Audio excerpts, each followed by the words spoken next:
Happy Wednesday. Good morning.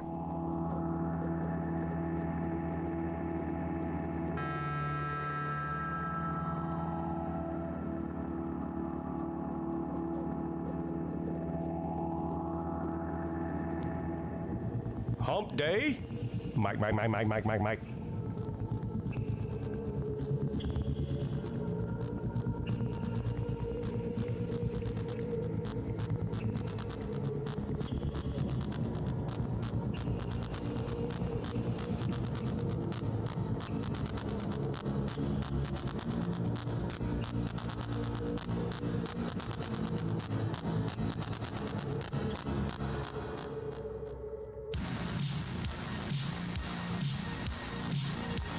Of course I'm going to watch the Masters, yeah. I'm going to bet on it, too. Who should I bet on? Let me pull that up, actually. Let me pull that up. That's it. Yeah, I can only bet on it if I don't get banned from the Gypsy site. Hold on.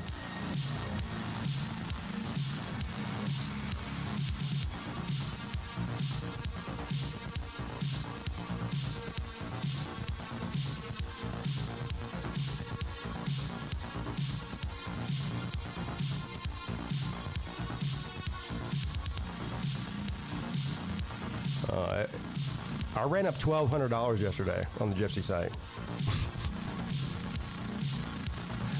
I'm sick, man.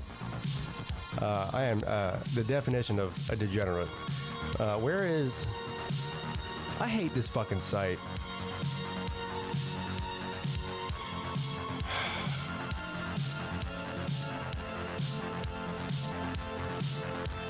What the hell?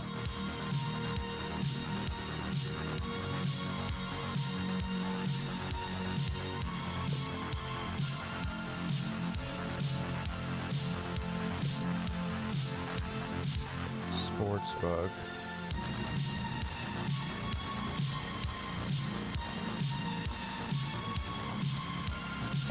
Ballard, time is relative.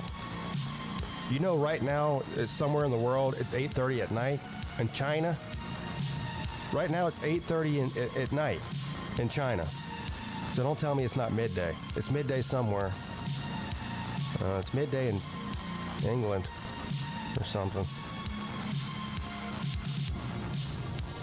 Fuck this goddamn. I hate DraftKings. Is there another site I can go to? DraftKings has the worst fucking betting site in the history of betting sites.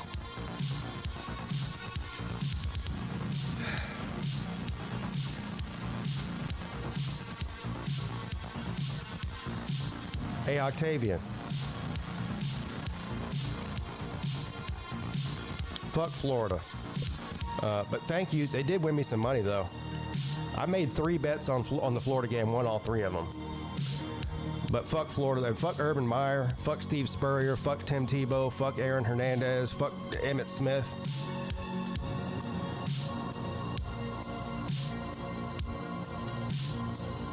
Did I say fuck Urban Meyer yet? Yeah, fuck him. FanDuel? All right, I'll try that.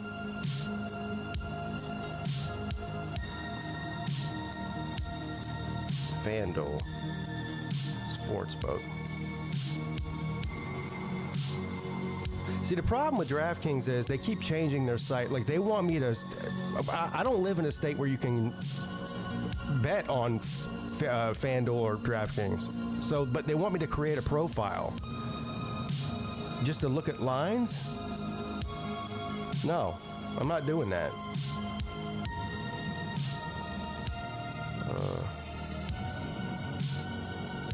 Let's see here. God, this might... Shit. Golf. There we go. This site might be worse than DraftKings. Who said... Nate, you told me to go FanDuel. FanDuel is worse than... Jesus Christ. This is worse than DraftKings. All right, here we go. I think I found some lines anyway. All right, so the Scotty Scheffler, the convict, the guy who got arrested, then exonerated, plus 400. So he's the favorite to win it. Rory McIlroy, plus 650. Look, if you want to just throw money away, if you hate money as much as I hate money, and you just want to flush it down the toilet or burn it or throw it in the garbage or whatever you want to do, bet Rory McIlroy to win the Masters, because that's just as good as burning money. Is he the shittiest best golfer ever? Rory McIlroy is the shittiest best golfer ever. I would never bet on him to win a major ever. John Rahm, plus 1,400. That's actually... I might make that bet. You know what? I might actually bet. I might make two bets. I might bet Scotty Scheffler and John Rahm. If John Rahm wins, if you bet $100, that's $1,400 you win. That's a good bet there.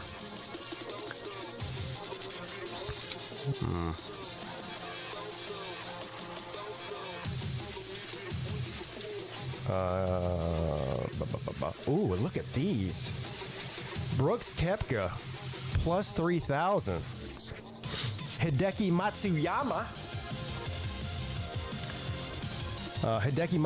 Matsuyama, plus 3,300. Tommy Fleetwood, plus 3,500.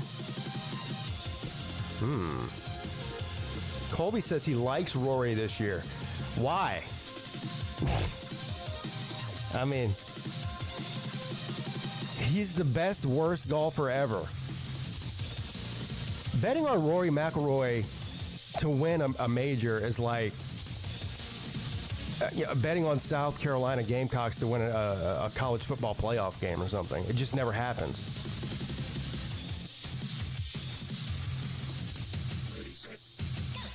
Jason Day, plus 8,000. Dustin Johnson, plus 8,000. Wow. So here's what I'm going to do. I have to check the Gypsy site out. I'm sure there's golf on there somewhere. But I'm going to bet Scotty Scheffler. I'm going to put 100 on that.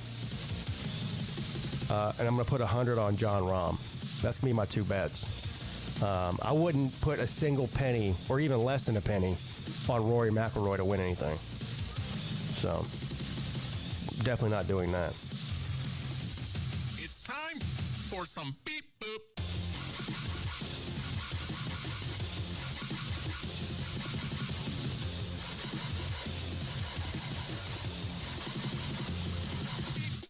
Yes, it is Colby. That's why he's not winning it. Anytime there's something like on the line that's important, he folds like a fucking lawn chair. Look, I'm not hating on Rory. I like Rory McIlroy. I mean, I like him as a person. I like him as a golfer. He's great. He's Irish, the whole thing. I'm just telling you, anytime he's like the favorite or one of the top three favorites to win anything, he doesn't win it. He's got to be like, he's got to be down bad to win. That's when he's good. Is when he's down bad. Right now he's not down bad. So he's not winning. Bing bang.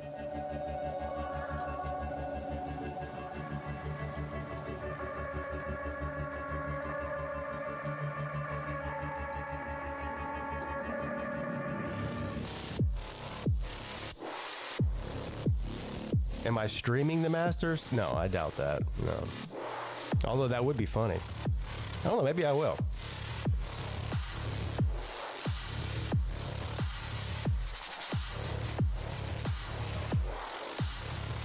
Yeah, exactly, Nate.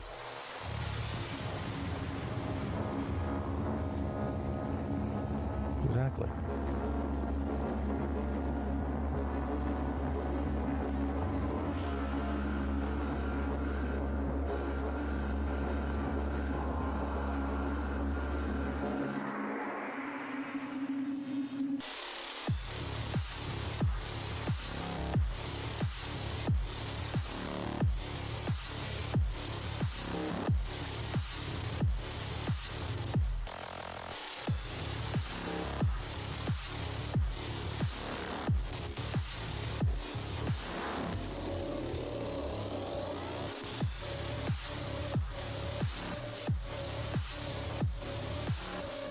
You see the story take that. Oh, let me turn this off. Yeah, start to distract me now. Colby says, "Did you see the story take that fan's?" Yeah, I think you mean Rory. Did you see Rory take that fan's phone like a month ago? Started deleting videos from it. What? Is that true? Boy, let that motherfucker take my phone out of my hand. I would do like Tiger Woods' wife and beat his ass with his own 9-iron. Did he really do that? You're making that up. I don't believe you.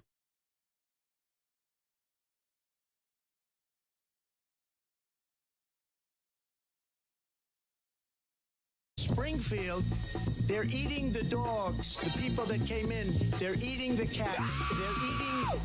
They're eating the pets of the people that live there. And this is what's happening in our country, and it's a shame.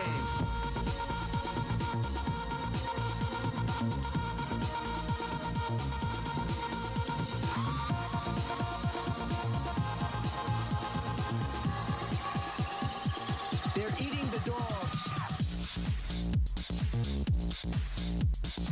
Yeah, he does choke at the Masters a lot. They're eating the dogs. The spring game was awesome. And this is I mean,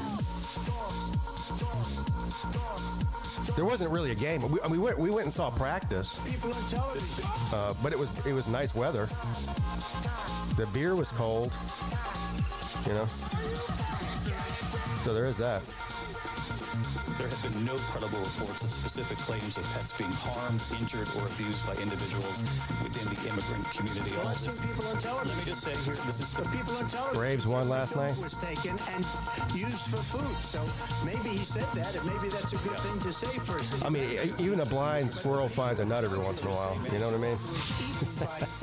The Braves are fucking terrible, man. again, Springfield City. The Braves are so bad. They're eating the dogs.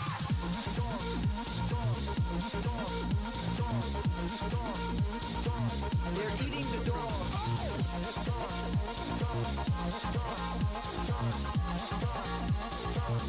And this is what's I didn't realize I downloaded this entire song. I thought it was just like a. people on television. How dare you? How dare you?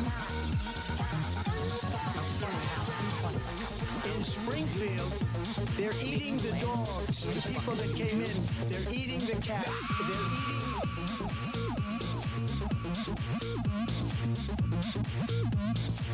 The Braves are not making the playoffs. Stop it. People on television say Just- my just dog stop was it. taken. Stop it with that. Good morning. Good morning, Pete. Good morning. How you been? I'm alive.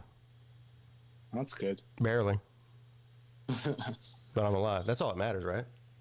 Yeah, that's all that matters. Yeah, that's all that matters to as me. long as you're alive, above ground. Yeah, above ground. Yeah. Although you can technically be dead and still be above ground.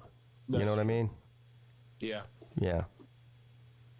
Mausoleums are above ground. But those people are still dead. Yeah. Mm. Anyway, what's going on, Nate? Not much, man. Just, living life. Basically your normal thing. Yeah. And, well, my mom is battling a flu, so. Oh, yeah. Alex says dire wolves. Nate. I know a lot of you, half the people in here probably hate Joe Rogan because they think he's a, I don't know what they think he is. But he had a guy on the other day. Yeah. Listen to this, Nate. Did you hear this? Did you hear this guy? Do you know what I'm about to say? That they're trying to bring back the dire wolf. Well, they did. Oh, they did? Yeah. Well, first of all, he owns this company. I forget the guy's name now. He owns this company that does like cloning of animals, right?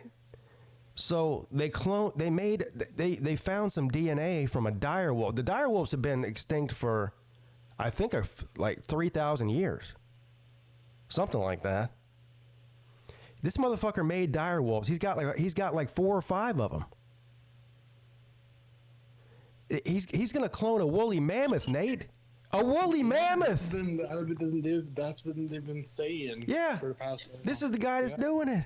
This guy's over here playing God, Nate. A fucking woolly mammoth. He's playing fucking Jurassic Park shit. Yeah, yeah. He had a friend who had a dog, and they had a little. I think they had like a young daughter, like a toddler, a little girl. They had a dog that was about to die. This guy cloned this guy's dog for him. What the fuck? So that the little girl didn't have to lose a dog. Now, first of all, that's fucked up. Let the little girl lose a dog. She's got to learn a life lesson. Pets die. This replacing a dog with a new one is just weird. Yeah. Would you ever clone your dog, Nate? Fuck no. No? No. Yeah, I don't think I would either.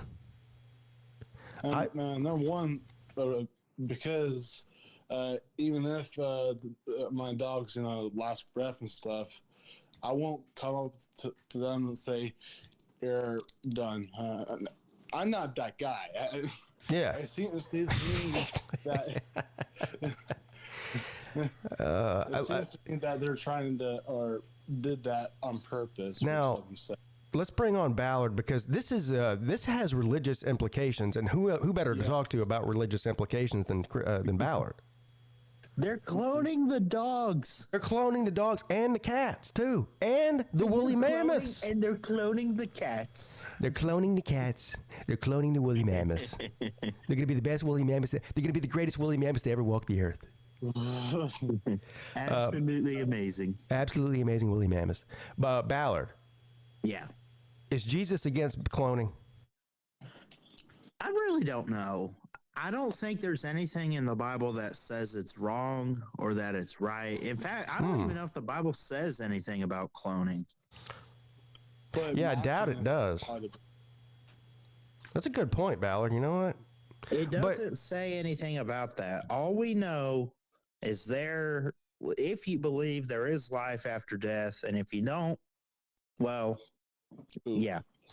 Ballard, is a cloned being, whether it be an animal or a person, is their life worth less than a non-cloned life?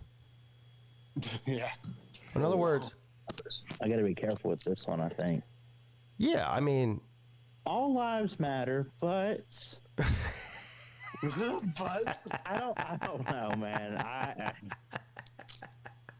I don't really have much thoughts on cloning. I mean, if you're gonna clone something, clone it. I don't care. You don't see a problem with it. Do you see any sort of moral issue with it, or no, or Not really. no? I've never really looked into it. What about? But where do you draw the line, Ballard? Like, so okay, they cloned a wolf and a dog, and apparently they're about to do a woolly mammoth. But where do you draw the line, though? What about people?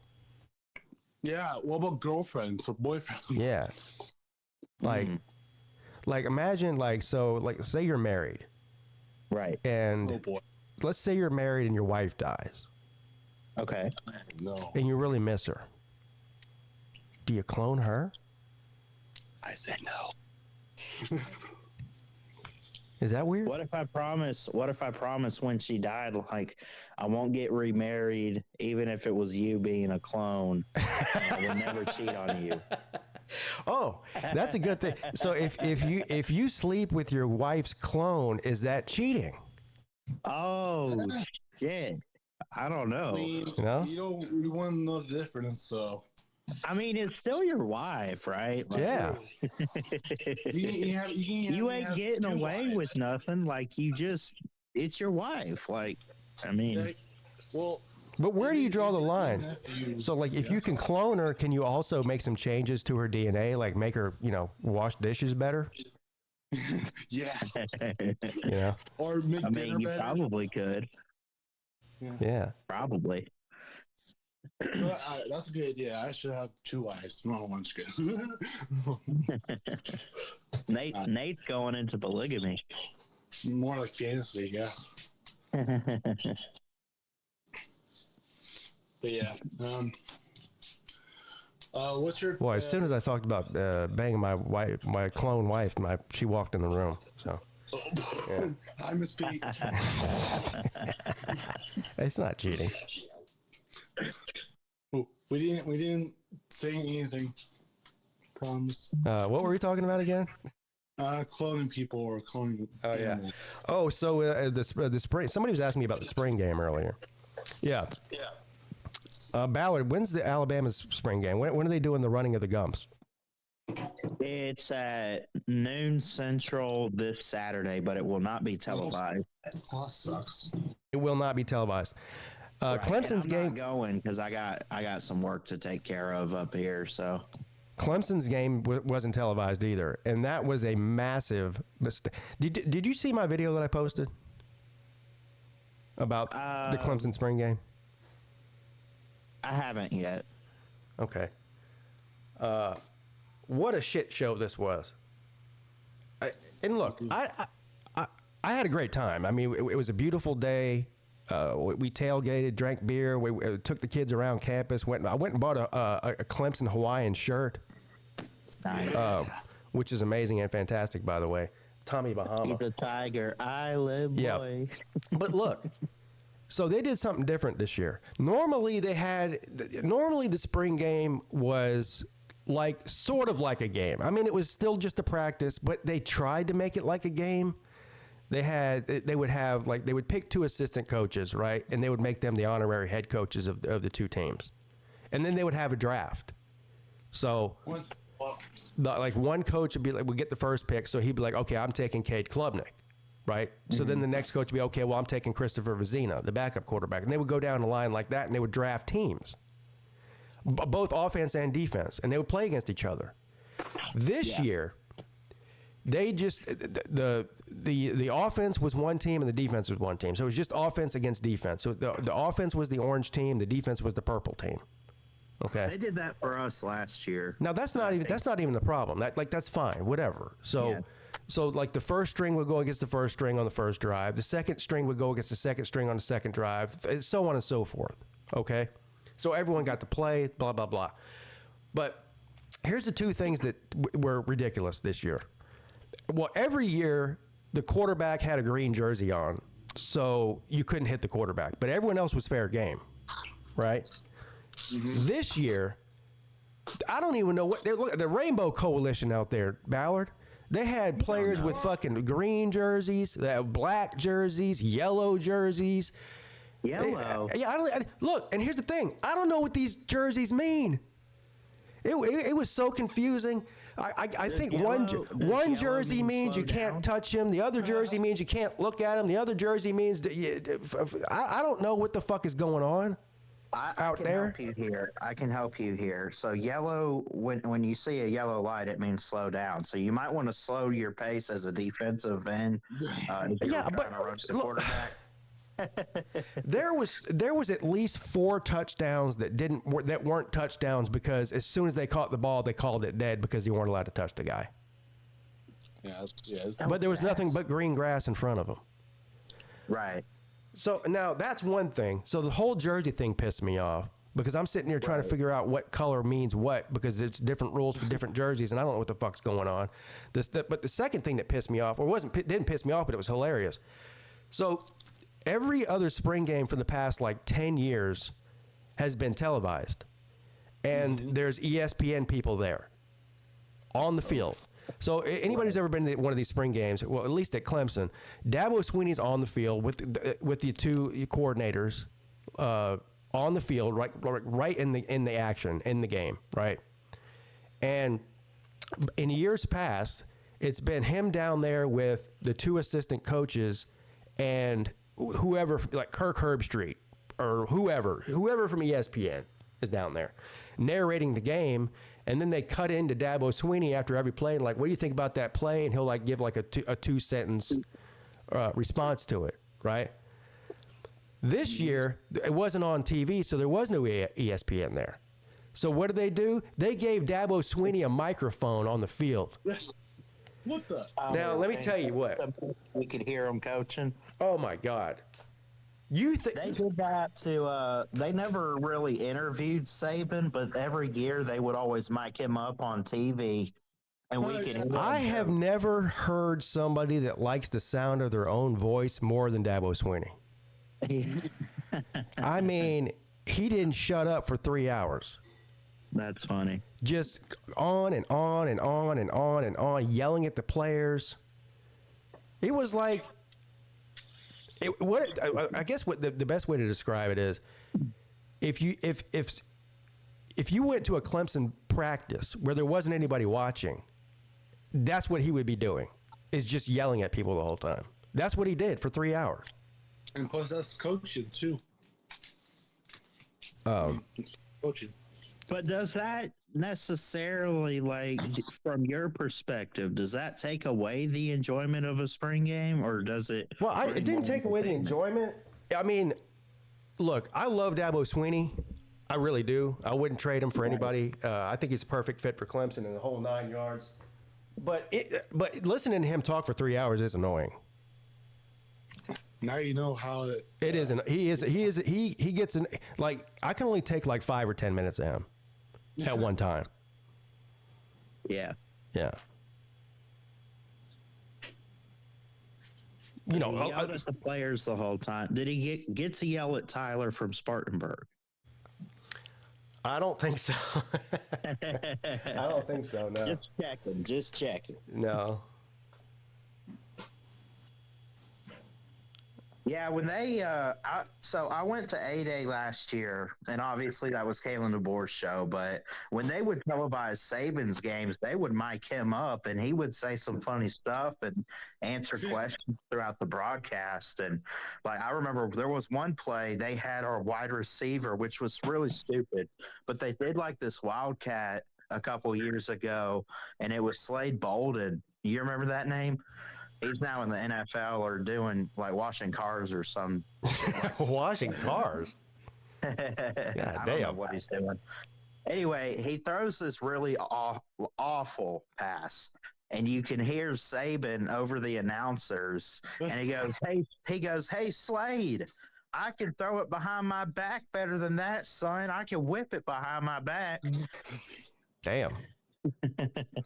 Carolina Jackpot says, rumor has it that Shane Beamer will have a Jimmy Hart megaphone at our spring game with Gamecocks all over it.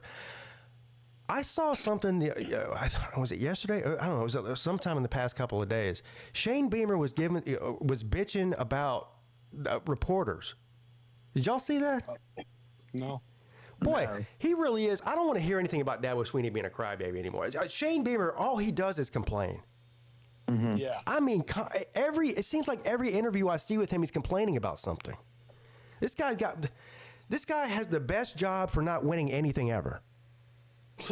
Yeah. Like outside of I'm a man. I'm 40. What's his name? Mike Gundy. Outside of Mike Gundy, Shane Beamer might have the best job in the country. What is he? What are they paying? $7 or $8 million a year? Yeah. He hasn't ever won anything, and all he does is fucking complain all the time about everything. Oh, we should have been in the playoffs. Oh, yeah, stop mistreating my players. Oh, yeah. What was he bitching about the other day, Jackpot? I gotta find this. Ultimate crybaby. I gotta find this. I'm telling you. Was his dad the same way too? No, his dad was not a complainer at all. He was the opposite. He never complained. That's good. I don't remember those days for some reason. But I'm only in my 20s, so. Let me see if I can find this. I know I'm not gonna be able to find it. Yeah. Valerie, have you sent in your talent show yet, or video? Talent show. No. When are we doing the talent show? I must have It's missed in it. June. Oh no, I haven't mailed it in yet, or emailed it in, whatever the hell. I can't find it. I probably could just Google Shane Beamer complaining. It'll probably come up because there's so many It'll different. probably bring up every press conference. You know. Probably. Yeah, let me do that. Type. Shane.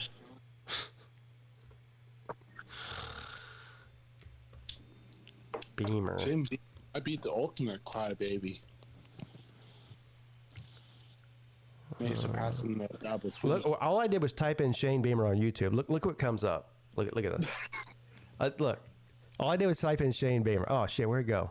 Shane Beamer press conference. Shane Beamer Brett Bielema. Shane Beamer singing. Shane Beamer post game. Shane Beamer Brett Bielema fight. Shane Beamer press conference today. Shane Beamer post game press conference. Shane Beamer locker room. Shane Beamer post game Oklahoma. Shane Beamer interview. Shane Beamer teleconference. Shane Beamer mayonnaise dump. Shane Beamer turned my swag on. Shane Beamer post game interview. Let's see what the latest press conference is. I gotta hear this. I listen to them sometimes, but it takes 30 seconds to remember I don't want to listen. See, this is 25 minutes long. Oof. Making this part of it. That's just bad.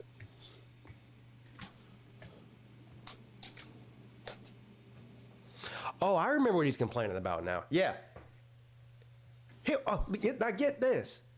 So somebody called Lenora Sellers the starting quarterback, right? Oh. Which, does anybody think that Sellers isn't the starting quarterback for South Carolina? Is there a person alive that thinks that he's not the starting quarterback? Well, if not him, then who? Well, okay. So somebody called him that, and Shane Beamer got mad. Oh, what do we do? Oh, calling Sellers a starting quarterback? It's April. Yeah, we're still fighting for starting spot. We don't have a first string and a second string and a third string. That's what he was complaining about, them calling Lenore Sellers the starter. What the fuck? You could take a jab at any team. Jesus Christ, man. Any team. That's like if Dabo got mad and someone asked how Cade Klubnik looked with the ones. Yeah. Look, Jackpot, I love you, buddy, but you're defending this bullshit. It's retarded. It is bullshit. Come on. Hold on. I get if you've got a second string and a third string guy fighting for a spot, a starting spot. Yeah. I fully understand you don't want to talk, but we're talking about the start. Like that would be like Dabo Swinney coming out and being like, "Okay, Klubnik's not guaranteed to start this year." Yes, he is. What are we talking about? That's like if Josh Heupel were to come out and say, "We just got to see how Nico does in practice." You know, Right. like we know it's going to be Nico. I I mean, no, But- See if I can find this here. But how dare the media assume who's going to start at quarterback when it's so off to the naked eye? Can somebody give me a timestamp on that Shane Beamer interview where he's talking about this? Because it's 25 minutes long. I don't want to listen to the whole thing. I need some help from the comment section here.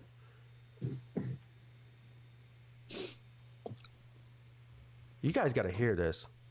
I'm telling you, it's really unbelievable. Then I'll listen on like. It was within the first 5 minutes. Okay, well, here. Frustrated with the way you currently file your taxes? What if you could track your tax experts? No. Great to have everyone back. And on that note, I know you guys are plus- down in Tampa. A lot of you Oh, were. great. So This is a South Carolina. congratulations to Coach Daly God and damn it. awesome Shout out to South Carolina's season that they YouTube had. channel. Obviously, That's I where know this is they're coming disappointed from. finish, but what a year. Thank you for letting me And, borrow your accomplished stuff. so much. I'm so excited for the future and exciting seeing all the Gamecocks down in Tampa the other day as well, being down there for the championship game. For Is it just me or is Shane Beamer's head getting bigger? I mean, literally bigger, not like figuratively. Bigger, to be honest. He looks like you know how they like you know what the Greys are? The aliens with the giant heads and the small mouth. That's what he looks like. One of them. Sure. Just got off the practice field. Sorry, I'm a couple minutes late. look Just like finished Tom- practice. His head is wider than it is tall. Practice 9, I guess, and love the way we worked today. Few things like- Challenged our guys this morning. Had our first scrimmage of the year. What's that? on, What's that cartoon character that's got like a glass head with a giant brain inside of it? You guys know? Here, give us some. Who? Futurama? Is that what you said? Yeah, it looks. I thought it was Humpty Dumpty. He looks like that. He looks like that. Saturday. So human nature. You have a scrimmage. Had a couple days off or Sunday off, and then you come back. All right, where is this kinda shit here? take Come a on. breath. That we lost, where we gave up points before the half. Another scrimmage, and then finish up next week as well. But really like the way we're working, like this group, getting a lot of young guys, a lot of work, and it's been fun coaching this group. And Nate, no one seeing can hear us you. just We're continue listening to get Shane better Beamer ramble on about through, nothing. The Hold on. first, what is it? Is 2/3, I guess, of. But no one knew, knock on wood, from a long-term standpoint, without a doubt. And a fun day this I'll have to upcoming go back and Saturday. hear hope to Shane see later. So many out here for that. We There's a can't ton hear of it in the energy. StreamYard. Yeah, I know. I'm yelled at by the ladies because the last couple of years we've done it the weekend of the women's Final Four. So we did not do it this year, the weekend of the women's Final Four. So I would expect all those ladies that give me stuff about poor timing and don't do it when the women are in the Final Four. I didn't this year, so I would hope our numbers. It wouldn't be a Shane Beamer football press conference without him talking about women's basketball. I mean, come on, man. This year as well, and then Come on, man. real quick. Jokes write themselves. Little soapbox, real quick. I understand. All right, here we go. Got great respect for. Here we go. All right. So he prefaced it by saying, "I'm about to get off my soapbox." So you know he's about to complain. That's what he's about to tell. He's apologizing for complaining before complaining. all of you, and know that you have a job to do, and I try and give Here we you go. all the access Sorry, that I'm we possibly about to can, do with all this. also understanding, or with also understanding that there's a competitive aspect of it as well. Our practices are closed, you know, for a reason, but also understand that you have a take to do to report things. But it is frustrating for me as the head coach when last Tuesday or Thursday, a lot of you weren't here because you were with the basketball team already, but we had media availability. And I actually added, I think, 20 or 30 minutes to it to try and give you guys even more access. During that time, we didn't do any 11-on-11 work, meaning the offense versus the defense, not even any full offensive work where you would see, here's the group that's out there with the offensive line. So it was very disappointing when an article comes out that says, here's the first team offensive line, second team offensive line, and third team offensive line. I mean, that's horse crap, guys. We don't have a first team, second. What? Hold on. I got to back this up. Out there with the offensive line. So it was very disappointing when an article comes out that says, here's the first team offensive line, second team offensive line, and third team offensive line. I mean, that's horse crap, guys. We don't have a first team, second team, third team. Yes, right now. you do. It's freaking April. So for a reporter to come out there and say, here's the third team offensive guard, I mean, what are we doing? So if you come out there and it's 11 on 11 and you watch the offense, 11 people versus the defense, 11 people, and there's Lenore Sellers, yeah, that's probably our first group if there was such a thing. We didn't do any of that. You got to be kidding me. It's drill work, meaning the offensive line. I can't wait to go back and hear what he said. Greg Atkins. And they're going through drills, and they're trying to get better fundamentally. And there might be a guy that might be out there with what you think is the first group because you see Josiah Thompson, and he might just be that's part of. He's undressing reporters for saying who's first string, second string, and third string. He's saying that they're jumping to conclusions. But if you see Lenora Sellers out there, you might, think he might be first string, but it's April. Shut the fuck up, man. His station in that drill. It's drill work. And again, this is. Am I jumping to conclusions by saying the sky is blue? Stating the obvious. Am I just jumping to conclusions? Yes. How you sit there and break down. How dare you? Here's the first team, second team, third team. Yeah, I'm sorry. And put that in writing in a drill. Not even against an opponent. Not even the tight ends lined up next to the offensive lineman. Not even. Now look, not for nothing. I understand what he's doing here and what he's saying, but is it like? Do you really need to dedicate 5 minutes of your press conference to this to putting your finger in the reporter's face for no reason? I mean, it's pointless. Is there nothing else going on in Columbia, South Carolina? This is what he's got to get mad about? He should be mad that they've never won the SEC. But instead, he's mad at them for no reason. Even a running back behind the offensive lineman. A drill, which I don't even know what they're doing in the drill. But they sure as heck aren't doing, here's the first team offensive line, second team offensive line, third team offensive line, because I wish I knew that, who it was. So it's disappointing and frustrating for me when we're talking to our players. I've not used the word all spring, first group, second group, third group with our players. We got an A group, B group, C group. Yeah, but you don't work in the media, dickhead. You're a coach. This year, getting work with the A group. Yeah, I don't use the words first string, second string, third string with my player. I never do. Well, you're not a fucking reporter, are you? What is wrong with this guy? It might be a starter for us or getting work with the B group. We just rotate it through that way. He's the guy that wants to put everybody on the roster on the field at once. I'm sitting here telling the players we don't even have that because we don't.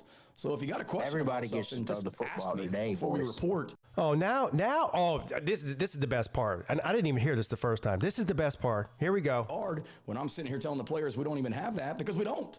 So if you got a question about something, just ask me before we report. Oh, now he's telling the reporters, before you go report stuff, just ask me first. What? No. What the fuck? Is this North Korea? Team left tackle as well. So the hell? Try and give you guys access and try and make y'all's jobs easy. But now he's playing Mr. Nice Guy. Hey, if y'all before y'all report stuff, just come and ask me first. I try to. Then he plays nice guy. Oh, I try to give y'all access. I try to be a good to y'all. But then y'all go out and then you go up and report about first string, second string, third string.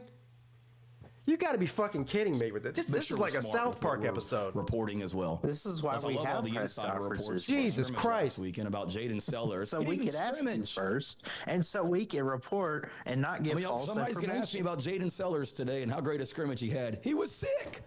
He didn't scrimmage.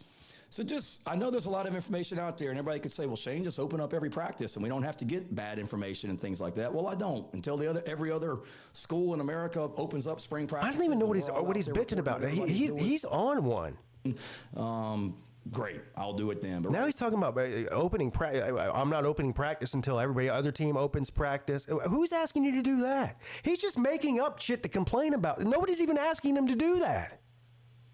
The fuck? Now we have a lot. We have a new offensive coordinator. We're doing some new things offensively. We're doing some new things defensively. We're doing some new things special teams wise. So I don't want the world to see everything that we're doing right now as well. And if you go out there to practice and your job, I'm not telling you what to report and what not to report. You just did. Be smart about reporting. Now he's saying I'm not telling you what to report and what not to report. You just spent the last 5 minutes telling them what not to report, and then he goes, "But I'm not telling you what not to report." Yeah, you just. That's what we've been doing for the past 5 minutes is listening to you bitch about what they're reporting. Jesus Christ, I can't. You know what?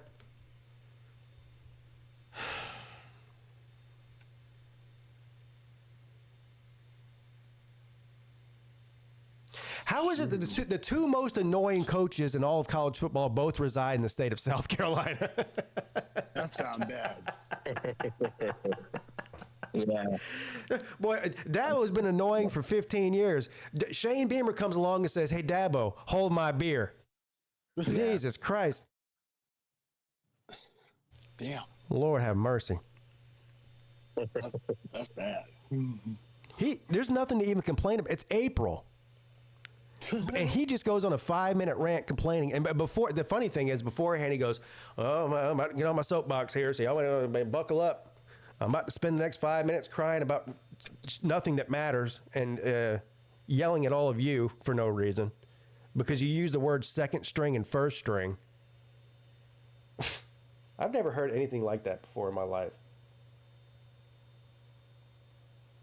We've got to be. Do you, Ballard? I know you believe in Jesus and all that. Do you think we're living in a simulation? It's possible. I have thought about that stuff. Yeah, but I don't know. I think we got to be. That's the only thing that explains what I just heard. Because that can't be real.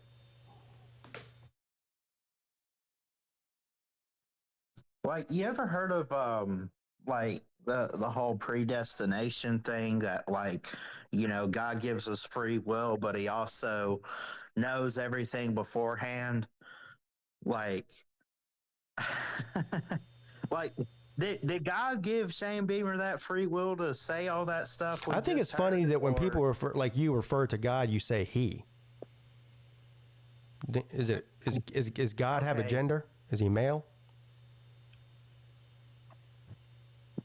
Okay, the Father. They call him God the Father. I don't know. Who's that? Does God have is God a male? Most people assume, yes. They do? They do. I didn't know that. I didn't think God was human. So I don't know how it could be a he or a she. Interesting. Yeah. Do you think God would refer to themselves as they, them? It's possible. What are God's pronouns? Creator of the universe. That's all I know. Right. Yeah, if God had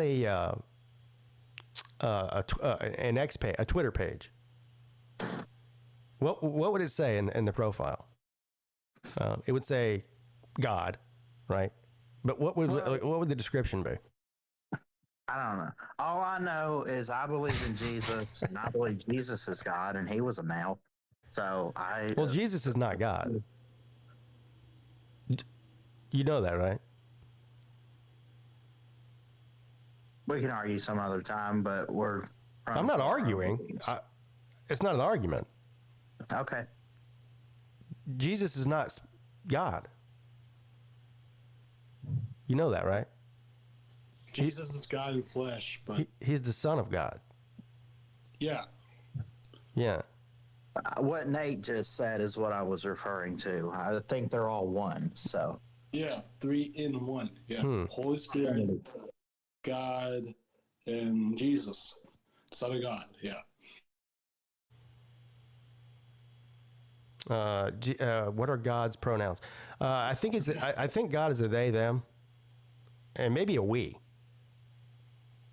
Is that a pronoun? Is we a pronoun? It could be at this point. All right.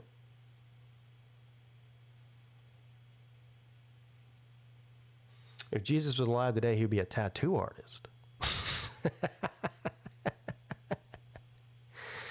Yeah.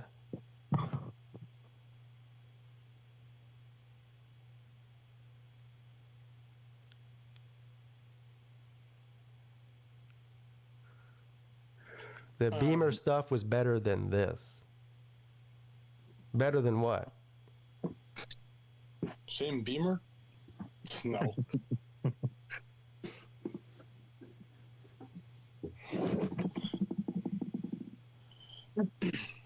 I'm sorry that the show is not living up to your expectations, Hoghead. You might want to click off and take a break for a while. I don't know what you're complaining about. Uh-oh, he's complaining. Is he mad because I'm talking about God? Yeah, go ahead and click off then, buddy. He's my God too, not just yours. I can talk about him all I want. Right. Oh, yeah, this will be good. She'll dig this. Sorry, I'm thinking out loud. No, you're fine. I had to pick First, I have to listen to Shane Beamer complain for no reason for 5 minutes. Now I got to listen to Hoghead complain in the comment section for no reason. It's contagious. That's the first, too. Hoghead, if you're bored, then click off and go find something more entertaining to do than listen to me. It's not, I don't want to, you don't have to come in the comment section and complain about how you're bored. Go find something better to do. I'm actually having fun. And him thinking I give a fuck is even crazier. This is a 60-year-old man who's telling me he's bored. He's a man. He's 60.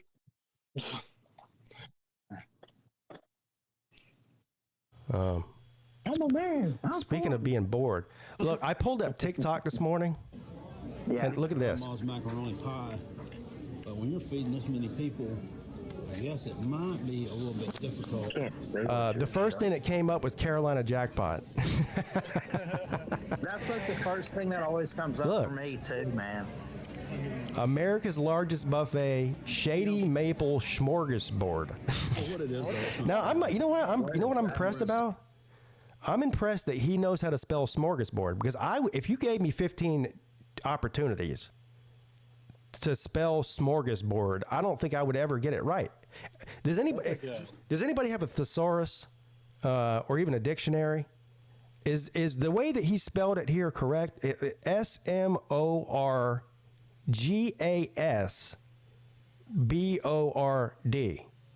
Smorgasbord. That sounds right to me. The only thing I would have got. Are we sure it's board and not Borg? True. No, it's just definitely board. Okay. Yeah, I mean, it's not the same kind of board that Hoghead is. It's a different kind of board. It's a smorgasbord. Right. Nature Boy says, indeed, that is correct. That's how you spell it. Damn. That's impressive. How the hell did Jackpot Night get anything right on the cruise then for the spelling bee? Huh? I said, how the hell did Jackpot didn't have get anything right for the spelling bee yet? I mean, he spelled what we call it. Well, he didn't compete in the spelling bee. He did the relay race. Oh, I forgot about that. Yeah, Jackpot got screwed over in the relay race because of Ballard. Didn't know what he was doing. Uh-oh. No. Yeah, it took Ballard 10 minutes to take off a pair of clown shoes. Boy, Ballard, you were the ultimate clown. We should make you wear those clown shoes. You know what? We should have made you wear those clown shoes the rest of your trip there. Right. Just for that. I should have just came as a clown. Yeah. Yeah. Instead of a lobster. Or a crab. King crab. It was a king crab. Idiot calling it a lobster. No. Yeah.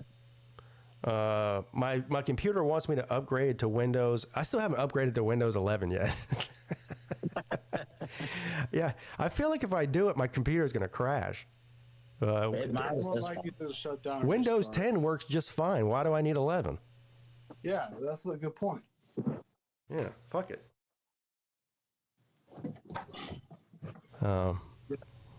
Windows can't. Anyway, yeah, so I pulled up TikTok, and the first thing, I haven't been on TikTok. Is it true they're about to ban TikTok again? I heard that somewhere. Is that true? Time you say that, it's not going to happen. So it's not going to happen? So they're lying to us about canceling TikTok? Yeah. No, they're not. They would never lie to us, Pete. Well, I heard Trump is going to extend it again, so I have no idea. Oh, man. TikTok ban. That's more of a mystery than a fact.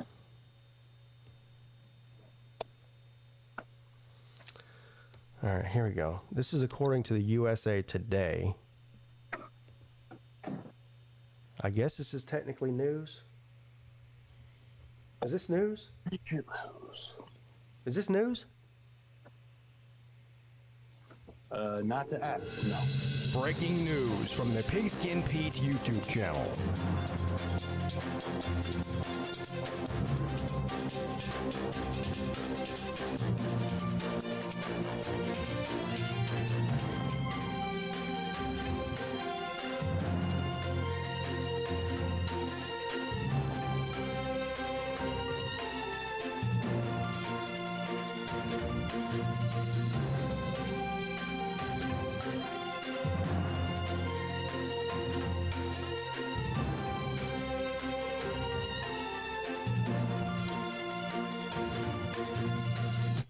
Hey, Hoghead, are you still bored?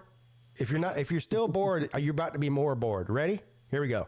TikTok is temporarily safe from banishment once again.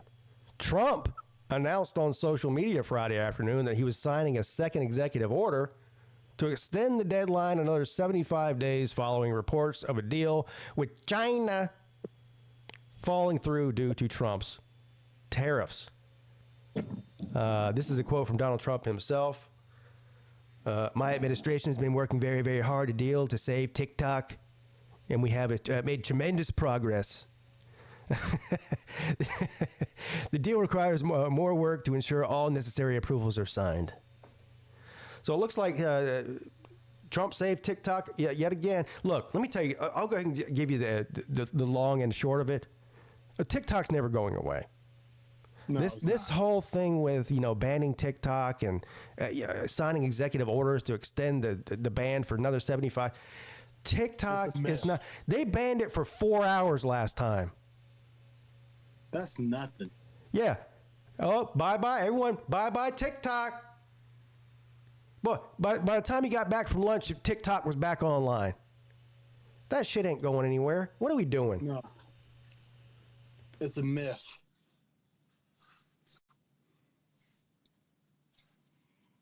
Or more like, yeah.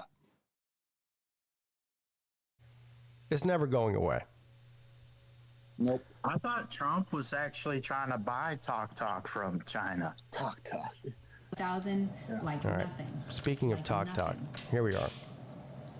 This is Gift TokTok priority, Live. Okay, so go ahead and send a gift if you want your question answered. Now this lady. The comments for this one. I'm gonna see y'all later. Right Yeah, here, okay. send the TikTok This, balloons for a three-card read. It's more than a yes or no answer.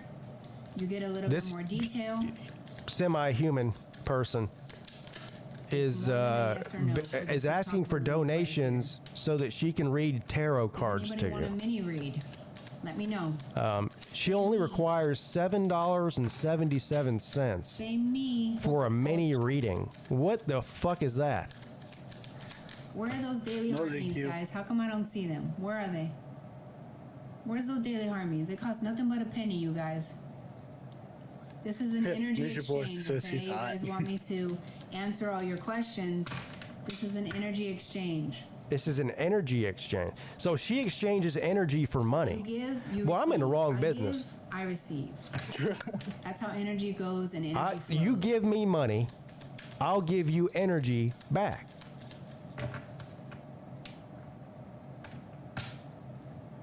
Yeah, she has dreadlocks. She has weird. Hey, will my kids ever? She doesn't even really have start talking dreadlocks. to She you has soon? like. Yes, they will. They love you.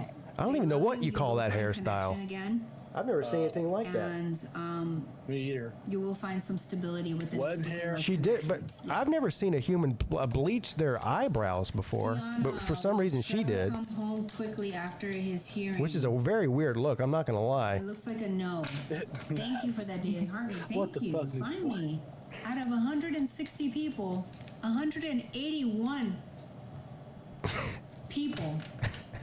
I got one daily heartbeat. Note to self: Daily heartbeat, please. Pete, never bleach your eyebrows Pretty please. because you'll end up looking like this person. Yeah. I can't watch her anymore. That's it. Oh, what's going on here? sad. Oh, hey, Nate, God. look at this. It's AMR. Yes. Look at this. She's rubbing it looks like some sort of makeup brush onto her Yeti microphone. You know what's more sad than what she's doing? There's 2,000 people watching her do this. Damn. There's 2,000 people on this planet right now watching this woman rub a brush onto a microphone. That's some bored ass shit. How down bad do you have to be? I'm down bad, but goddamn. Hey, Hoghead, are you bored enough to watch this for 2 hours? This is your girl. Hoghead, boy, how bored do you have to be to watch this? Slim backward. Uh-oh. Oh, now she's making alien noises. Listen to her. What the fuck?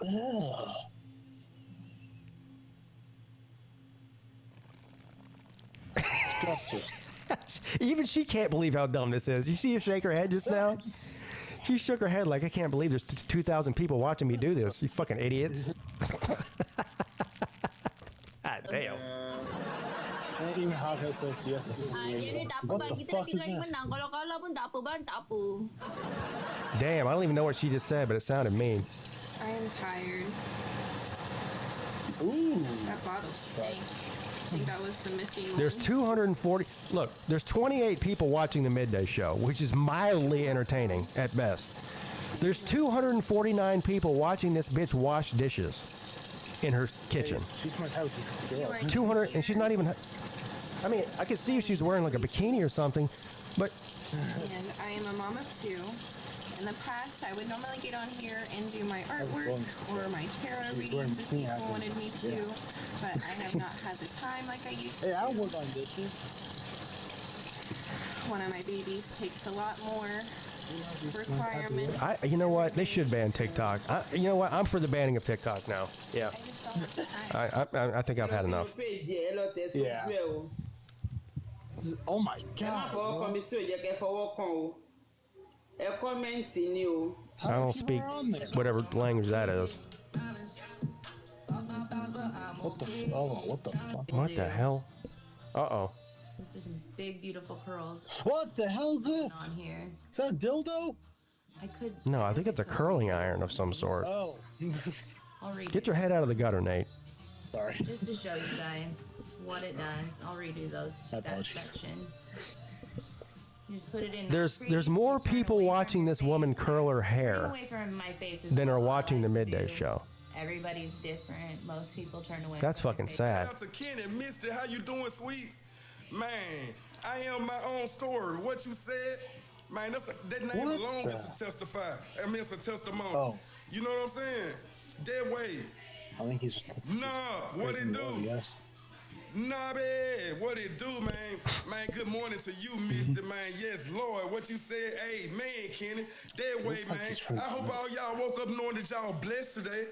I hope you woke up feeling highly favored. I like this guy. Ready for them blessings God deliver to you. He said, who did?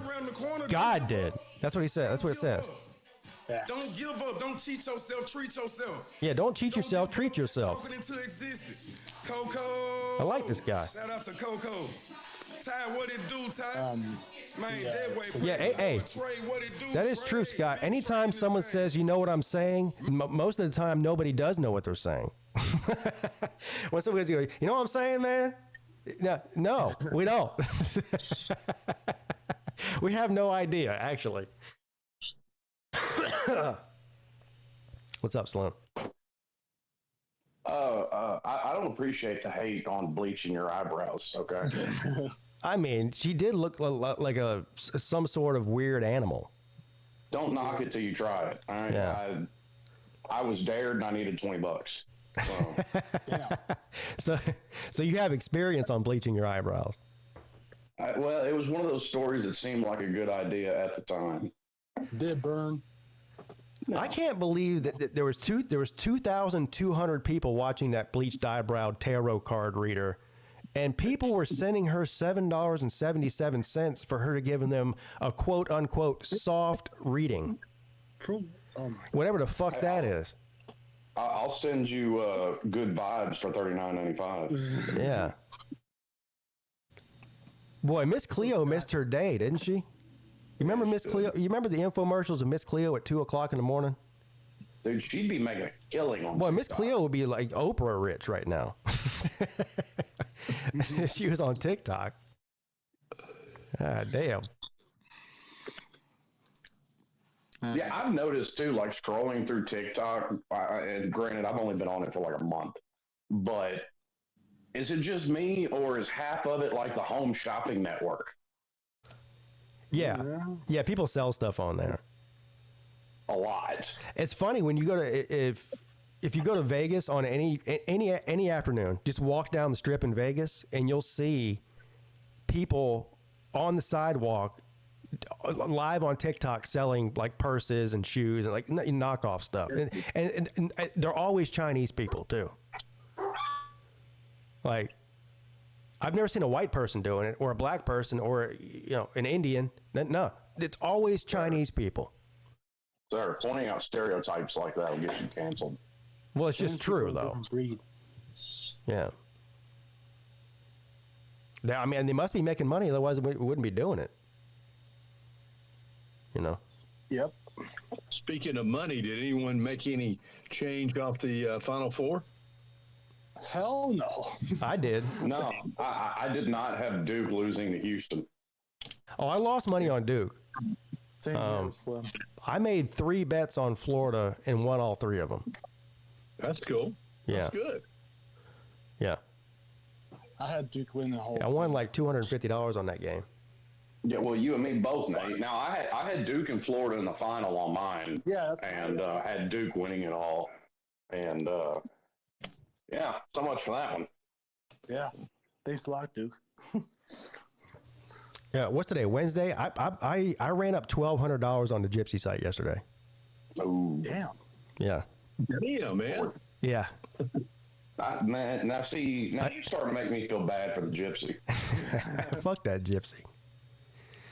He gonna get evicted from his fucking camper. He's eventually gonna kick me. But not just me. Lou's been winning a lot lately.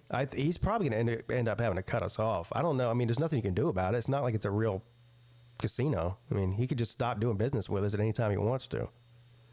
Oh, I'm sure there's a lot of dumbasses that bet with him, and he's making money off. Yeah, I think so. I think we were trying to figure out like how many customers do you have to make like a living off of it. I'm thinking he's probably got like 100 or close to it. Have you ever watched that HBO show? It's 2 seasons in now, called Bookie. No. Bookie, yeah, and it's Sebastian Maniscalco. Is that his name? The comedian, and his African American friend that are partners in a booking agency. They run out of L.A. and they're competing against FanDuel and all the others, and kind of shows that. But that is one funny damn show, though, too. Charlie Sheen is in the damn show. What the? Oh, really? I'd love to party with that guy. Yeah, Charlie Sheen's a fucking man. He's my hero. Yeah, I'd like to go drink some tiger blood with him, man. Yeah. Yeah, if I was like dying of cancer and they gave me like a Make-A-Wish thing, I'd be like, I just want to have lunch with Charlie Sheen or just party with him one night. But highly recommended. It's 30 minutes, 30 minute features. So it's real easy to get through. I'll watch that. It's funny, like back in the day, being a bookie was like you were like you had to be like a hard criminal, you had to be like willing to break people's legs if they didn't pay you. These days, it's all done online. Like, I don't even know. Like, my bookie doesn't even know who I am. I don't know who he is. Like, I've never seen him. We've never met. If I don't pay him, he's just not going to do business with me. And if he doesn't pay me, then what am I supposed to do? Nothing I can do. I guess I could drive to Augusta and go find a gypsy camp and break his legs there. But other than that, I don't have any recourse. Yeah. What, has Lou ever met him? Using FanDuel, I guess. Lou has never met him. Colby has. Colby's the one that set us all up. Now, we have a theory. Now, talk about conspiracy theories here. there's a conspiracy theory going around that Colby is actually the gypsy. because he's our direct line to the gypsy. Right. He's the one that recommended all of us to the gypsy. He's the one that got all of our accounts set up. And also, he's the man behind the curtain. He's the Wizard of Oz. And then for the first couple of weeks that we were all with the gypsy, he pretended like he was betting. But since then, he hasn't bet. So there's something weird going on there. And he claims that he's met the gypsy. Oh, wow. Yeah. I think Colby might be the gypsy. I think he is too. Could be, man. You never know. That's quite funny. Yeah. If I find out he's the gypsy, I'm going to be mad about it, though.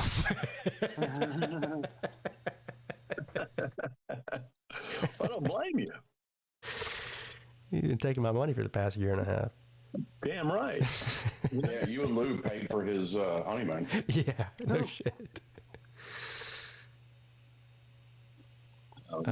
Well, he is disingenuous, so yeah.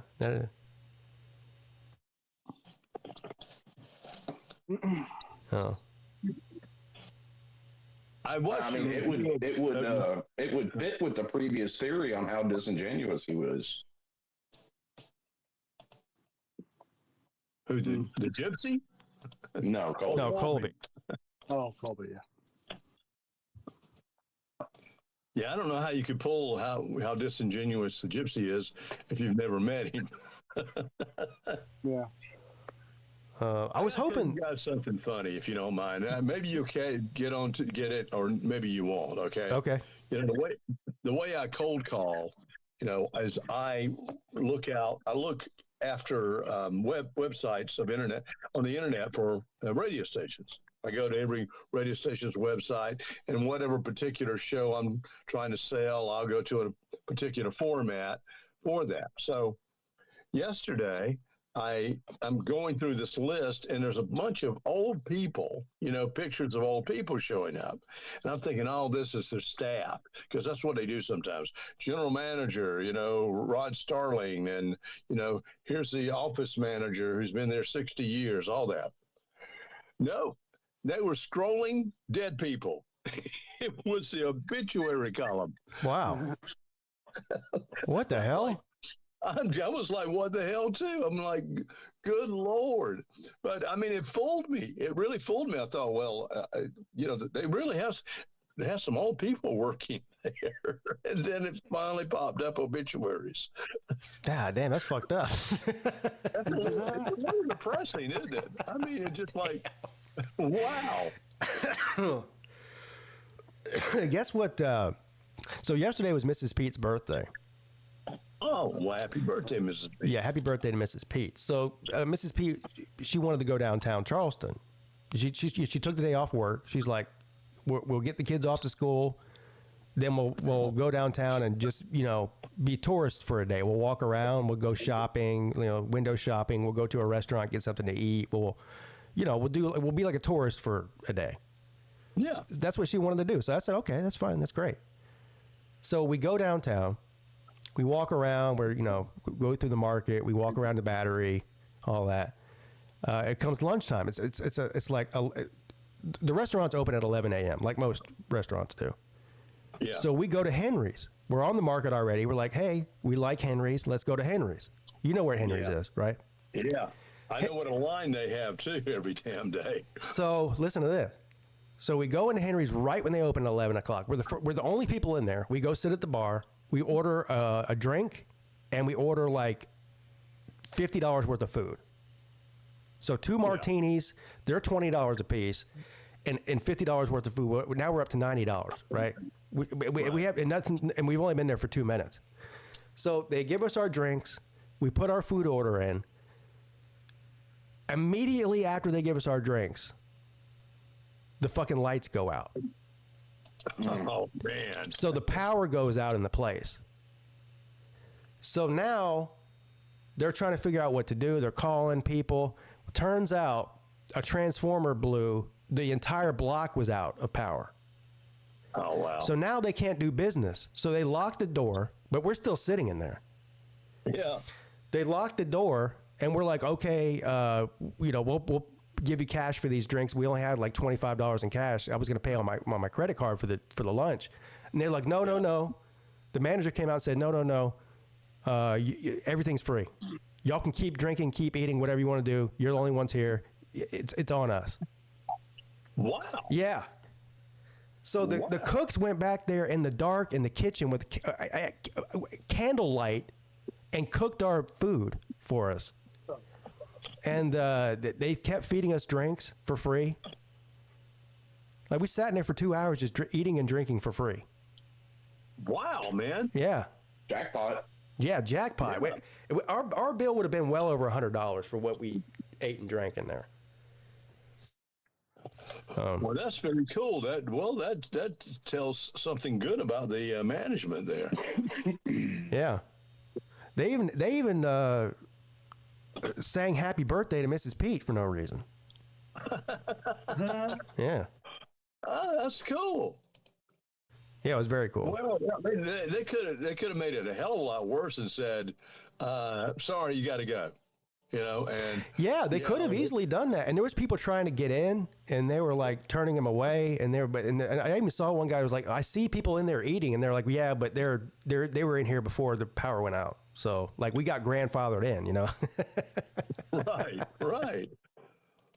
Yeah, it was very cool. Cool, man. That's a good story. So that gives me some hope for downtown Charleston. Yeah. Everything's not, they're going to rape and pillage you. Yeah, we were out there. The kitchen staff came out there. We were chilling with with everybody that worked at the restaurant because the power was out, so they couldn't do it. And there was nobody in there except for us. So the whole staff came out from the kitchen, from everywhere.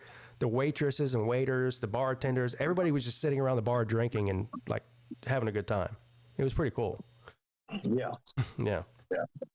Hey, speaking of stories, we never got the follow up. Did the mom and pop gun store get the what for when you showed up? Oh, so I went in there half cocked, right? No pun intended. And immediately when I walked in, the guy saw the look on my face, the guy that I talked to when I was there, and they started apologizing all over themselves before I could even get mad at them. So catch me up with this. What happened? Well, last week I told you I ordered that gun. Yeah. So I went to pick it. So I got a UPS tracking number on it. So I knew when it was delivered. It was delivered on Thursday last week. Thursday, like 4:00 in the afternoon. They close at 5. So I was like, okay, I'm going to go tomorrow morning and pick it up on Friday morning when they open at 10 a.m., which I did. As soon as I got there right at 10 o'clock when they opened. I was the first person in the door. I walk in there and I'm like, hey, I'm here to pick up my gun. And he's like, okay, give me your ID, this and that. And he goes, well, what'd you get? And I told him what I got. And he goes, did we call you? And I go, no, you didn't call me. And he just slams my ID down on the counter and goes, well, you have to wait for us to call you. And he just walks away, walks in the back room.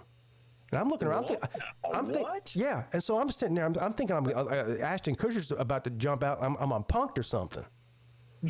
So I'm looking around. I see another guy working there. I go, hey, bro. I was like, this guy just slammed my ID down and walked back there. I'm here to pick up my gun. He goes, well, did we call you? I go, no. You didn't call me, but you got my gun. I know it's here, and I'm here. He goes, well, it's not the way it works. You got to wait for us to call you. We got 20 boxes back there. I go, well, I know you could walk back there right now and look at one of those 20 boxes within 3 seconds and find my fucking name on it and give me my goddamn gun. I've already paid for it. He goes, no, we got to wait for us to call you. So then I'm mad. So I leave. Now, Scott, this is all the way down on Trolley Road, okay? Okay. Allied Arms is the place. It's almost all the way to Dorchester Road on Trolley Road. So it takes me. It takes me 25 or 30 minutes to drive from there to here. And also, it's in the morning time too. So I drive all the way back home after they told me that wait on a call. As soon as I walk through the fucking front door, Scott, they call me and tell me my gun's ready.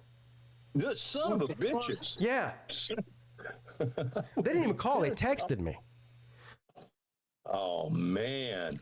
So I was fucking mad, to say the least.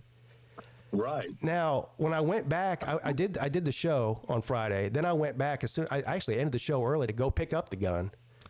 As soon as I walked in there, the guy saw my face, and he was like, "Oh man, I'm really sorry about this morning." We, apologizing all over himself. I could have just went back there. I didn't realize.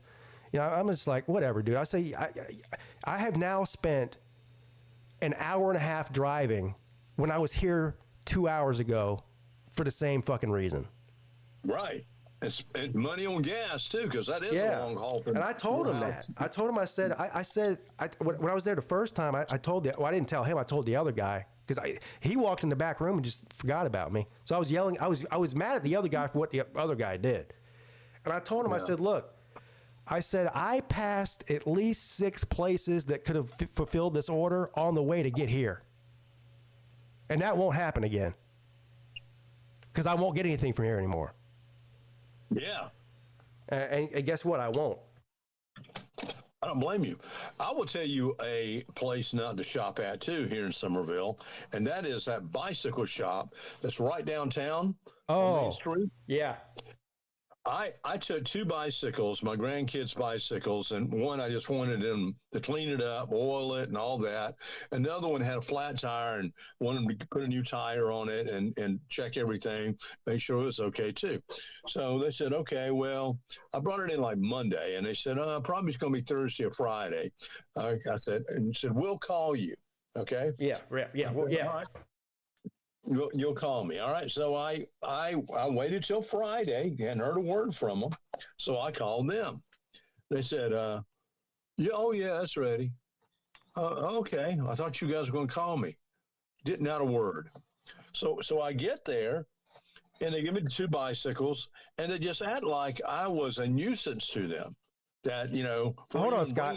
So there's two bike places. Are you talking about the old building or the one that just opened up on right there on 78? No, the old one. The old one, right there on Main Street. Yeah, Main Street. I know exactly what you're talking about. Yeah. Yeah. And it's 2 young guys, that are working place, and I just thought, you Gen Z fuckers, you can go fuck yourself. I will never, ever come in here again. And I think I went online and put a review and said, beware. I said, they might can fix your bike. And the bike fell apart within a damn 2 weeks. That's funny you said that. My son's bike, one of the tires locked up. And I couldn't figure out why. It had something to do with the brake line, I guess. I don't know. But I'm not a fucking bike mechanic, so I don't know. So I took it in there. And like you said, it was something that probably would have taken 5 minutes, but it took them 3 days before they called me to go pick it up. I go to pick it up, and it worked for like another day, and then the fucking tire locked up again. And I paid like $25 for them to fix that over 3 days. Well, I paid over about $125 for this shit. Yeah. So go ahead. there's a new bike place. You know where the Checkers is? Yeah. So on the other side of the Checkers, there's like a little new business area. There's like 3 or 4 units in there. Anyway, one of them is a bicycle shop. I forget what it's called now, but they're actually professionals in there. Mm-hmm. Okay. So if you have any more bike problems, I would take it to that place. It's not that. It's only like a quarter mile from the one that you went to. Yeah. Yeah, I got you. That sounds good, man, because I will never go to that fucking place again. I was just like, you guys were just shitheads, And, I was looking around, while they were getting the bicycles out and then had an e-bike in there. And I asked them, how much is this? $1,500. I went, oh, wow. Well, it must be a good bike if it's $1,500 damn dollars.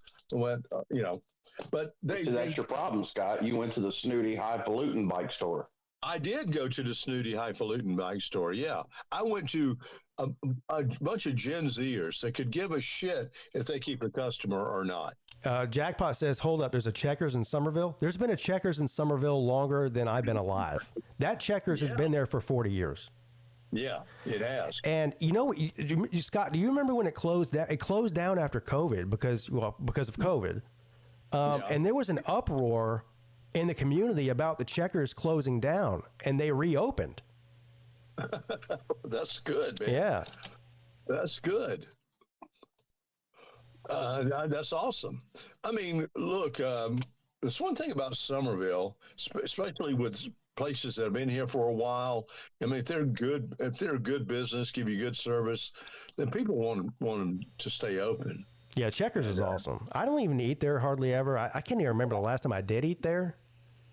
But they have the best fries of anywhere. I ate there in 2003.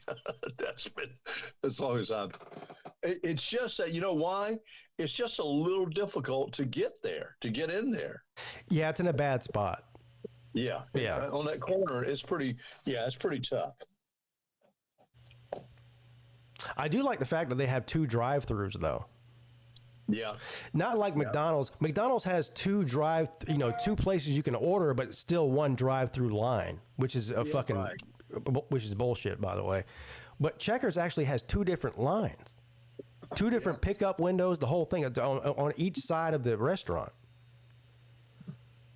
And but I mean, only one of them gets used unless you have a passenger or a right-hand drive vehicle. No, they both get used. No, and when it's lunch, I bet both of them get used a lot. Yeah. Nature Boy says he worked at Checkers for 5 years. No kidding. Damn, you might be the longest tenured employee in the Checkers history. 5 years. I may be the shortest tenured employee in fast food history. What fast food were you in, Slim? I worked at a Crystal's for an hour and a half. Oh, no kidding. God damn, what'd you do? Fuck up a burger? You did not put the onions on it right? Or what happened with that? Well, actually, an hour and a half after I started, the owner came in and shut the place down. Oh, damn. The manager had no clue that the owner was going to shut the place down, and she hired me. An hour and a half on my first day, I got fired. Wow. My shortest job was now, I only had one job ever that was, every job I've had was working outside for my whole life. I had a job at Buy Low when I was 16 years old. I got a job at Buy Low, the grocery store, as a checkout clerk or whatever you call it. I lasted 2 days there. Yeah, I lasted 2 days, and then I walked out in the middle of my shift. I took my apron off, slammed it down on the little conveyor belt, and just walked out and walked home. What pissed you off? I hated it. I don't know, man. I just hated it. It wasn't hard or anything. I mean, it was easy. Scanning shit and Yeah. It was. I mean, I just hated it. It was just like every hour seemed like a day. Yeah. I'm like, oh God, I've been here for 30 minutes. I feel like I've been here for fucking 5 hours already. Yeah.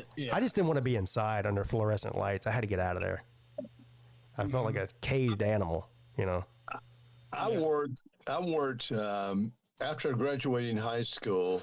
I worked 2 jobs. I was working at night on the air at the radio station, and I worked during the day at this men's department store. And at first I thought, wow, man, I'll get to know, fashion and what to wear and what not to wear. And I did pick up a little bit on that, but they just treated me like dog shit. I mean, the owner did, not necessarily all the other employees, but they had me up in the damn attic, pulling stuff out, and there's no air conditioning up there, and me sweating my ass off. So I remember, because my mom got me the job. I mean, she recommended me for the job. So I went to her and I said, Mother, I can't do this anymore. And she said, well, fire. She said, quit then. She said, that's on you. Said, you want to quit. So I certainly did. I went in the next day and said, I'm done. Best job I ever had still to this day was working at the golf course. I worked there for 7 years, full time. Scott, I started working there when I was 16 years old. I was working full time at the golf course and going to high school at the same time. Now, which golf course were you working at? At Kings Grant.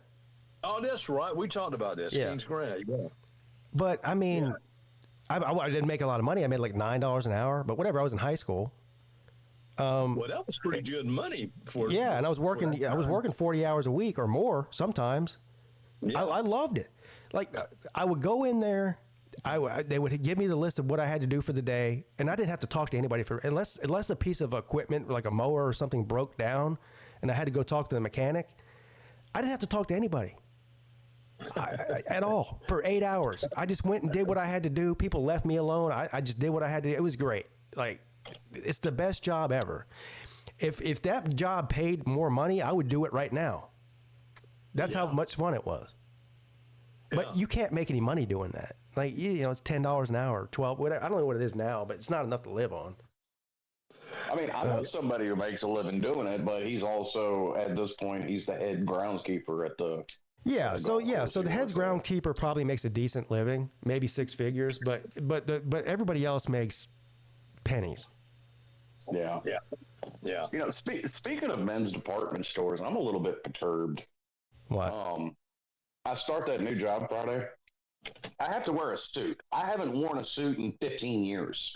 Why do you have to wear a suit? Yeah, I don't know. They just said the first day, come in wearing.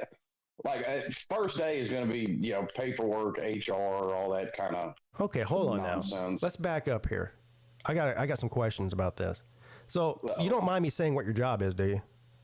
I've said it on air. All right. So he's going to be working in a prison or a jail, I guess, not a prison. Yeah, I'm going to be working for the sheriff's department. He's going to work for the sheriff's department at the jail. Why in the fuck would you need to wear a suit for that? Really? It's almost like they're setting you up. Yeah. I mean, day to day, I'm not well, I already had to a couple of weeks ago because I told you I had to go in for like one final. They called it a final interview. It was more the sheriff wants to meet everybody.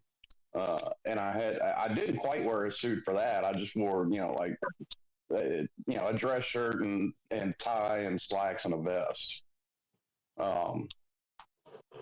But for whatever reason, because the day I have to go in and deal with HR and all my paperwork, they wanted us to wear a suit. That's just ridiculous. That is. I tend to agree.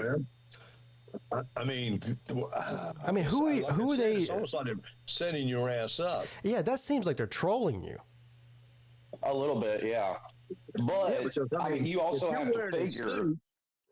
You have to figure the captain wears a suit on a daily basis. Yeah, but he's not in there in uniform. He's in the office in a suit. Making you put on a suit to come fill out paperwork? Yeah, it seems kind of ridiculous to me. It is ridiculous. And does that mean you're going to have to wear a suit every day too? No, he's going to wear a uniform every day. Yeah, he's going to wear a uniform. Yeah. Yeah. Okay. Well, I would think they want you to wear the uniform. I don't think they've got them in yet. Now, forgive my ignorance here, and I think I probably know the answer to this. Are you allowed to carry a firearm while at work, or you get like a baton or something? Well, no firearms in a jail whatsoever. Like even when, that's the way all jails work. Even when officers bring somebody in, there's a locker right there in Sallyport. They got a locker. Yeah, they don't want any guns inside that jail at all. Yeah, I get that. Yeah. But everybody goes to the firearms show because there's plenty of jobs. Like I won't necessarily be in the jail every day. I mean, I could very well have to go work with the chain gang one day. Okay, you're armed then. So if you take somebody off site, you can be armed. Like if you take them to pick up trash on the interstate. Yeah. Then you can be armed then. And there's a plethora of jobs there that are required. Anytime you're not inside the actual jail, you're armed. Gotcha. So at least a taser? Then they're going to give you anything to defend yourself? I mean, when I worked at the prison, I didn't carry a taser. What do you get, like a night? You had the option. You get like a nightstick, right? Or pepper spray. But I mean, here's the thing: in the prison, each housing unit is broken into 2 pods. There's 168 inmates on each pod. Okay. What the fuck good is a taser going to do me? But you get like a nightstick or something, right? No. Nothing? No, too many people have cried over that shit, so no. Oh. Yeah, I guess they don't take kindly to you beating prisoners with a nightstick. Yeah, that makes sense.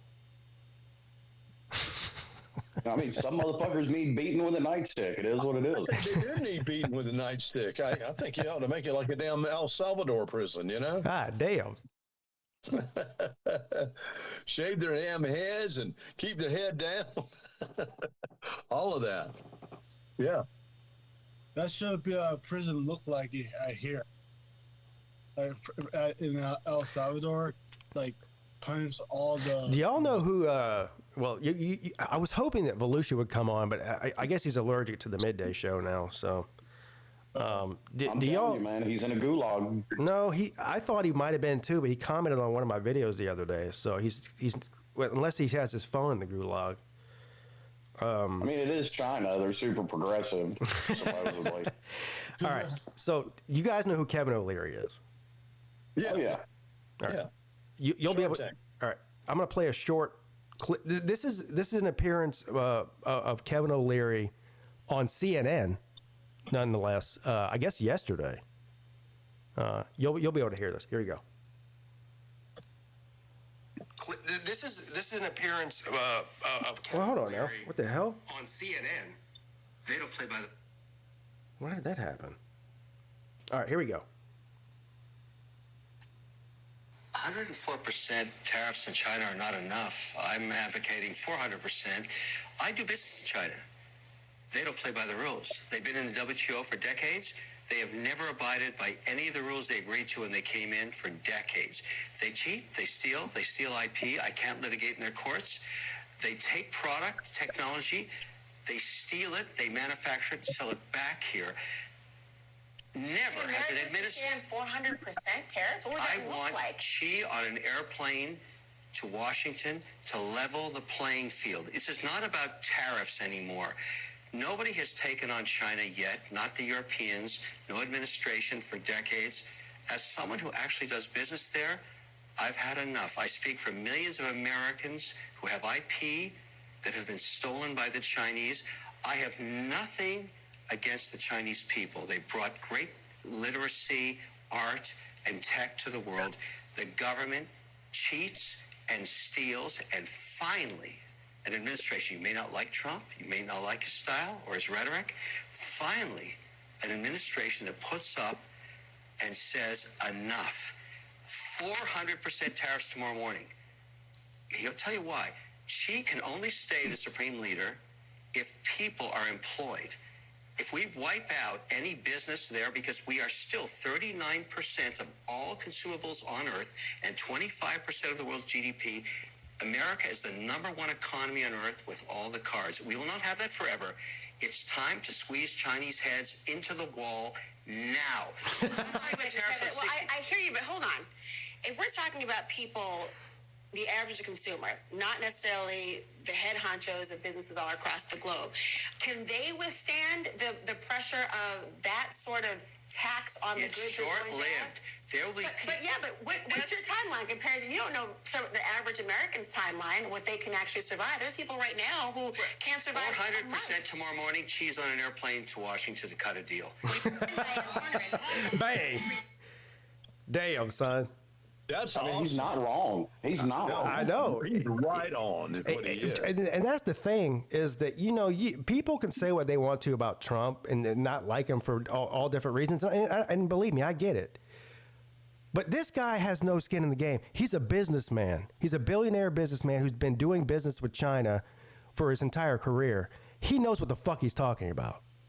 Yeah. That is correct. Absolutely.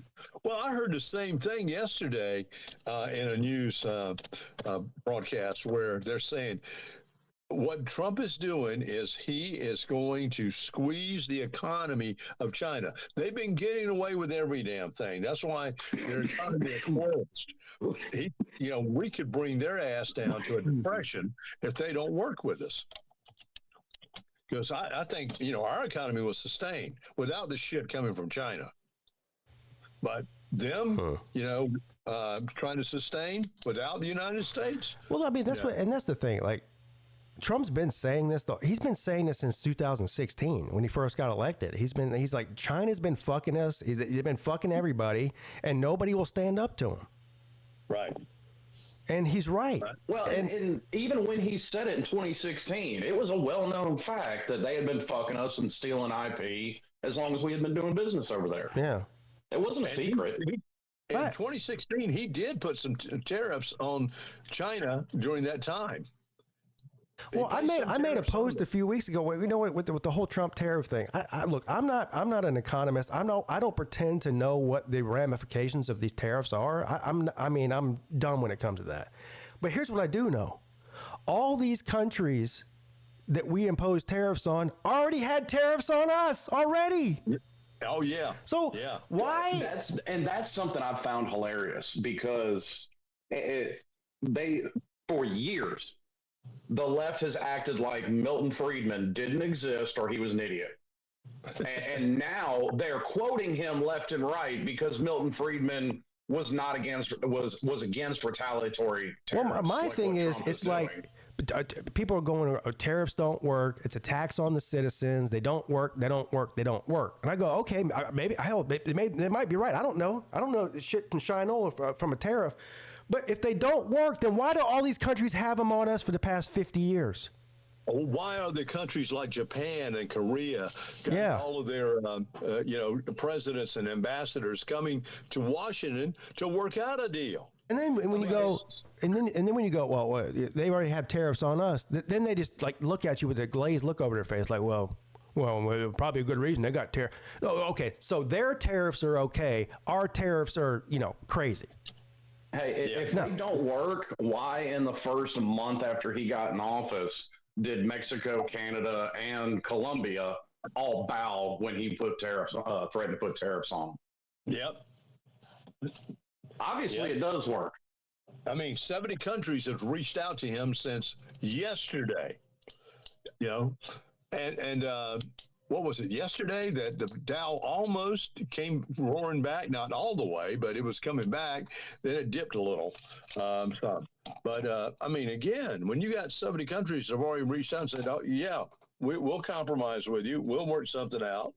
But instead of doing like what Peete does, you have the Nittany TVs of the world that are going to get all over the internet and talk about how the economy is going to collapse tomorrow. Right.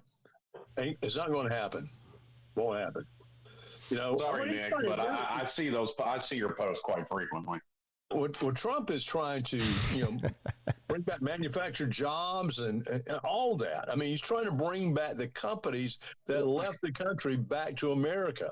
Well, I think is a pipe dream, Scott. I really do. Well, so Apple's coming back. I mean, a number of them are coming back. Ford said, we'll start again. You'll get some of it to come back, but you'll never reach. I don't know. Didn't we just reach like a $1 trillion deal with Taiwan for the microprocessing chips, microchips?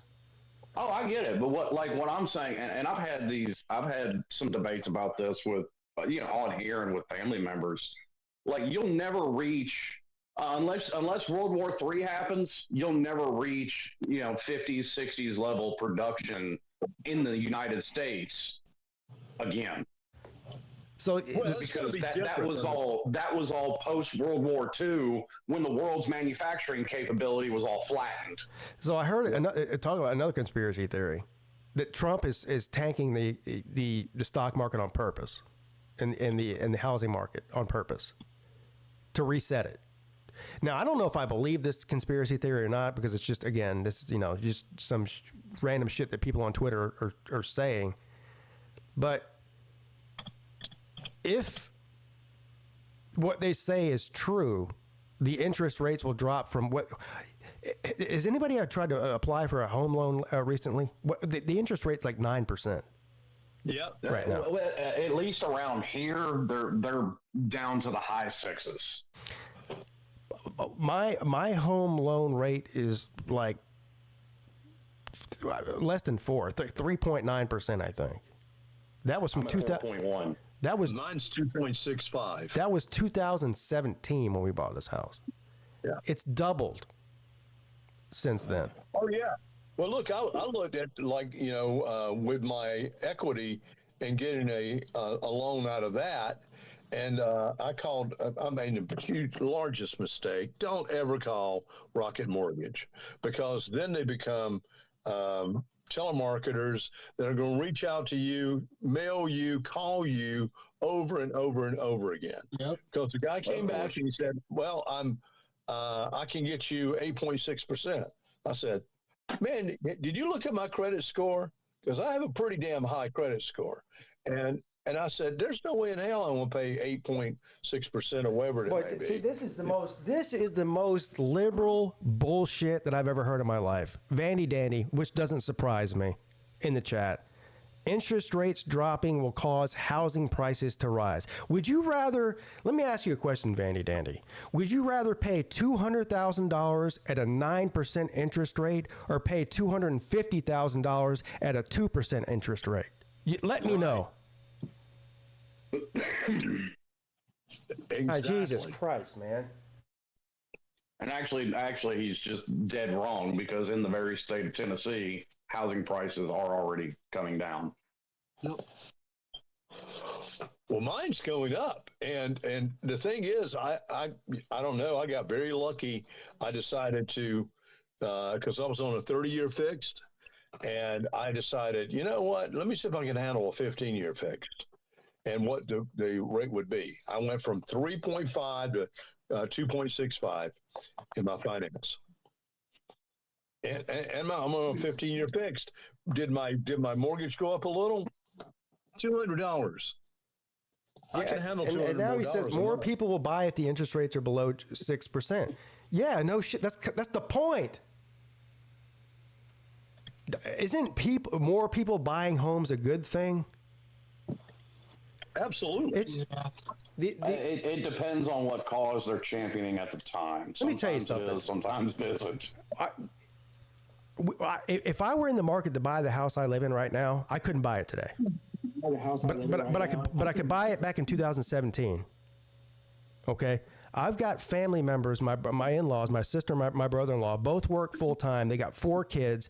They can't afford. They live in a tiny little house with 1 bathroom with 6 people living there, and a dog and a parrot, apparently.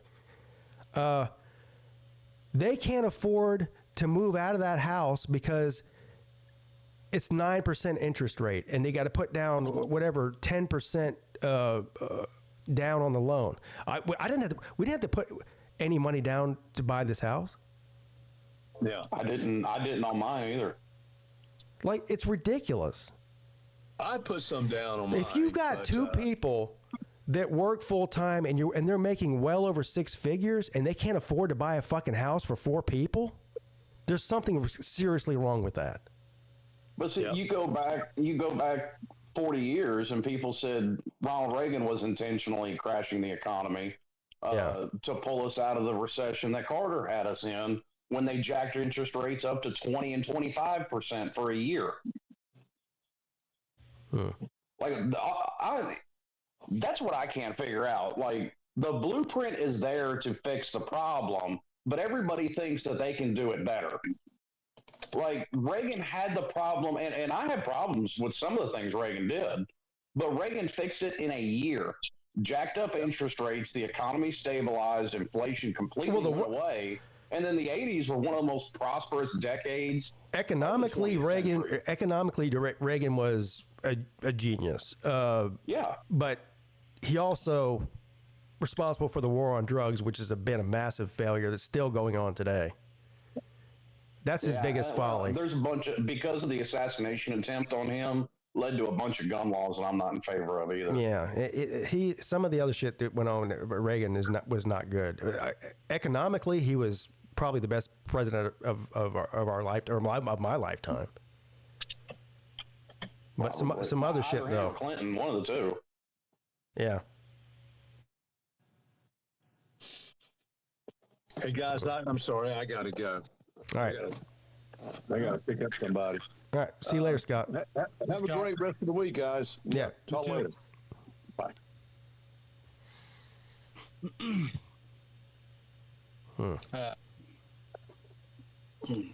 I won. I forgot, Nate. I forgot you were even here. No, you're good. Yeah. Have you been here the whole time? Yeah. Oh. Yeah. He was on here before I got on here. Yeah, I know. He hadn't said anything in 2 hours. Forgot he was here. Well, I mean, I'm not a politician guy, but I just, listen to you guys about politics. That's one thing that I think bugs me the most about shit that's going on these days. Like, I think much more of it is just social and moral issues, but people try and politicize it so people won't talk about it because it's the old adage, you don't talk about religion or politics. Right. And I think that's why people. Well, you shouldn't talk about religion or politics at political arena. I think that you shouldn't talk about it at Thanksgiving dinner. Right. That's not a good idea. But we talk about everything on this show. Right. Well, I think we're different than, like, my grandmother wouldn't talk about it with anybody. Yeah. So I think that's just a generational thing. Yeah. Yeah. I wonder if Hoghead's still bored. Probably. He was bored earlier. It happens. Yeah. And he had to let us know too that he was bored about what we were talking. He liked the Shane Beamer rhetoric, but he didn't like me talking about whether or not God was a person or a man or a woman or a pronoun. I think he was a little bit offended. That's not.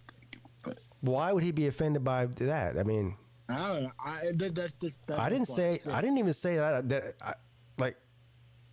I didn't even say anything bad about God. I just wanted to know.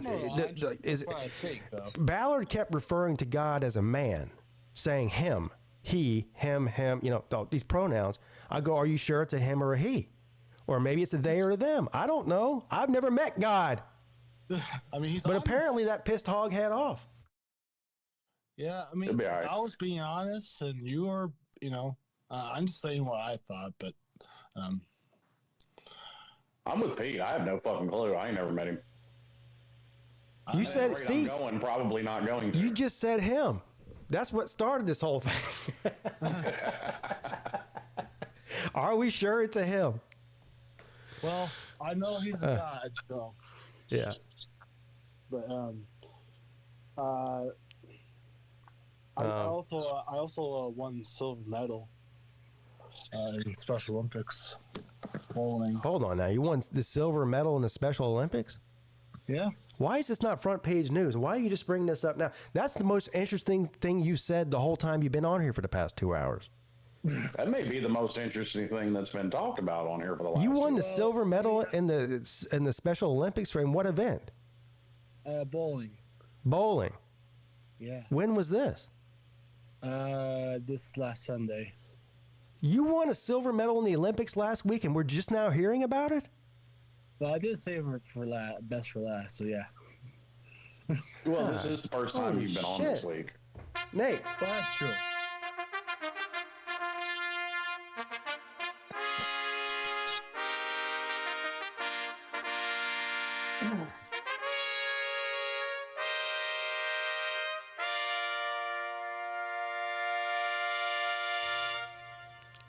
You know what I'm about to ask you next, right, Nate? No idea. Can I see the silver medal? You have it with you? Yes, I do. Okay, we got to see this. And the AS is a real medal. Is it really silver? Yeah, did you bite it? Yes. No. Oh, you're supposed to bite it. That's what all of them do. Yeah, don't bite it too hard. Don't break your tooth, but. Yeah, I don't do all that. But at least bite it. If your tooth leaves an impression on it, then it's not real silver. Well, let's toss it out. Yeah, bite it. I don't know. Look at that. Look, we have a bona fide silver medalist in the Olympics on the show today. This might be the greatest moment in the history of the Midday Show, Nate. Not only that, this is actually not my first ever. It's not? No. What are you, Michael Phelps? How many fucking medals do you have? Here, let me show you. Oh, shit. This guy's Michael Phelps. Secret why? Look at this guy.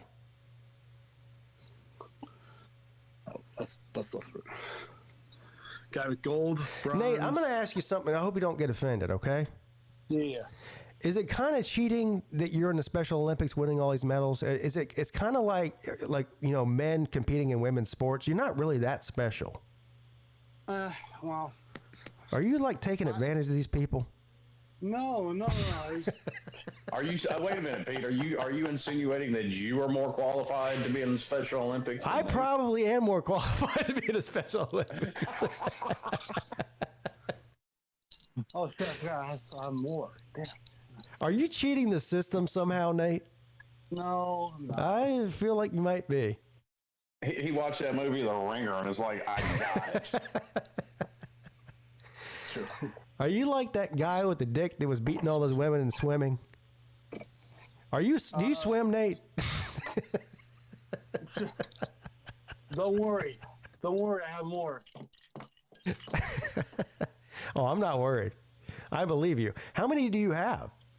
You've got more. You actually have more medals than Michael Phelps does in the Olympics. Yeah. You're like, yeah, I do. Is there anybody more decorated than you in the history of the Olympics? How many do you have? I'll count them in. I just gotta get all my medals on. Shit, I got a lot of fucking shit over here. God dang, man, look at this. He's got so many. Slim, imagine having so many Olympic medals that you don't even know how many you have. Nope. I wouldn't know what to do. Like, with it. Yeah, I couldn't imagine. Like, if you ask any Olympic medalist, like, how many medals do you have? They'll be like, oh, well, I got 2, or I got 1, or I got 3. But you ask Nate, he goes, I don't even know how many I got. God damn. He's probably got 10 more buried in the bottom of his closet. Maybe. He just wears. He wears Olympic medals like, drunk bitches wear Mardi Gras beads. Oh shit! Pretty sure this. Oh my goodness! Listen to him. He's like the Mr. T of the Special Olympics. Yeah, yeah, you're like the Mr. T of the Special Olympics. So I got 1 gold. Oh, that's all 1 gold? Yeah, what a loser. 2 gold. Oh, 2? No, 2 gold. Oops. 3 gold. Damn. Trying to sort them out. Bronze. Oh, God dang it. Bronze? Loser. Yeah. Yeah. Loser. Okay, it's good. Silver. I think I have more silver than gold, to be honest. Are you counting these? Because you don't seem like you are. 1, 2, 3, 4, 5, 6, 7, 8. 8? Yeah. How many did Michael Phelps have? 6? Probably. I'm not sure. How many did Carl Lewis have? Who's the all-time leader in Olympic medals? Is it Nate? Probably. It may be Nate. I gotta see. This is a historic moment. Oh yeah. All time. Nate, how is it you've been coming on every show on the internet for at least 4 or 5 years now, and this is the first we're hearing about any of this? Well, I did say it's a BA's stream last Sunday, so kind of people know about it then, but most people didn't really, like you said, didn't know about it. I tried to mention it. So, maybe, yeah. The all-time Olympic. This can't be real. What was it? 14? Michael Phelps had 28 medals. God damn. Good God. That can't be real. That's all right, Nate. Yeah. He wins. He had. Listen to this, buddy. Nate. Nate. You're fucked. You could go the rest of your life and getting silver medals at the Special Olympics. Michael Phelps has 23 gold medals. I believe it. Wow. And 28 total. And I'm sure the other ones are probably silver. So you got some catching up to do. What are you doing? You should be out training right now to try to catch up to them. Yeah. Yeah. You know, actually, my dad actually suggested for like a video for talent show for Luton's Got Talent. He suggested me bowling, like me videotaping me bowling. Yeah. Well, you won the silver in bowling. What'd you win the gold in? Can't remember. So, I'm about to say that's probably what you need to tape yourself doing if you won the gold medal in it. Do you want to know this is how proud I am right now? What's up? So I can now go around and tell people with 100% confidence that I beat a bowling medalist at bowling. I mean, because when you came down here, we took you bowling and I beat you. You did? I did. Them is facts. And so I have a victory over over a silver medalist in the Olympics at bowling. I'm not mad about it. Well, I'm not mad about it either. I'm going to start telling people that now. I mean, I don't care. Is bowling a sport in the regular Olympics too? I'm not even sure. I think it is. Yeah. I know some things come and go. Like boxing went away for a while, but they're bringing boxing back to the Olympics when it's in LA. I guess in 26. Yeah. Or 28, whenever it is. Yeah, Luke beat me in bowling. BA beat me in bowling. Pete beat you in bowling. Yeah, you did. Yep. Damn. You want to go bowling? I do. You know what? We should have like not like a hog fest, but like a bowling fest, like in the summer. But it's probably not going to do this. It's probably not going to happen this year because, you know. I see now why you were so into the idea of a slob bowling event. Yeah. Because I think a slot bowling event would actually be pretty fun. Yeah. Well, like we could get like bowling shirts made of your team. Oh, that's a great idea. Yeah. Like yeah. Somebody might even go as far as to get like a specialized like team ball.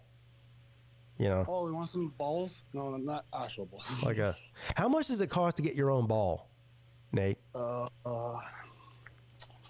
got your own ball. To be honest, probably like $200. That's it? Yeah. Shit. That's not terrible. I might have to get me a pigskin Pete ball. If they're drilling it, that's kind of like costing like. If they're drilling it, what does that mean? You know, drilling the holes for your fingers. Well, where were you? I'm a caveman. Of course, it's gonna have finger holes in it. You got to pay extra to have your fingers in there. No. Just drilling in general. The bowling. Do you understand what he's saying, Slim? I don't. I don't either. You're saying they charge extra to drill. Of course, they have holes in them. That's not part of the cost. You got to pay extra for that. It's not a bowling ball. It doesn't have finger holes. Right. I have no idea. I'm not a bowling expert. I just bowl. Well, you just said. And I remember these from back in the 90s. People would have those clear bowling balls with the Budweiser bottle inside of it. Oh, yeah. That's got Pete written all over it. Most of these balls curve really well, so. Jay Shipe says he paid extra for them to drill an extra hole. Yeah, that's what I said. Is that even legal?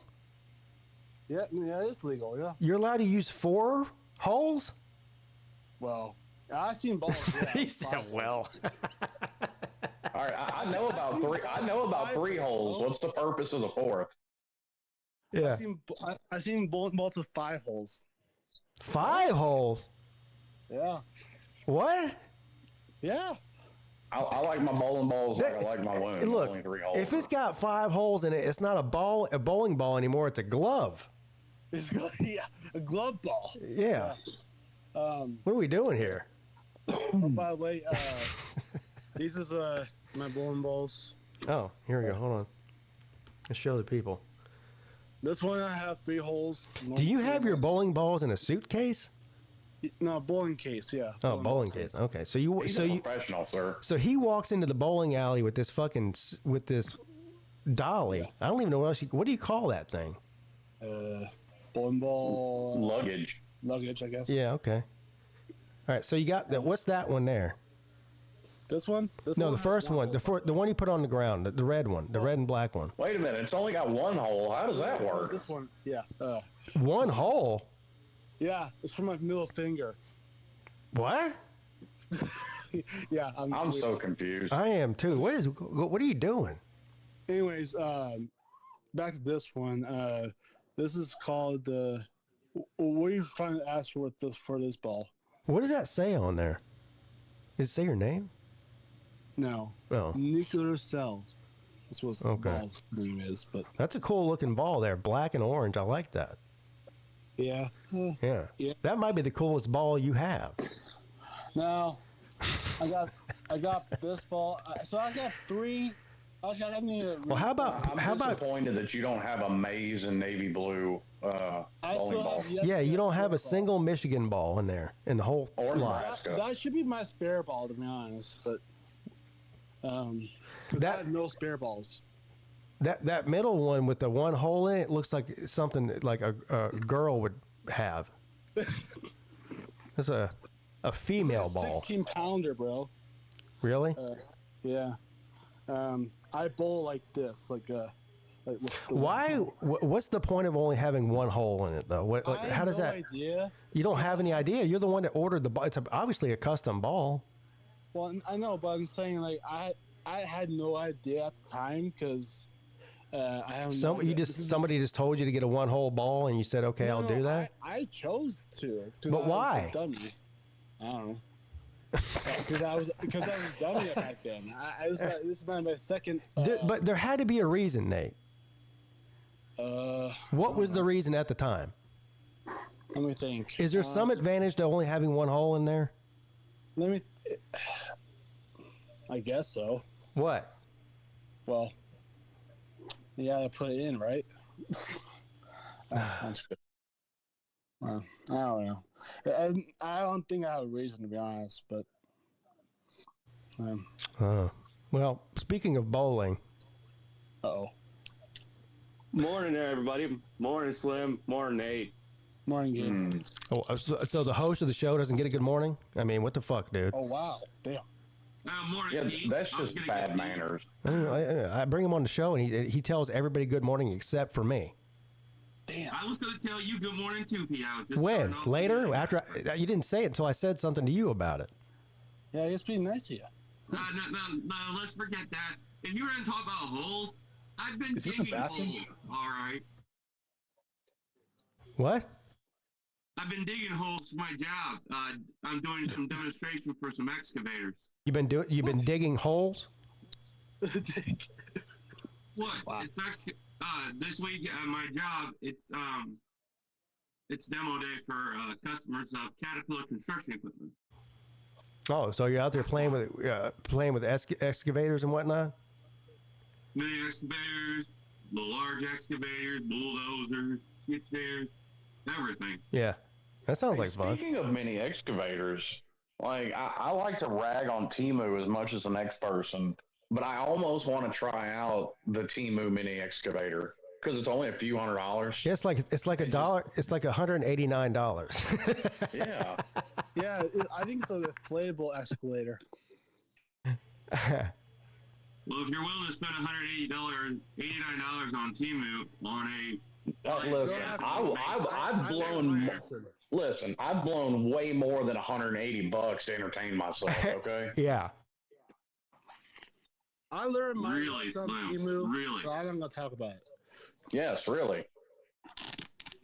Hey, Pete, how much was that gun safe of yours? I got it 40% off. It was $339. Yeah, that was going to be my other question of the day. Did you find some poor suckers to help you get that thing upstairs? I did. Oh. That was a whole. Give them a couple of beers. So my neighbor's a cop, right? And so I went over to his house, rang his doorbell, and I was like, "Hey, I need some help." Now everybody tried to talk me out of bringing the gun safe upstairs.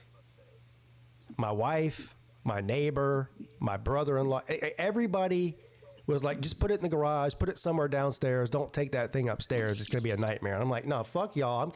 Now I'm mad. I'm getting the thing upstairs. Okay. There's no ifs, so ands. The very people that you're asking for help to get it upstairs don't want to take it upstairs. Yeah. So I knock on my neighbor's door and he's like, "What's up, neighbor?" I'm like, "Hey, I need your help." And he's like, "With what?" I said, "I need to take a safe upstairs." He goes, "I'm not your guy, but I do have a son who's, he's like 20 years old." That does sound like a job for a young I'll back. tell you what, Yeah. that gun safe you got at your house sounds impressive. I'll admit that. But I don't mean to be brag of the next person, but I was thinking about actually honestly getting myself a gun safe, honestly. Oh, fuck. Well, you got to have guns to put in there. Otherwise, it's just a safe. Well, I'm trying to work on that, dadgummit, Pete. First thing would be get guns, then the safe. I don't think it works the other way around. I mean, if you don't have anything to put in there, then you're just buying a safe. I mean, you can, Do we really? I'm planning it out, Pete. I'm planning out how I'm doing things, Pete. Anyway. Why are you not trying to talk this individual out of buying a firearm? No, I'm not trying to tell you guys not to buy a firearm. Buy a firearm. It's your No, I'm trying to tell you, you probably shouldn't. I kind of want him to. Is that wrong?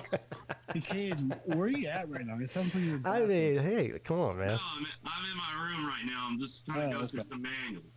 Okay. But I talked to my grandfather about that safe I wanted. Yeah, you keep wanting the safe, but you don't have anything to put in it, It'd be though. cool to have this safe, and I was like, it's like only $130. What kind of safe are you getting for $130? A very small one. It's a second use hand safe, but it's one of my favorites. A second use? Is this from Team Mill? I got it off the original owner, so I'm a second hand owner. So it's used.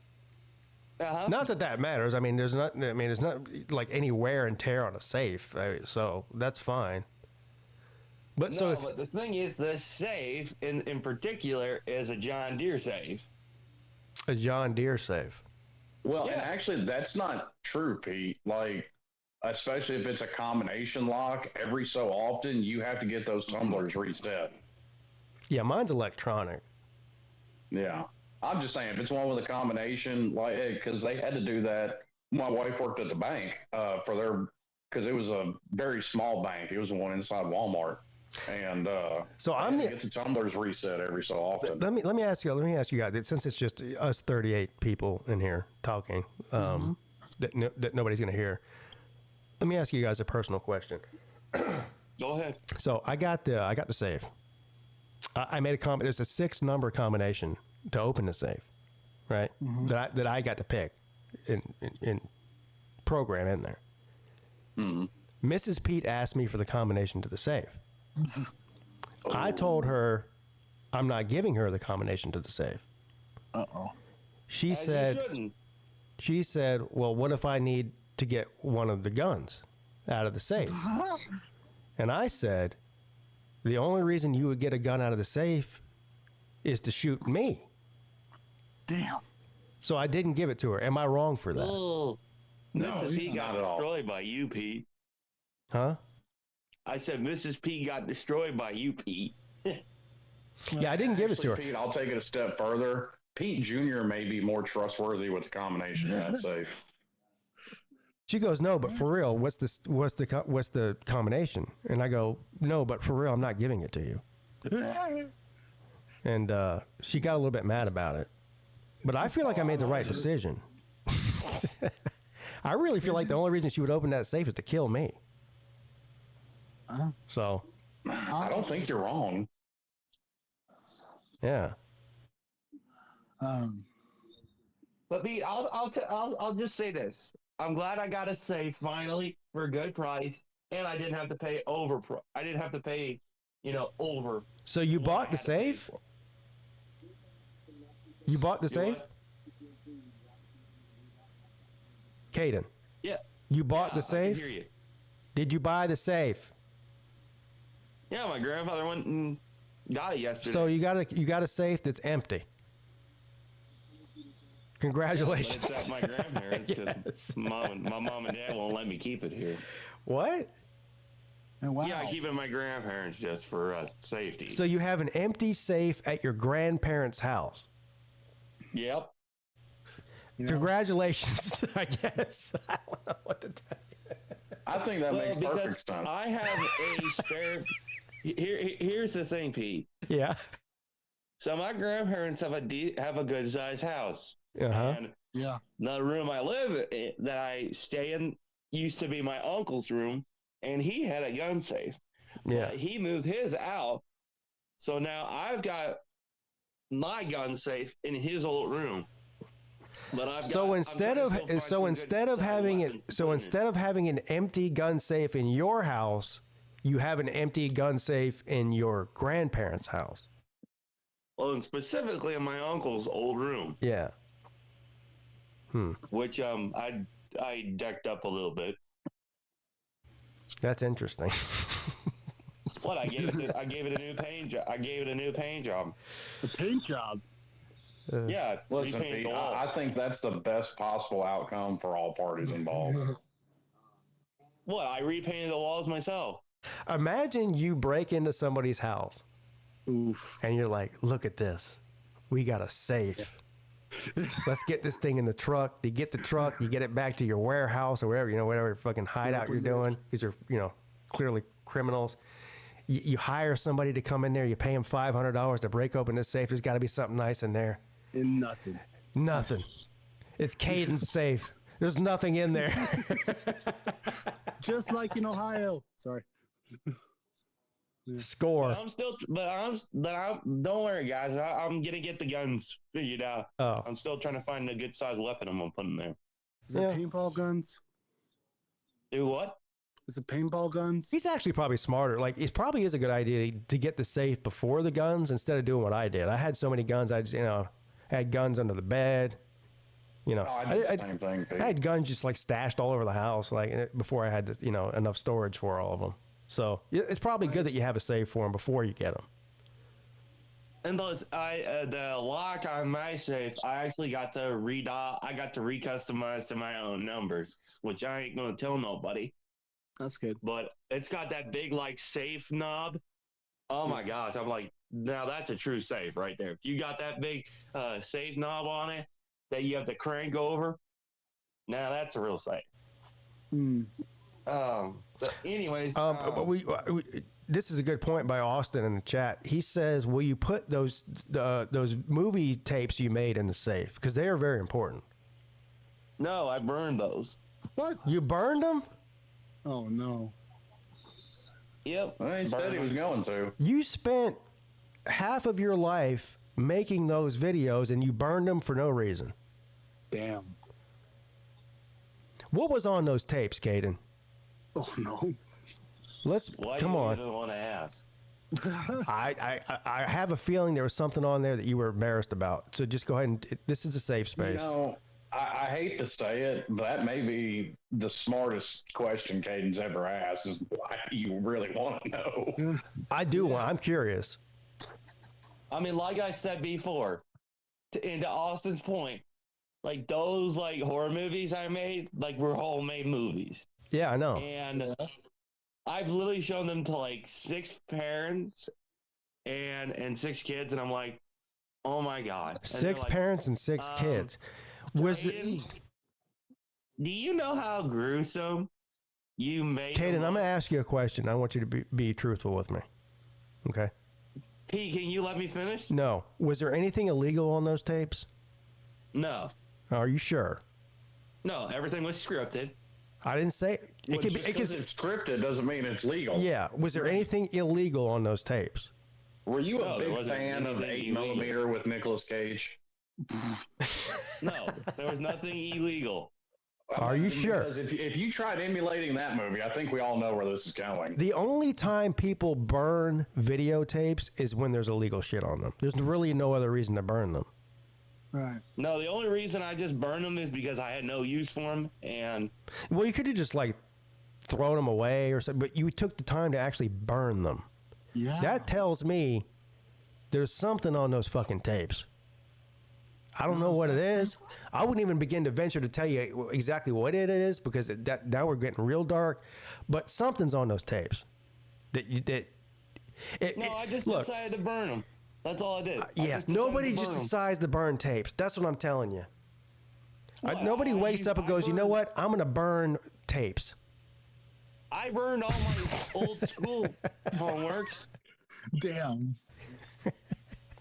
This is hilarious. Oh man, there was definitely some illegal shit on there. Old school records. Does anybody think there wasn't? Does anybody think that if he burned those tapes, there wasn't something illegal on there? Yeah. Or I just like burning. So you're a pyro. Now, I would actually believe that, if I'm just being honest. I just like burning stuff. Why? I would believe Caden's a pyro.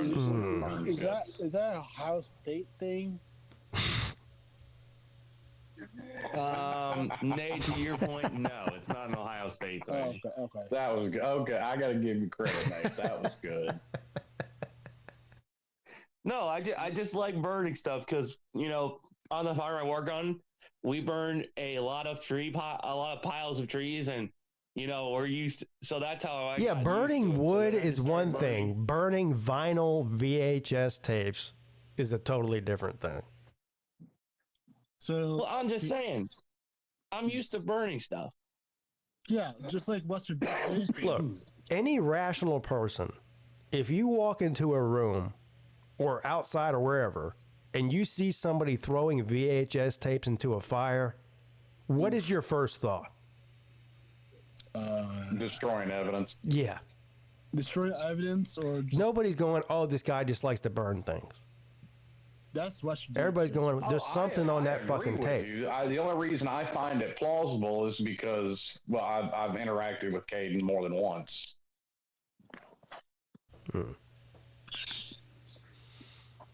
Like, Slim, let me just say this. I just like burning stuff. Well, first of all, don't admit to any crimes on this show because I don't want to testify in court.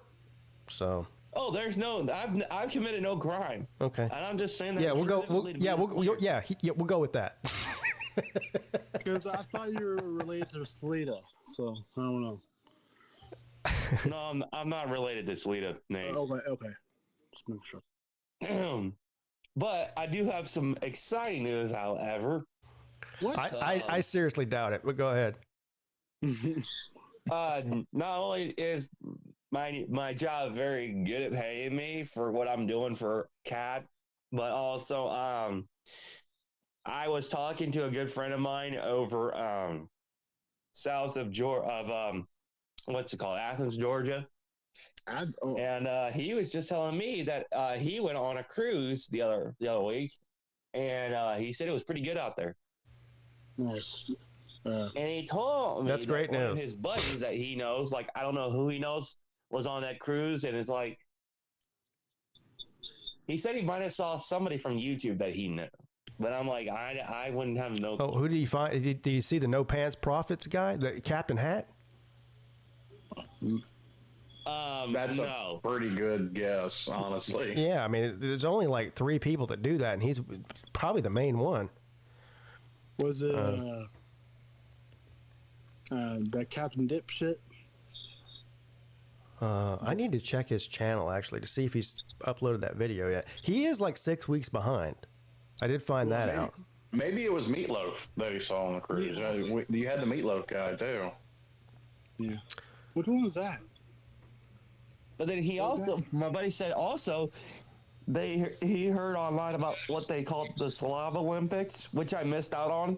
Mm-hmm. I told him about I was thinking about going on the Slav Olympics, but I got too busy with work and stuff. Understandable. Because I think next, I just wanted to come and meet Pete and Slim and you, Nate. You're just not slobby enough to. If you have to take off work, then you're not slobby enough. Or I'm just busy. No. Well, I'm just an honestly busy guy. I mean, between working and then having worked on a farm, Yeah, I mean, it's chaotic. As Salim would say, he can't go because of yeah. But on the other hand, college football is going pretty well. The start of it, and I told my buddy Jackson Johnson last night. I said, you know what? Can we just forget about college baseball and college basketball, March Madness, and all that crap? And can we just get on to college football right now? Because I am literally in the mood of seeing Ohio State and Georgia beat the living hell out of each other. That's the bottom line. Did you first beat Michigan? They don't even play each other. Yeah. I'm just saying, can we just forget about college baseball? Just let Ohio State and Georgia beat the living hell out of each other? Well, they're not scheduled, though. That's the thing. That's what Slim's trying to say. I know what Slim's trying to say that. I'm just saying, I want to see OSU versus Georgia right now, right here in Columbus. I mean, it's not possible. Why would LSU and Georgia play each other in Columbus? I'm even more confused. No, he said I'm saying Ohio State and Georgia. I'm not talking about LSU and Georgia. Yeah. Look, Pete wants to start college football season early. I mean, he wants his Clemson Tigers to kick it off right. I think everyone that is a college football fan wants college football season to start early right now. So, but we can't do anything about it. So just wait. Well, I'll tell you this. You know what? I feel like with Ohio State's roster this year, honestly, 10. I'm feeling pretty confident. 9. And the way that Matt Patricia now has gotten 8. along with our guys on defense. 7. 7, 6, 5, 4, 3, 2, 1. 6. 5. 4. Well, I'm feeling confident. 3. 2. 1. Toodles. Blast off. We have. Don't blame me. The chat demanded it. I was finna tell you to do the Lord's work. I got lost. I was well, I don't even know what he's been talking about something for the past 3 or 4 minutes. I don't even know what one word he said. I was looking at the No Pants Profits guy's page. Damn. Trying to find the video of us, but he hasn't uploaded it yet. But I did find out he posted a video last week of the woman that took us on the taxi tour in the Bahamas. Dee is her name. Yeah. Yeah. He posted a video last week of when he actually met her to set up the tour that we went on with him.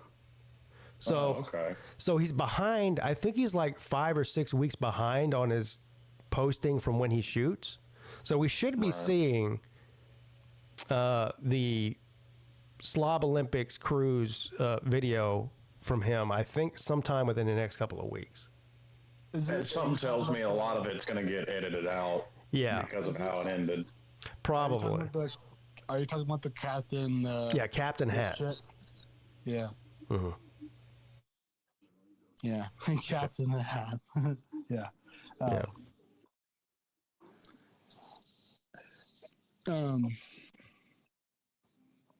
Dude, I had never played roulette before, for whatever reason. Pete explained roulette to me in 5 minutes, and I was away on a hot streak. This dude sat down B-Dog and went into a 2-hour diatribe on how to play roulette. Oh, you talking about Captain Hat? Yeah. Yeah. He tried to do that shit with me. The first night we were there, he came up, and I was playing roulette, and he came up and started trying to tell me, like, strategy. And I looked around at him, I was like, dude, listen to me. There's no strategy in roulette. And he's like, oh, no, but there is. You got to do that. I'm like, bro, listen to me. No. I said, you're talking to the wrong person. Go talk to somebody else when it comes to this. I know that you can't bullshit me on this. No, you can't. Okay? And he's a bullshitter. I mean, that's what he is. He's a dipshit. A professional. He's a professional bullshitter. And I saw it from a mile away. And he's sitting there trying to convince. He's thinking he's going to try to convince me that he knows what he's talking about. And I'm like, bro, you were talking to the wrong guy about this right now. What was worse in a casino, him talking to you, Pete, or the what do you call it, the payer, like the by the blackjack table, the one story you talked about that made you mad? What? No, that was the dealer at the roulette table. Yeah, that was the. It wasn't even the dealer; it was the pit boss. That's what I well, meant. both of them. The dealer started it though. Yeah, well, the dealer started it, but the pit boss was the one that was arguing with me. Yeah, No, but that's what I said. Which one was worse, the captain or the? well, the captain hat didn't fuck with my money, but the pit boss and the dealer did. Yeah, so okay, yeah, they were definitely worse than him. He was just spouting nonsense. Just walked away. Because they had just swapped out dealers on us, and I had just walked away. I had cashed out and walked up to the bar to grab a drink, and I come back and fucking Pete's 2 seconds from getting thrown out of that place. Yeah. I'm like, Jesus, I can't leave y'all alone for 2 minutes. Well, and the frustrating thing about that is I was right too. It wasn't like I was over there just making a scene for no reason, like being a drunk idiot. Like I was right, but the fact that I was drunk, doesn't help the situation at all. It makes me look like I'm the aggressor, but I was right. So fuck them. Yeah, fuck them. Yeah. But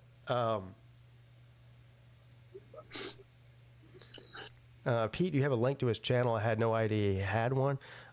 Just search No Pants Profits on YouTube. He's the only one on there with that name. I actually like that name. Yeah, I wonder.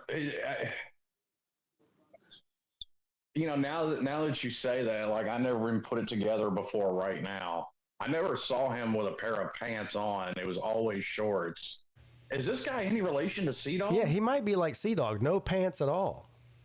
It's funny too because, look, and I think the guy's kind of a jerk and everything with the interaction I had with him. But I did have fun with him. He is a character. So, so there is that. But he's got here. I'll show you. He's got like 24,300 subscribers to his channel. Right. All he does is post mainly cruise videos or something associated with cruises or traveling. A lot of casino stuff. But look at like his average views, like 300 views, 600 views. Whoa. For that many subscribers, like the most 1.5 thousand views.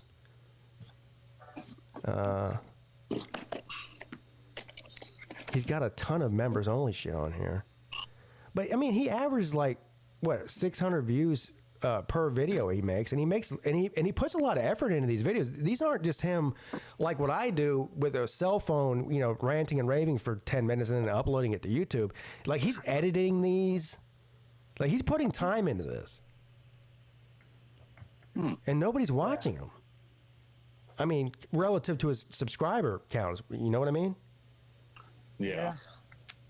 So I don't know. It's weird. Yeah, it's weird. Yeah, I don't know. Maybe it's just because he's a total jerk off. Yeah. That might have something to do with it. Might have something to do with it. I just subscribed to him a minute ago just because I want to see when he posts that video of us. I know if he...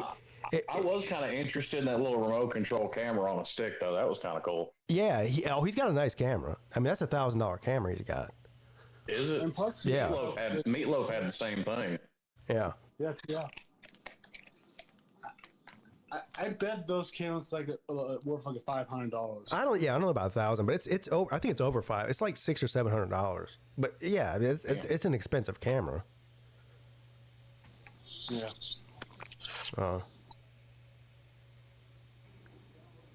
But yeah, he came and sat down next to me and started telling me how to play roulette, and I'm like, bro, get away from me. And then, so a lot of people like Sea Dog came in and he was like, what do I do? But he just didn't like literally know how to even bet at all. He wasn't asking me strategy. He just didn't even know what to do. So I don't have any problem with that.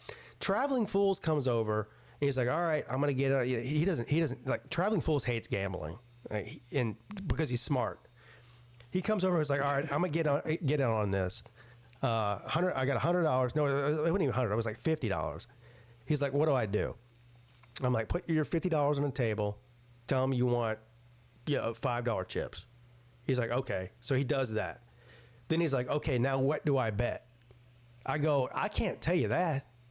He goes, yeah, but he's like, but what's the strategy here? I go, there is no strategy, dude. That's what I'm trying to tell you. He's like, yeah, but how about just tell me what to do? I go, I'm not telling you what, I'm not going to be, look, I'm already responsible for losing my own money. I don't want to be responsible for losing yours too. True.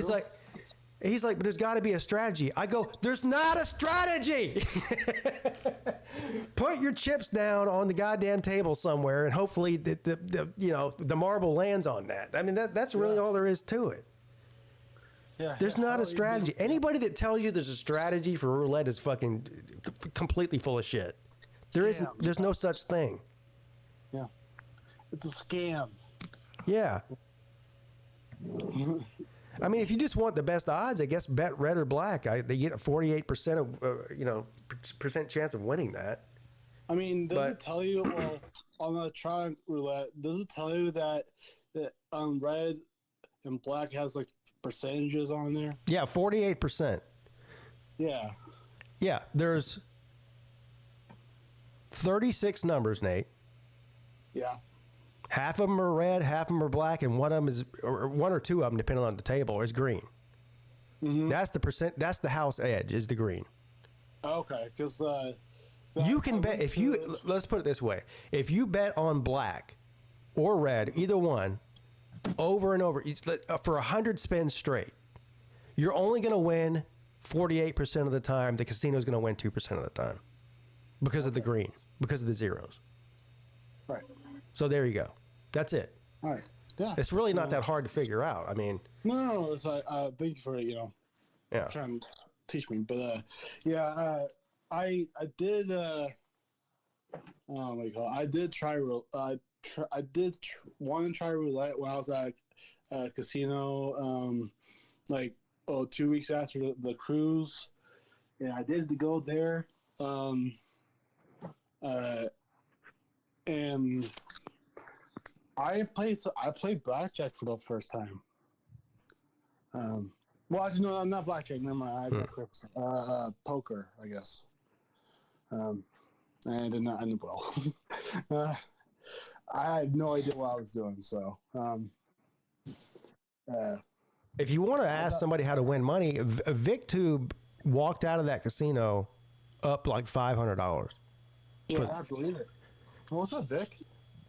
And VicTube wasn't doing no bullshit games like he wasn't doing carnival games like roulette. He was playing actual card table games, but blackjack. Yeah. Were you playing 3 cards? No, he's playing blackjack. He was playing a $25 table. Yeah. Damn. Yeah. It was a $10 table, wasn't paying me enough. So. Yeah. VicTube went in there and said this $10 table is for kids.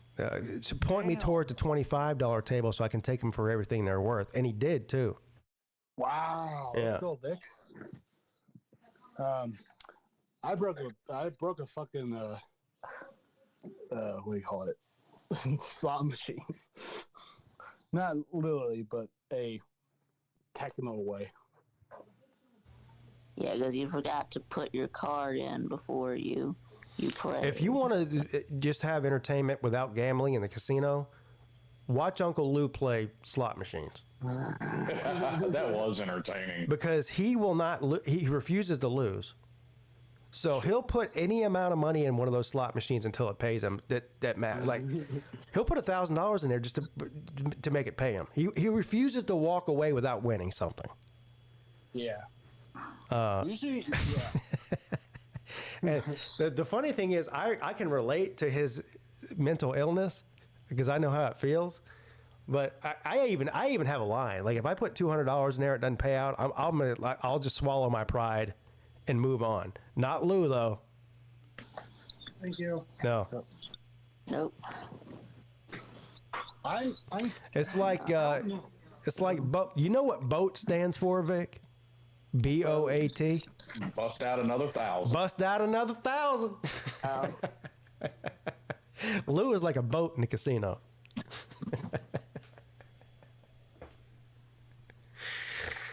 I was gonna say bitches of America. Yeah.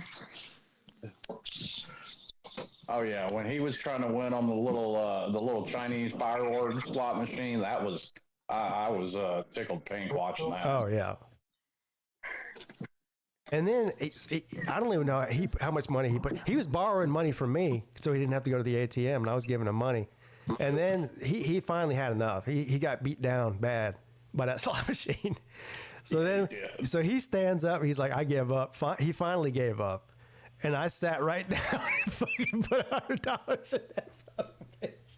I was like, "I'm about to win the money you spent." He's like, "Man, it's about to hit." Of course, I lost. My machine found 2 suckers. Yeah, 2 suckers. I put $100 in there and lost it in fucking 10 spins or whatever it was. That was the end of that. What's the normally what do you call it? More luck spin, like 5 spins, 3 spins. What? Wait a minute. The more spin you do, the more the better chance you have. Oh, okay. That's what I was trying to ask. Yeah. Well, here's again. There's no strategy to slot machines either. I mean, talking about total luck, randomness, but the people. If you're gonna play a slot machine, find a slot machine. Pick your denomination, 1 cent, 2 cent, whatever it is, and max bet every spin. If you're doing the minimum bet on spins, you're completely wasting your time. Okay. You're not going to win. No. The only way to hit on slot machines is do the max bet and get the max payout. That's it. Well, here's the thing. There are regulations on slot machines in the U.S. I don't think the boat falls under them regulations. We were in international waters. Yeah, I think so. Yeah, I think you're right.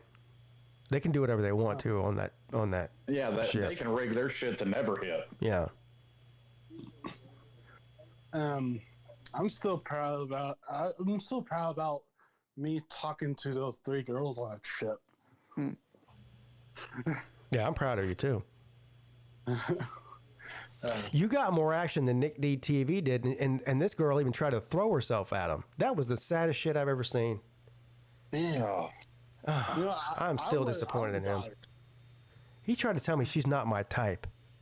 I go, bro, come on, not man. your type. She's my type. Is your type single on a cruise? Does your type have a pair of nuts? What are you doing? Well, I'm convinced of that at this point. I don't know, man. Which, I mean, hey, this is 2025. I'm not here to kink shame if that's your thing. What's he, like 25 years old? How old's Nick? 23, 25, right in there. I think he's around like 25, 26. Yeah, whatever. He's in his early to mid 20s.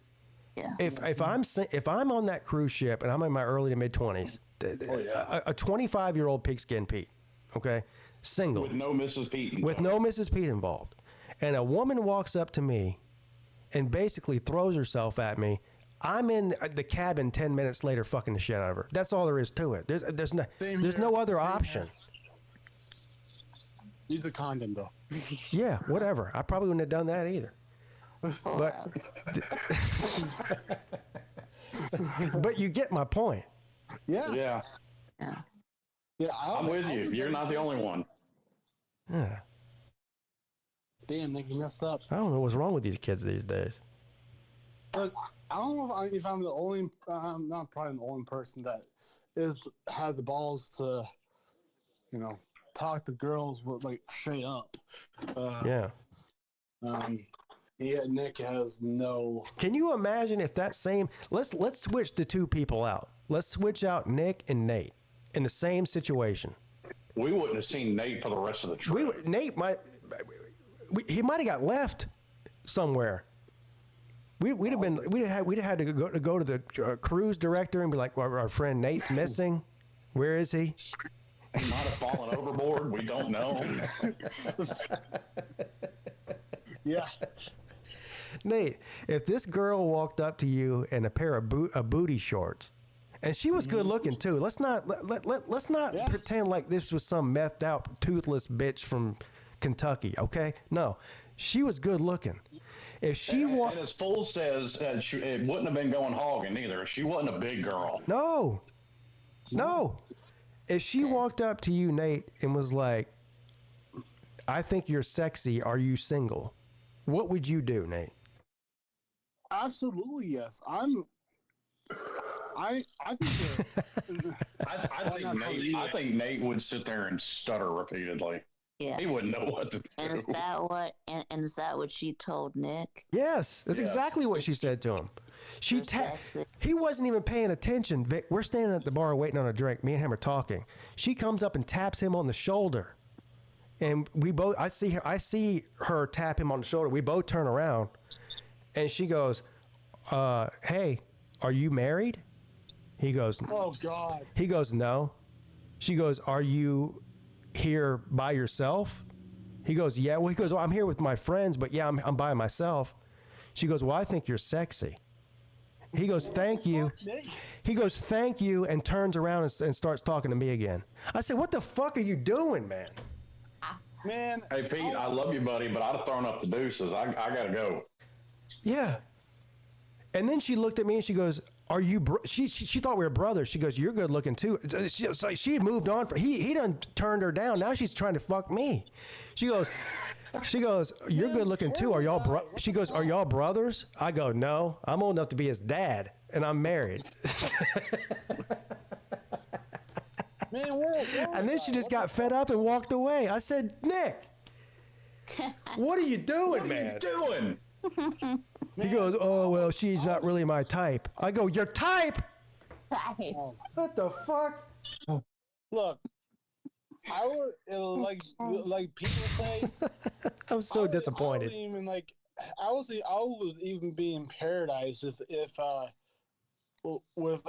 fucked her, if I had the next situation. Nick, I know you're listening. I'm not mad at you. I'm disappointed. I was totally disappointed in him. I'm more disappointed in Nick than I am Sea-Dog after that trip. Oh. Yeah. It's close, I mean, but I'm more disappointed in Nick. You can't get more of a sure thing than what she was giving. I mean, she basically said, "Hey, will you fuck me?" I mean, that's what she said without saying what she said.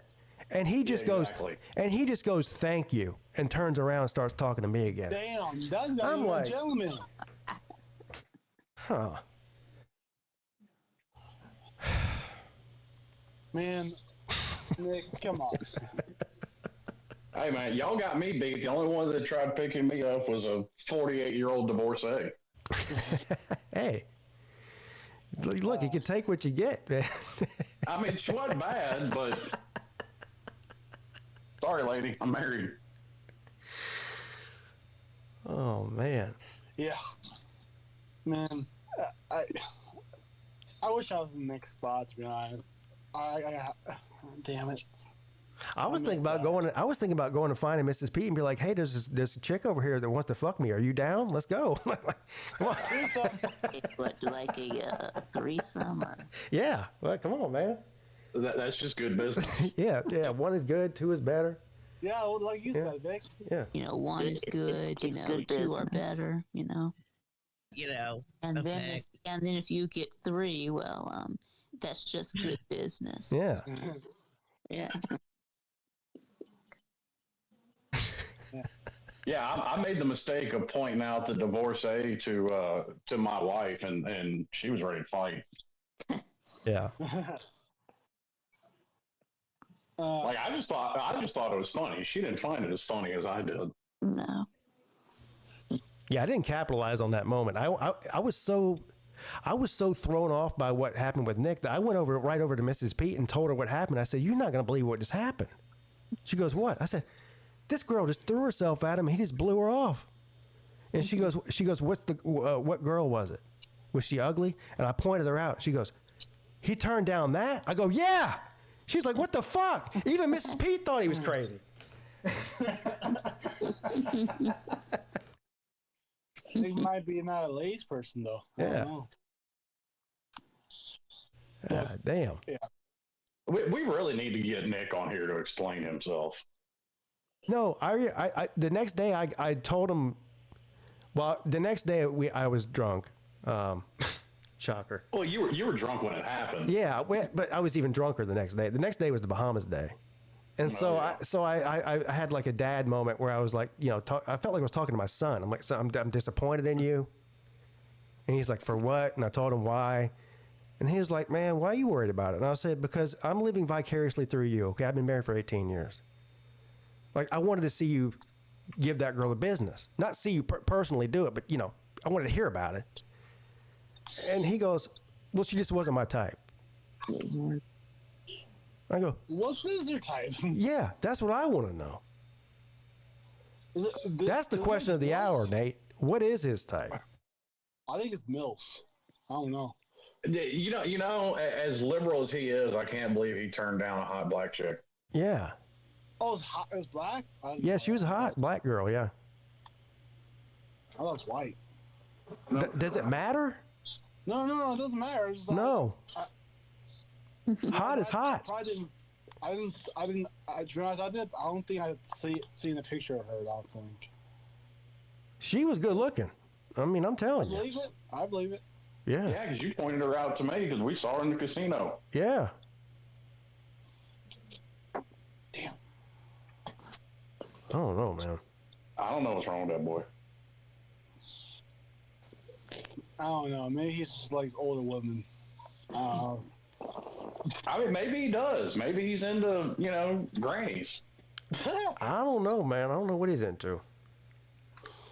Jackpot says maybe. Gray, there ain't no other way. I mean, Jackpot says maybe he's just not into women. I mean, that's a possibility. I'm not going to make that claim on somebody. That's Yeah. I don't know. Well, I'm not making the claim. I'm just saying it's a possibility. I mean, it is 2025 after all. Good. Yeah. There's no other way. There's only a way. But look, Nick is he's a good-looking guy. Yeah.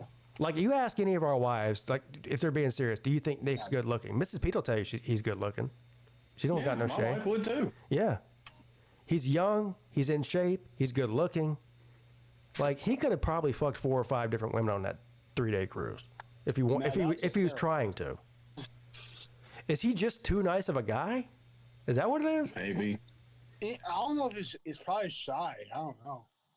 Well, I also think like there's once again, it's one of those generational things. Like younger people in general just don't know how to talk to people anymore. But Nick does, though. I mean, I've talked to him.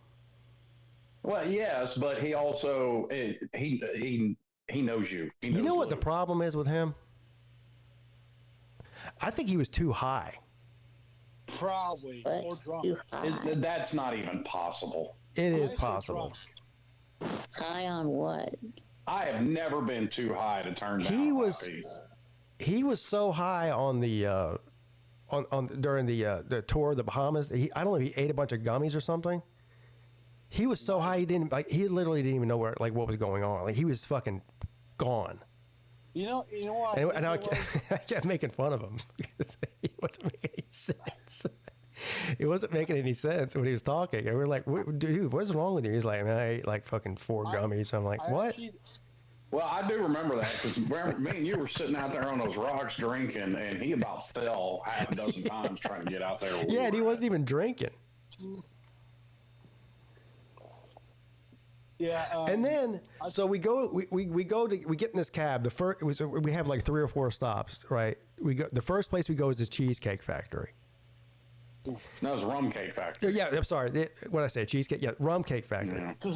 We go to the Rum Cake Factory, and there's right next door to the Rum Cake Factory is a convenience store, and they have beer in there. You can walk in there and just buy like single beers, single cigarettes, whatever. So the lady who's driving is like, if y'all want to get some road beers, go in there and you can buy just like literally 1 or 2 beers. You don't have to buy a 12-pack or whatever. So we go in there. I grab a couple of beers for me and Mrs. Peete. And then fucking Nick walks up to me at the register and goes, hey, man, you mind buying these 2 beers for me? I go, you don't have like $6? He goes, well, I didn't bring any money with me. What? I go, you came to the Bahamas without a single goddamn dollar? Broke. Oh, no. He goes, yeah. I go, so they didn't take cards there, so he didn't have any cash. I go, you came to a foreign country with zero cash. He goes, yeah. He goes, I got Cash App. I'm like, motherfucker. I was like, just give me your, I'll buy you the beers. So then we're about to walk into the next stop was the casino. What's it called? Atlantis. The next stop is Atlantis. And he's like, Pete, do you think maybe I could just Cash App you like $20 and you can give me $20? I go, what for now, Nick? He goes, well, I just need, I heard what you said back there. I think I just need some cash since we're in a foreign country. What? I go, Nick, do you know where we're about to walk into? He goes, yeah, we're about to walk into the casino. I said, let me ask you a question. Do you think that they might have an ATM machine in there? He's like, yeah, I didn't think about that. I'm like, God damn it. Surprise, surprise, it did. Yeah. Every casino has an ATM every 3 feet. He's trying to Cash App me money for me to give him cash. He's trying to treat me like the ATM machine. I'm like, just go to the actual fucking ATM machine instead of using me as the ATM machine. I think you missed an opportunity because you could have, ATMs have ATM fees. Oh, yeah. I should have been like, yeah, Cash App me 25, I'll give you 20. Service fees are a bitch, ain't they? And in a foreign country, I could have charged them $10. You could have. I guarantee you that's probably what the ATM charged. Yeah, probably. Well, I mean, what are you going to do about it? I mean, I didn't carry a bunch of cash with me, but I grabbed $200-$300 out of the ATM on my way to the airport. Austin says, does he have a job? Yeah, Nick's got money. He just didn't have any on him.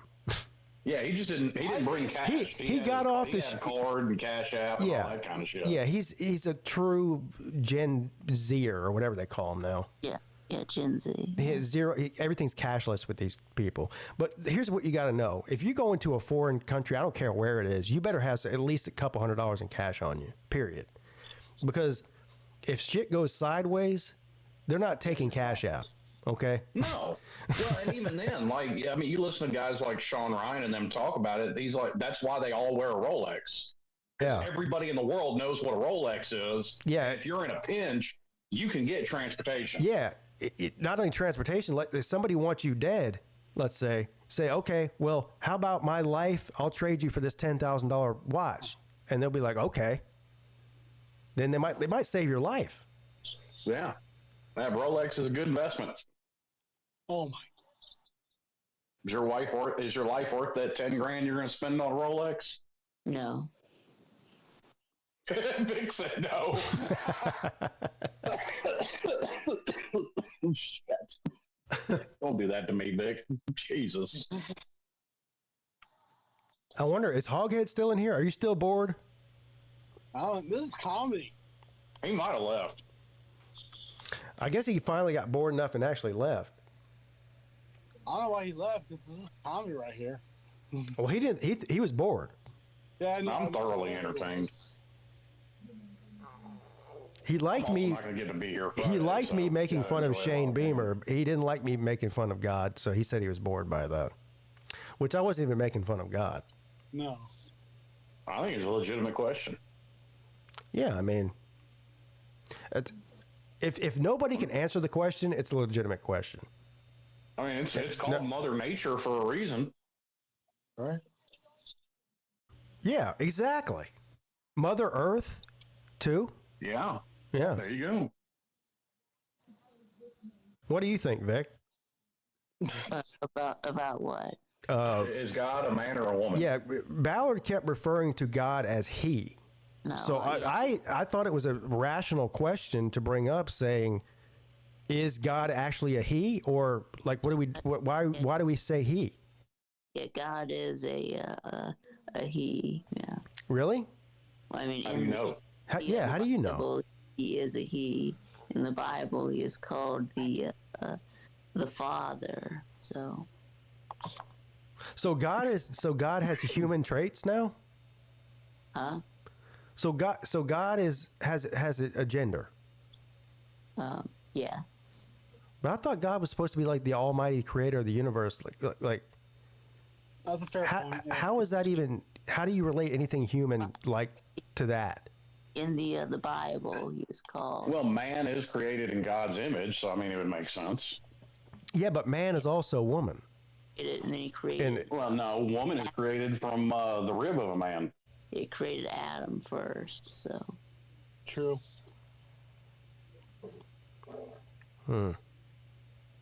That's what they say anyway. Now, just because they say it doesn't make it true. So if God had a Twitter page, it would say he, him? Yeah.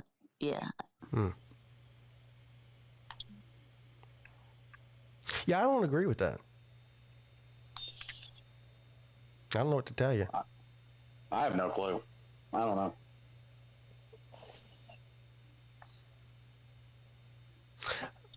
I think it's more likely if there was a gender, there would be a woman. What do you think about that?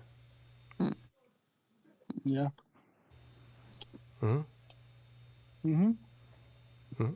Now, makes sense to me. I don't know. Nate seems afraid to answer the question. I don't think I was listening. Yeah. Well, it's one of the life's mysteries, I guess. But either way, Hoghead was offended by it or bored by it. Or a combination of both. Or a combination of both. Something tells me there'll be a question I'll never be able to answer because I'm going to hell. Now, Paul does bring up a good point. He says women do want us to worship them, and God wants you to worship him, or they, too. So, yeah. Coincidence? Me thinks not. Yeah, I don't think so. I don't believe in coincidence or luck. I believe in coincidence, but you can only have a coincidence so many times before it's no longer a coincidence. Do you believe in luck? Sure, I guess. Do you, Vic? Yeah, I guess so. I do believe in karma. I think there is something actual, like physical to karma, though. Because I believe in it, like energy. Energy's real. So yeah, I don't know if I believe in it like the way that conventional way, as far as but I do think that negative energy attracts negative energy. Yeah, that makes sense. Yeah. It attracts negative energy, and positive energy attracts positive energy. I think so. Yeah. Like, have you ever been around a group of people who are just like always negative all the time, and like, and everything in their life goes to shit because they're just negative all the time? Yeah. Yeah. So that's a real thing, I think. I don't believe in luck, though. I don't think luck is real. You don't think luck is real? No. I don't think so. Do you believe miracles? I mean, it's complete luck if that marble lands on the number that you put $20 on. It's not luck. It's just the way. It's just what happens. Yeah, it's just probability. Yeah. It's just probability. Yeah, it's probability and statistics. Yeah. Or if it hits, you're lucky. If it doesn't hit, then you're unlucky. You know what luck is? It's an excuse. People look at somebody who's doing better than them and they go, that guy's lucky. No, he's really not. That's true. I mean, I guess you can be born into a good situation. You know, if you're born into a trust fund baby type person, or, whatever, or you're born into a poor family, that's unlucky. I guess in that way, but even then, I don't think it's a thing other than just reality. Some reality is lucky, and sometimes your reality is unlucky. Yeah, right. I think that's actually a really good example. You know, some people are born in trailer park, and some people are born Michael Jordan's kid. Yeah. However, is one better than the other? No. I don't think so. I mean, most has advantages in the world simply by dint of the family they're born into having money. I mean, money gives you advantages in the world. That's just fact. Yeah, it depends on what you mean by better. But Well, people consider it easier to be better. I disagree. You know, if you have an easy life from the time you're born, they say you have a good life. But some of the most miserable people are rich. Yeah. So well, that's true, and I think even to give you a football example, this trend seems to have played out true thus far. But Ray Lewis was talking about his own kids, and he was like, "My kids will never be as good at football as me because they didn't have to go through the struggles that I went through." Yes. Yeah. Do not pray for easy lives, my friends. Pray to be stronger men. Yeah. There you go. Well, and just because you're born into a good life doesn't mean you're not a strong person either. That's also true.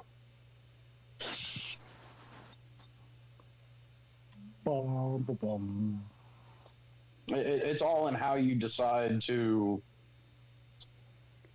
Now that I think about it, play the cards life deals you. Some of the most successful people that I know from my own friendship group growing up grew up with not a lot, and some of the most disappointing people had everything. So I think there's something to that. Mm-hmm. Like, if you just have everything handed to you, you really have no ambition to do anything in life other than just take. And I think if you grow up without it, you have more of appreciation for it when you absolutely do that. Yeah. There's something to that. Now, not that if you grow up with everything that you can't make something of yourself, but clearly that happens all the time. But for the majority of the time, I think most rich kids grow up to be fucked up. Yeah. Well, I mean, and people point it out as a negative. I think Donald Trump's an example. Yes, he had a father that he took a loan from, but he still took a loan from his father to start his own business, repaid said loan, and made a billionaire out of himself. Yeah. A small loan of $1 million. Yep.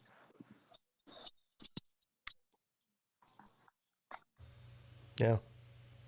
I mean, he did way better than his father ever did. Yeah, my grandfather, all three of his, 4 of his kids, all boys, did better in life than he did. And then they had us. I guess it goes up and down.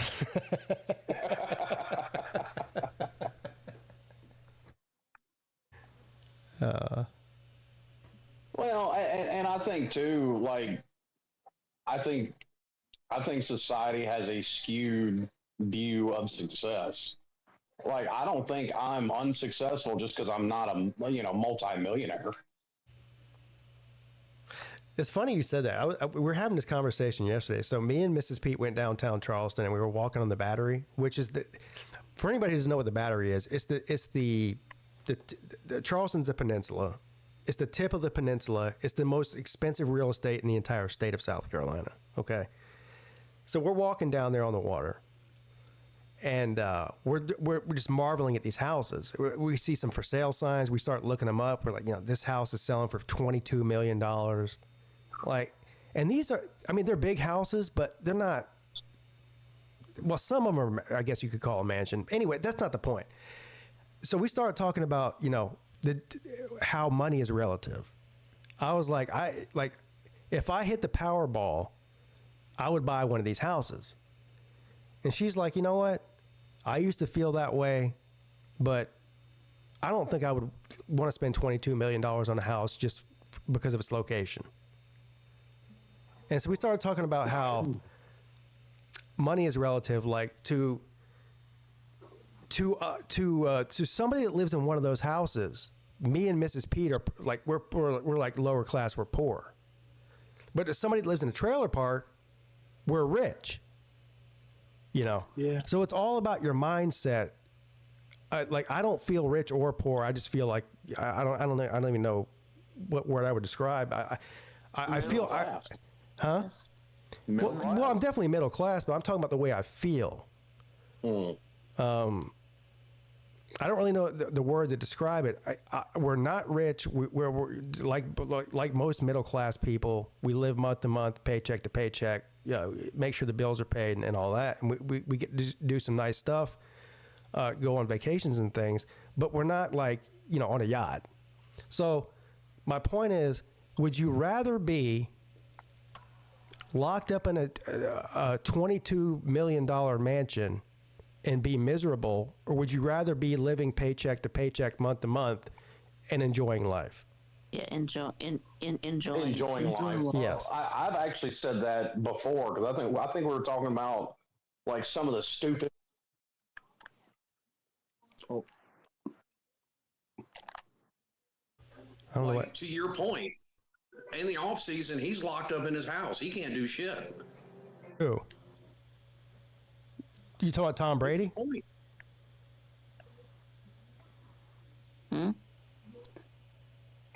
Huh? Slim, I don't know what's going on with your connection. Slim. Can y'all hear him?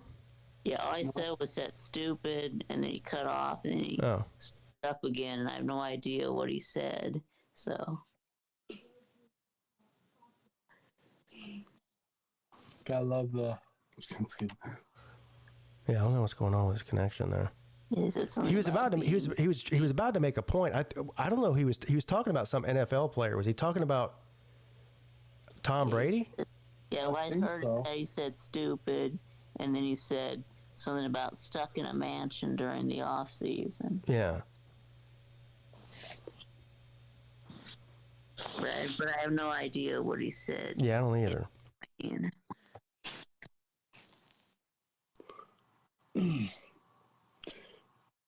Hey Vic, you want to tell people what I called you about yesterday? Yeah. Nate wants to do something to do something with me for the YouTube's Got Talent. Can you and Nate talk about that for about 30 seconds while I go pee? Still. All right. Everybody, Vic and Nate will entertain you while I pee. I'll be right back.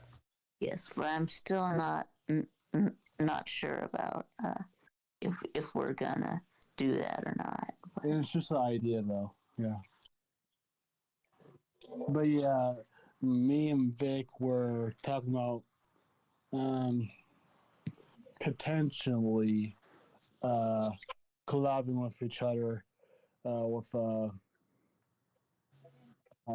Bluetooth Got Talent and kind of like what C-Dog and Vic 2 did, kind of collab with like in one video, I think.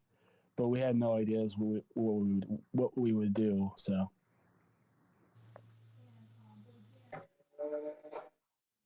But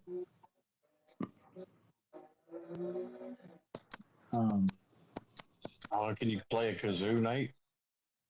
A kazoo? I don't know if I have it. I have a guitar. I know I can't play that. Yeah, my freaking earbud died in the middle of my sentence. So what are you about to say? Who's stuck in a mansion in the off season? Oh, is Slim back now? Yep. Yeah, my earbud died on. All right. So what were you saying about being stuck in a mansion? Were you talking about Tom Brady? No. We had talked about it before with that $500 million deal that Pat Mahomes got and all the stipulations that were on him.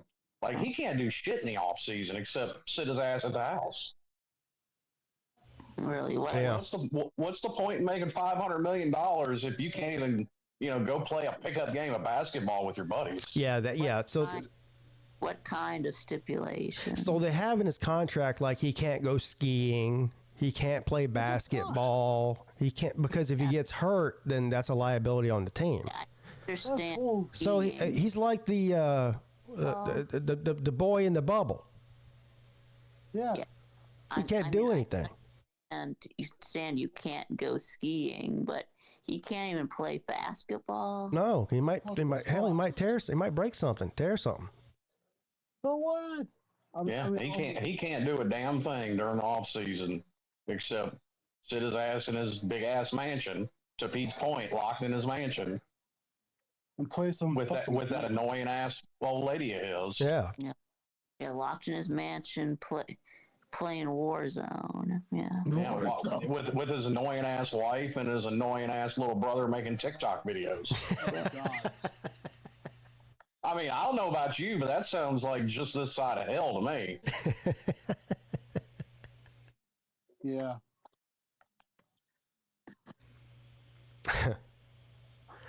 I mean, it just goes right to your point. I mean, is that $500 million contract and all that money worth, like you said, being locked up in your mansion all the time?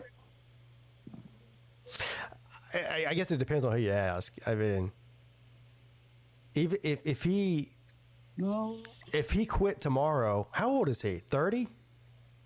31, I think. I don't know. He's whatever, 29 or 30. He's young man. He's a young man.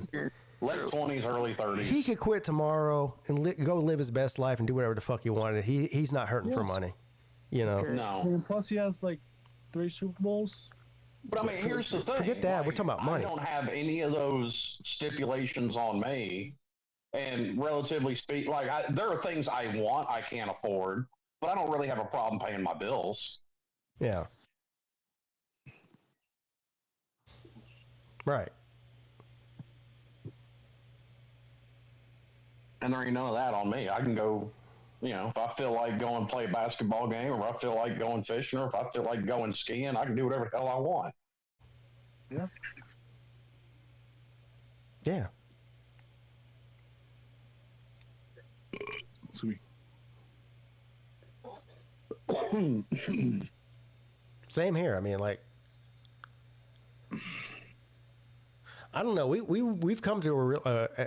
When I say we, I'm talking about me and my wife. We've come to a realization that, and this sounds cliche, because everybody says it all the time. Nobody's promised tomorrow. You might die today, but we look around us and we see people dying all the time. Friends, family members, dying young too, in their 40s, 50s. We really, I might not be, I might have a heart attack later today and not be here tomorrow. So, why not? As long as you're not destitute, why not enjoy what time we do have here? So, when we take a trip to Biloxi, for example. Now, it's a paid trip, but we're going to spend some money, obviously, while we're there. But it's 2 years ago, we probably would have been like, no, we can't do that. We got to, we got this bill, we got that bill. Just our whole mindset has changed about life.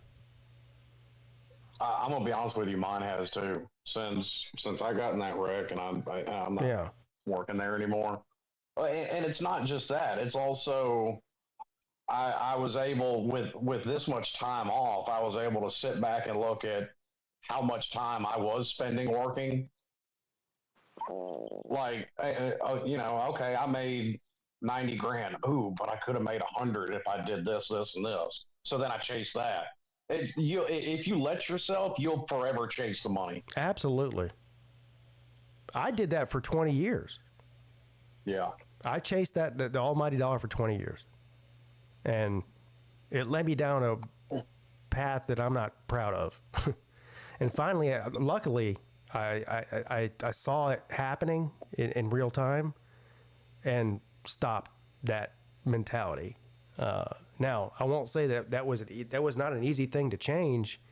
It caused a lot of problems in my life, but ultimately it was the right decision for my mental health.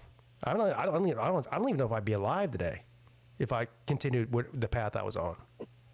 Yeah. Well, I mean, your family too. Like, is that dollar is making that extra, 10, 20 grand a year work all the time you're going to miss with your family? No, and it's not. That's why I took the job that I did. It's less money than what I was making, kind of, because, number one, working some overtime, I'll be close to where I was anyway. Number two, I'm not trekking my ass to Memphis every other day.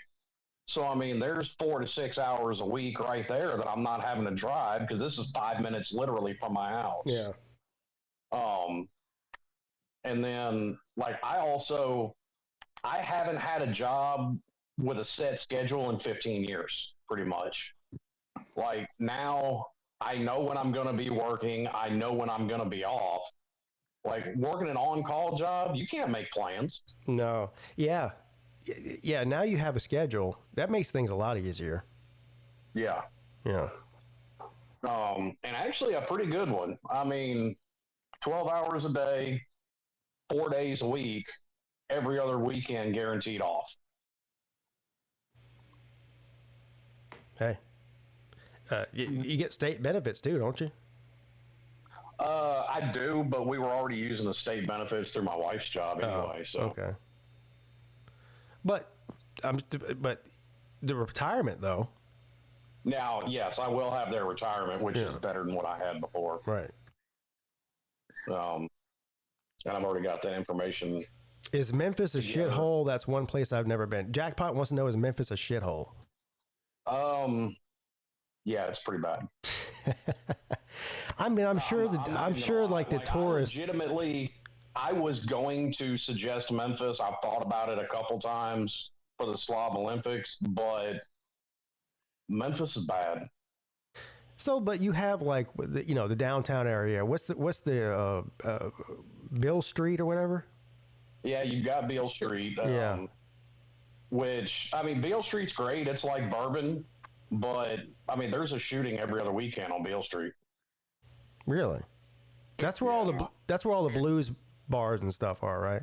Mm-hmm. Yeah. Is there any part of Memphis that's safe / good? Probably not. No. I don't know. I think Memphis is the most dangerous city in the country. Is it the most? Is it the highest violent crime rate in the entire country? Isn't it? Depending on the year you look, yeah. There was a year Chicago beat it. There was a year New Orleans. New Orleans is one of them. Yeah. I mean, they've consistently been in the top 5 for 20 years running. New Orleans, yeah.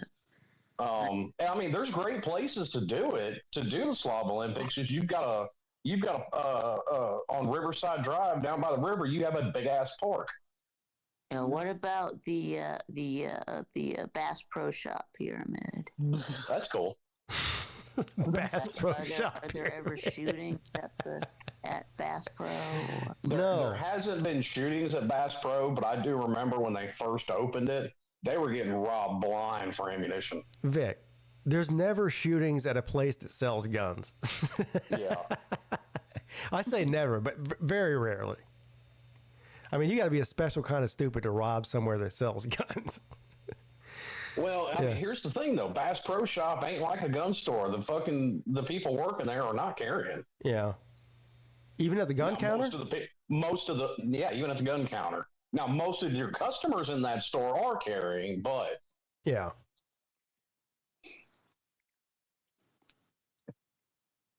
I mean, it's cool. I've been in there a bunch of times. Like, I mean, I knew what the pyramid looked like on the inside, when they were playing basketball games and doing concerts and shit in there. Oh, you're going to like this comment. And this is true. So, Slim, you're going to like this one. Caroline Jackpot says, I didn't know until I watched a video on it the other day that North Charleston is the most dangerous city in South Carolina. It does have the highest violent crime rate. I'm calling fake news on that. Misinformation. It's not fake news or misinformation. He's right. Fuck North Charleston is shit. Right. So it sounds. Yeah, it is shit. You're right. It's also it's also a dangerous place. Well, and actually, I mean, if you're talking about per capita, like I think Columbus, Georgia, was on that list at one point. Oh, like it was some small. Well, towns he said in the state of South Carolina. So. Oh, in the state of okay. Yeah, it's the most dangerous city in the state. It's also the police force in North Charleston. It gets the lowest pay of any other city police job in the entire state. Correlation, you think? Correlation, causation. Oh. Yeah, so like I thought the whole defund the police thing was about the dumbest thing I've ever heard. Like I think it's the exact opposite. Like you want to make shit better, give them more money so they can better train these. Here's what I can tell you. Every North Charleston police officer that I've ever come in contact with is a complete fucking asshole. And I'm sure it's because of, they have a shitty job in a shitty city. Yeah. And they don't get paid a lot. And they drive shitty cars. And they got, I mean, it's just bad. It's like, I feel like if you get in trouble, like, let's say you work in Spartanburg or the Charleston, not the North Charleston, but the Charleston or Somerville Police Department, and you get in trouble, like for doing something you're not supposed to do, they're like, okay, well, your punishment is now you have to go work in North Charleston for 6 months. Oh, Jesus.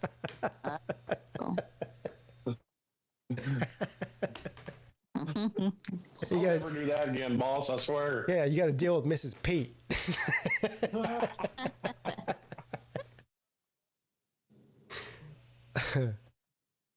Oh, Lord.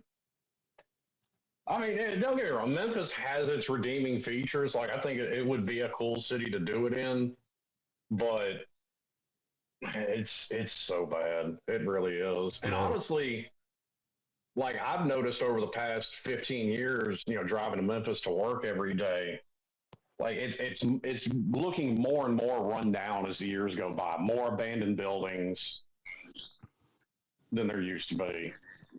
Isn't that like Detroit is? Yeah, Detroit. I mean, normally your top three most violent cities, it's usually a running between Detroit, Chicago, and Memphis. But New Orleans has kind of stuck their nose in the middle of it too. After Katrina, Houston got pretty bad. Oh yeah.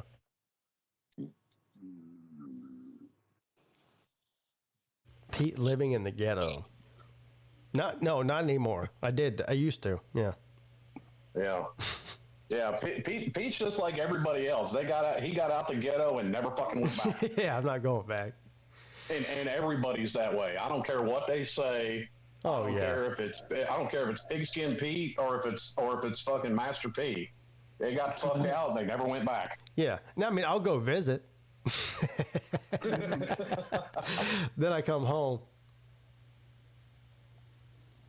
Yeah. Yeah, but you ain't. But you ain't gonna. People always say, "Oh, if I get money, I'm not leaving this neighborhood." Bullshit. Oh, that's bullshit. I'm trying to get further away from here too. I'm looking at land to buy right now. Actually. You and me both, buddy. I'm looking at land to buy. That's why I've stayed in the market and kept up with those interest rates. Because I'm not looking to buy a house. I'm looking to buy land. I'm busy during the day a lot. But when I'm not busy, there's one of two things I'm doing. I'm either on the Gypsy site betting on sports or roulette, or I'm on the real estate site looking at land. I mean, I look at land for 3 or 4 hours a day. I'm not even lying. Well, I mean, even beyond just trying to get out of where you're living, I think it's a good investment because guess what? They're not making any more. I have a question. Now, when we're talking about land, like when you buy land, what do you do? Because I have no idea. It's no different than buying a house, Nate. And you're buying property. Like, once you buy the land, what do you do? What do you mean? Build a house on it. You can do whatever you want to. It's your land. That's kind of the point. Well, It depends on where you are. I'm trying to buy land outside of city limits. I don't want anything developed around me. I don't want to be in city limits at any time soon. And that's my main, like, driving force is to be able to do what I want to do on my land. Period. Exactly. Whatever it is. Yeah, When was the last time? Yeah, without the HOAs. Yeah, there's no HOA in what I'm talking about doing. Yeah, no. No. Well, I'm nowhere near. First step is to buy the property. Second step is to figure out what I want to do with the property, which is that's a long-term plan, right? First thing is to get the property. You know, what you want to build on it over time is, you know, up for debate. I mean, I would like to build something on it eventually. I'd build a house on it. But see, like the way I plan on doing it, I'm trying to make it easy. I would sell my house to pay for the build, but not in the way like Sea Dog did it. I'm not going to live in a camper with a couple of kids. No, I'm not doing that. I can't do that. Yeah. Well, what you can do, and you have to kind of time it somewhat, but you can also sell your house with the contingency of, you know, the completion of your other house. See, I have, like, in my own mind, and Mrs. Peete might have a different way of looking at it, but I have like an 8-year plan. First of all, I want to buy the land. Then I want to spend the next 8 years figuring out, like, what are we doing with this? Like, are we building a house? Are we like put just like a cabin on there? But my youngest graduates from high school in 8 years. He's 10. So 8 years from now, he'll be gone. The plan is to move onto that property. This is in my mind now. This is not Mrs. Peete. So she might have a different. It's guaranteed she has a different idea. Plan. But the plan for me is once he's gone, I'm out of here. I'm into the country. Living there full time. People downsize once their kids move out. Yeah. And the question is, what do we do with the house here? Either sell it or rent it out. I mean, that's really the only two options. Yeah.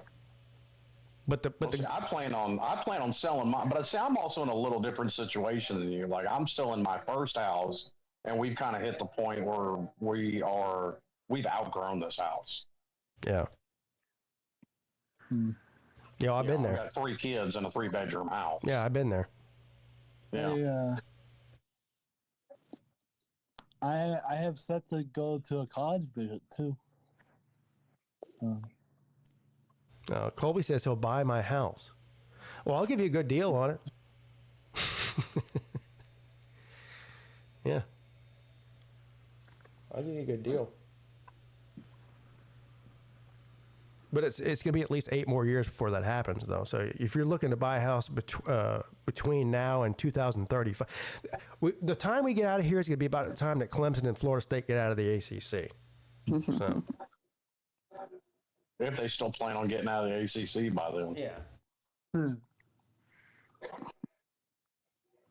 That's what's got me about that whole thing. It's like, especially as fast as college football is changing, like your plans in 2032 are not going to be the same plans that you have today. That's true too. Yeah, things change. They do. Colby says we're trying to move there within 2 years. Well, you told me a year ago that you're moving here, and then you said that you weren't. So I don't believe you. Is Colby being disingenuous again? Yeah, he was trying to move to Charleston or Somerville even, like a year ago. And then I was like, I thought you were moving down here. He goes, oh yeah, no, yeah, that's not happening. And now he's saying he's doing it in 2 years from now. Things change. I think what Colby's fine, but see, things did change with Colby. He got married, and all of a sudden his plans changed. Well, he doesn't have a plan now.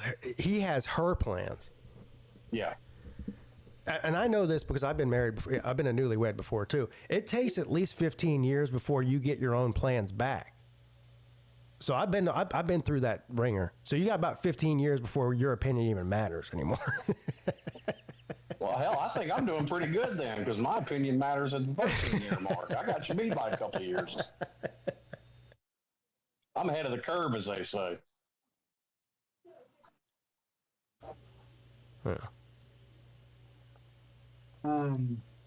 Plus, with as expensive as houses have gotten, like they've come down somewhat here, but it's still like, normally it was always cheaper to buy a house than build a house. That's just not the case at this point. Yeah, not anymore. Yeah. Chloe says she wants to move there right now. Then what are you waiting on? You can get a job here. There's no shortage of jobs around here right now. Now would be the time to move here if you're going to move here. I wouldn't wait. Yeah, I know. I spent 20 minutes dogging on Memphis, but MLG&W is hiring. They're about to open an Audi dealership here. I mean, an Audi plant. We just opened a Volkswagen plant here, like 4 or 5 years ago? Now, right next to that one, they're about to build an Audi plant where they make Audis out. They're building an electric Ford plant in the next county over. They haven't even finished building the damn thing, and they're already laying people off. Damn. It's like, They figuring out what I said years ago. People don't want fucking electric cars. How you get fired on your day off? You got fired before you. God, yeah, you got fired before you even went to work. Yeah. Hey, congratulations, Mr. Vic. You're hired. We're gonna put you right on the production line. Your first day is August the 9th. 3 weeks later, bring, bring, bring. Hello, this is Vic. Yeah, hey Vic, remember that job we just gave you? Yeah, you're fired. God damn, I didn't even get to work yet. That beats my hour and a half in the fast food industry. God damn, man. You got fired from a job you never even worked at. Yeah. Isn't it some fast food places like McDonald's having like AI servers or whatever, like taking orders? I don't know, but Nate, I went to Taco Bell for the first time in 10 years last week. Uh-oh. I walked inside a Taco Bell, and I felt like I walked into some sort of alternate universe. Yeah. There wasn't even people in there, Nate.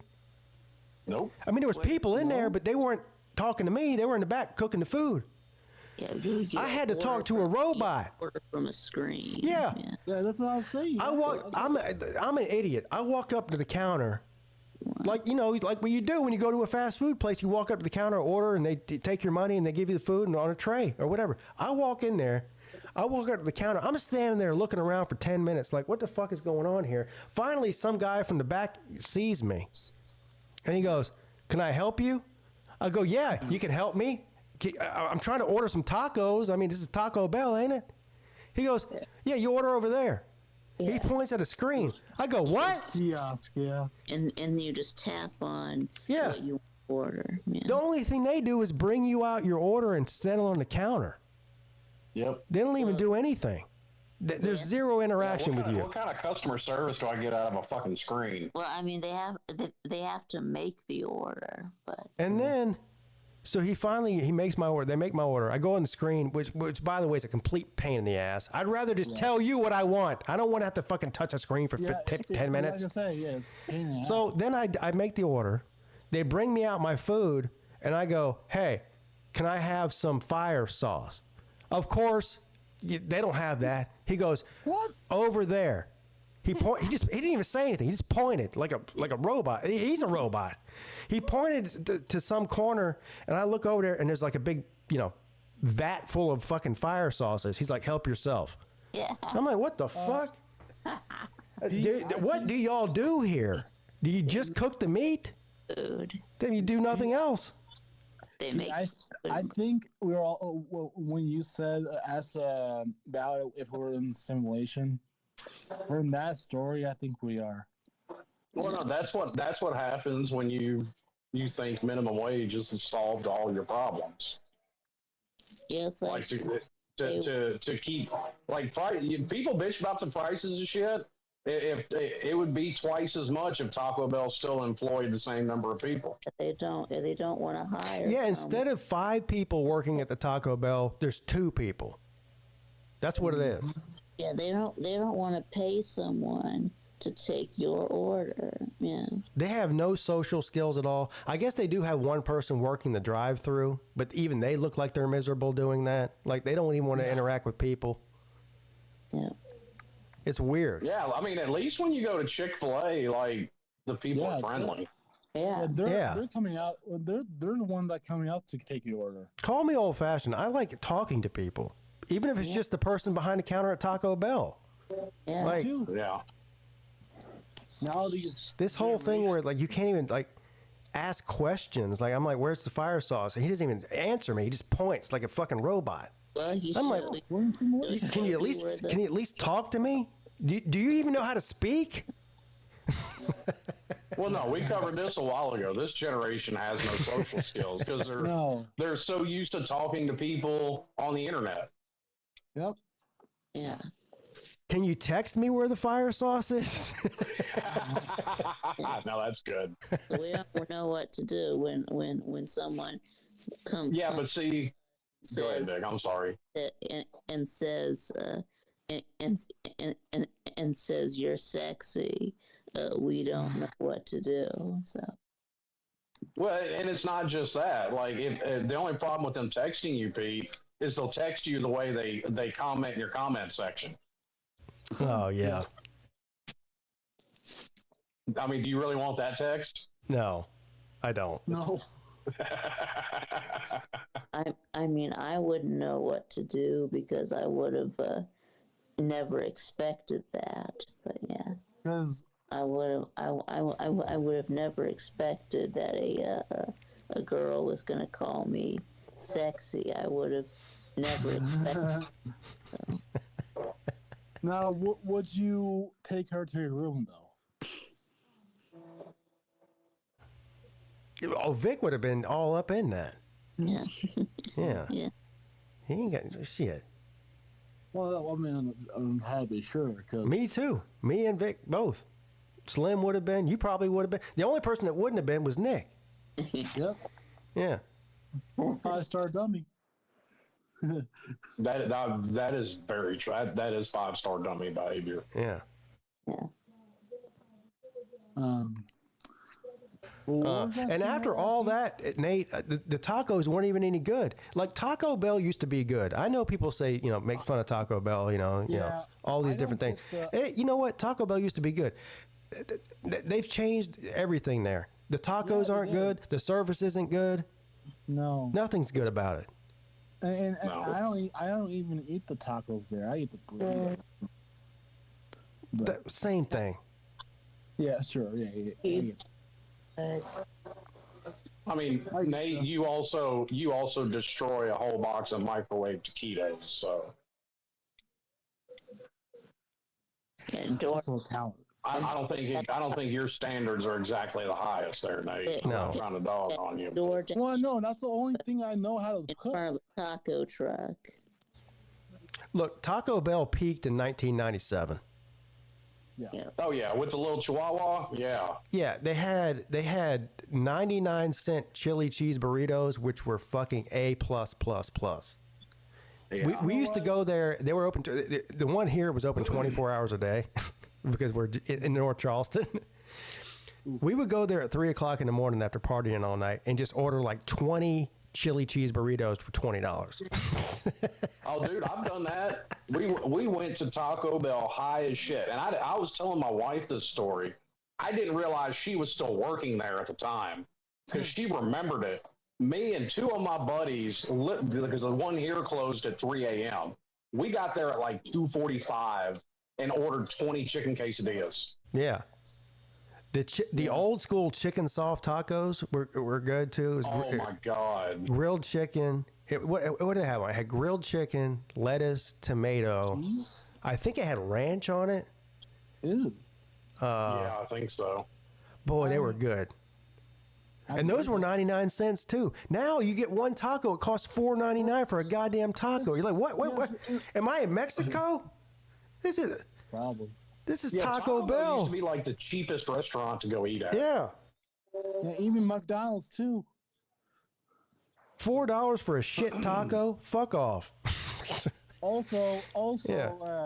I was talking about that with somebody the other day. Like, I've never been huge on McDonald's. It's nowhere near been my favorite. Right. But, like, I remember the dollar menu. I remember when that was a thing. Yeah. Oh, yeah. dollar menu.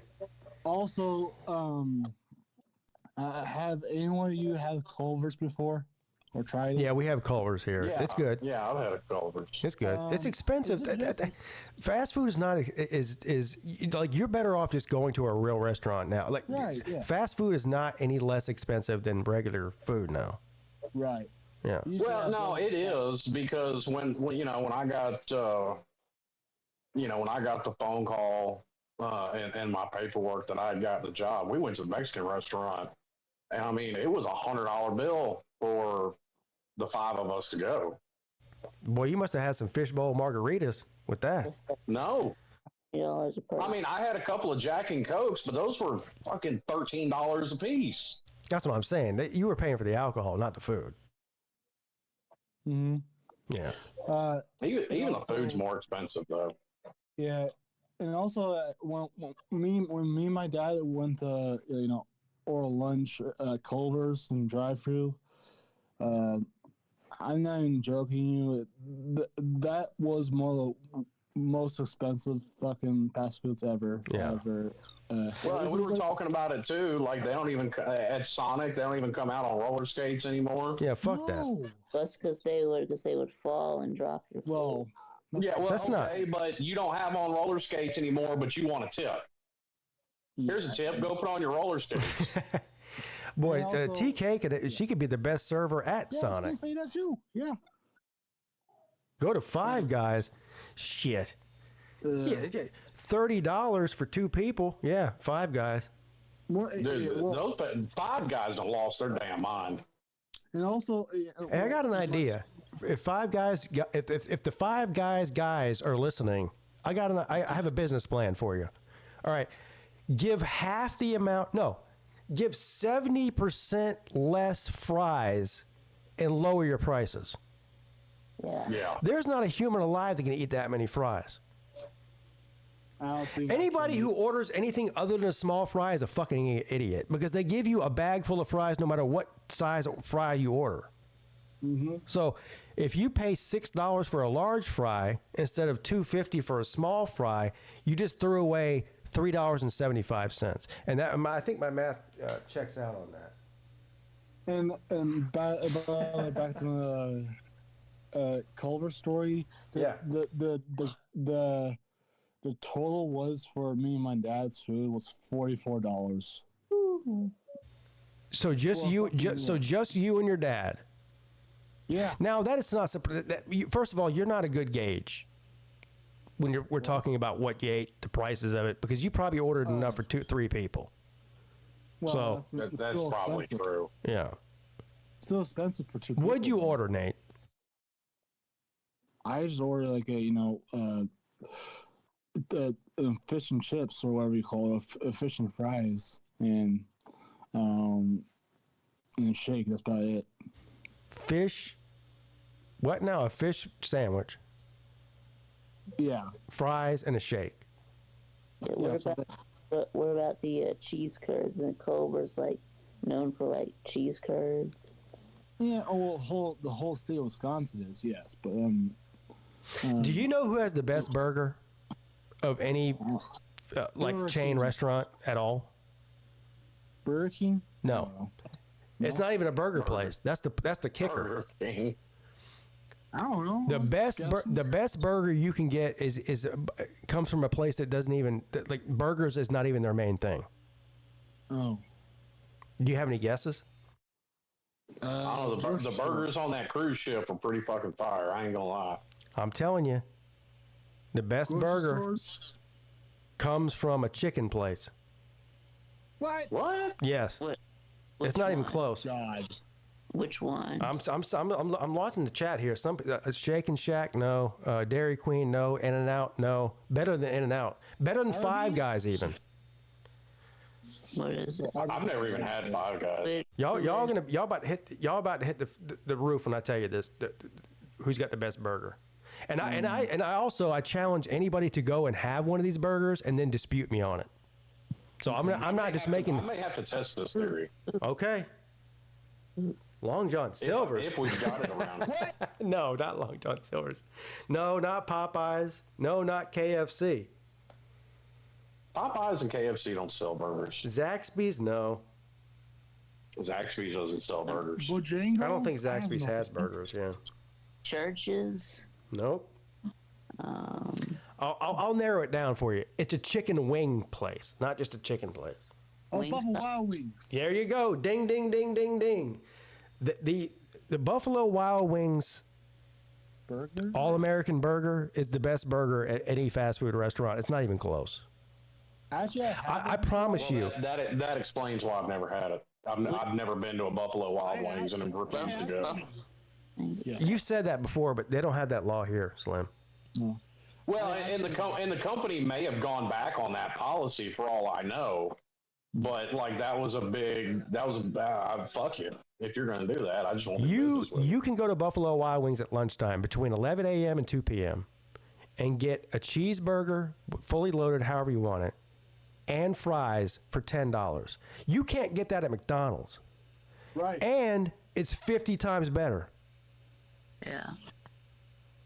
I've never been a fan of McDonald's. Their shit's always just tasted off to me. Exactly. Yeah. Yeah, Buffalo Wild Wings, and I told that to the manager that worked there. I was like, it's kind of weird that the best thing on your menu is not even chicken. Like everybody goes there for their burgers. The chicken is secondary compared to the burgers. It's a fire ass burger. I don't know what it is about it, but even the bun is supreme. Yeah, I actually tried the All American burger before. I'm not gonna lie, it's probably the best. It's better than a Five Guys burger. It's better than an In-N-Out burger. It's better than an Applebee's burger. It's better than any Burger King, Hardee's burger. Yeah, it's better than any of them. Yeah, we need to get Jackpot to review. Yeah, Jackpot, are you still in here? I know there's a B-Dubs somewhere up where you live in Greenville area. Go to Buffalo Wild Wings, get you a All-American cheeseburger to go, and review it in your car, and tell me I'm wrong. Thank you. Yeah, we need that. I need that like I need it. Yeah, I need that now. I need that yesterday. I don't know. I will put this to the theory to the test just because you recommended it. I'll go try it. Yeah, you got to. I'm telling you. You got this, man.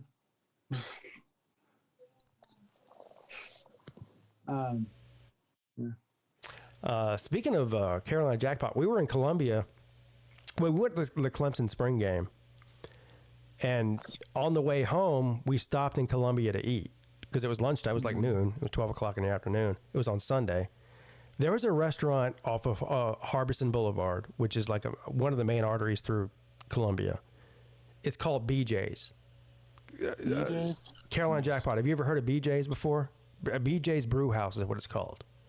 Holy shit, this place is good.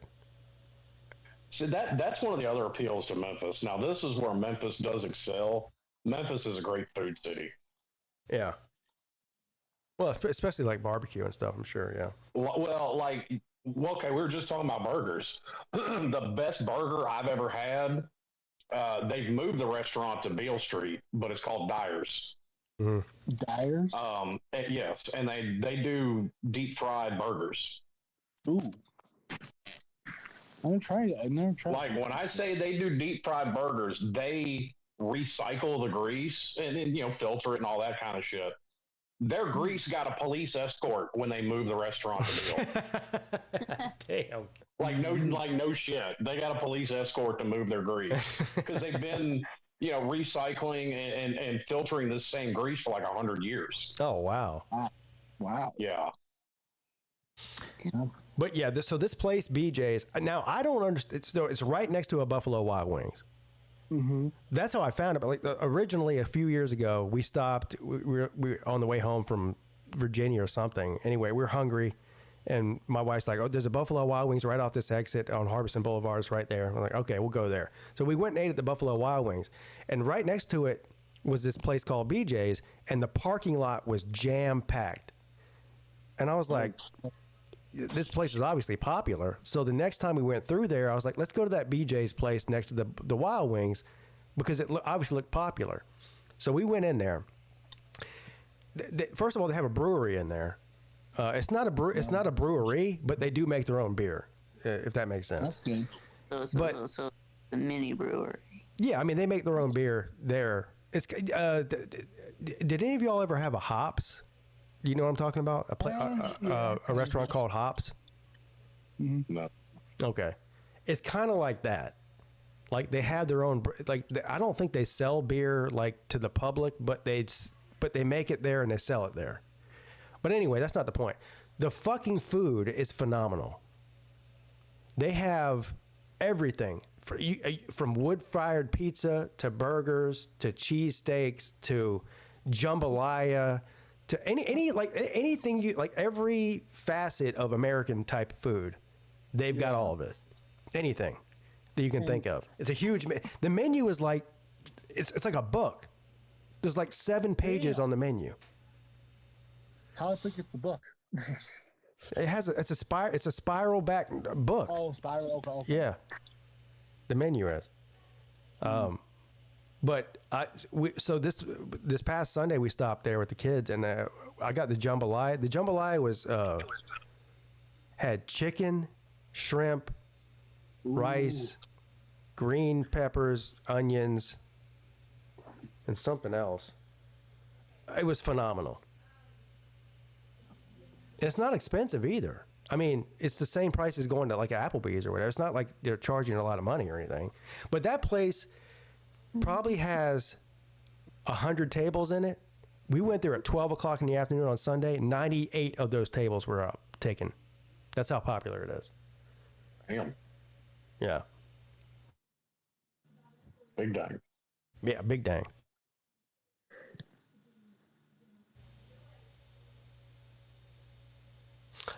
If I was the owner of that place, I'd open one down here in Charleston. I even asked the waiter. I was like, "Why? How come y'all?" I said, "Is this the only location of this place?" He goes, "Yeah, we've been here for a while."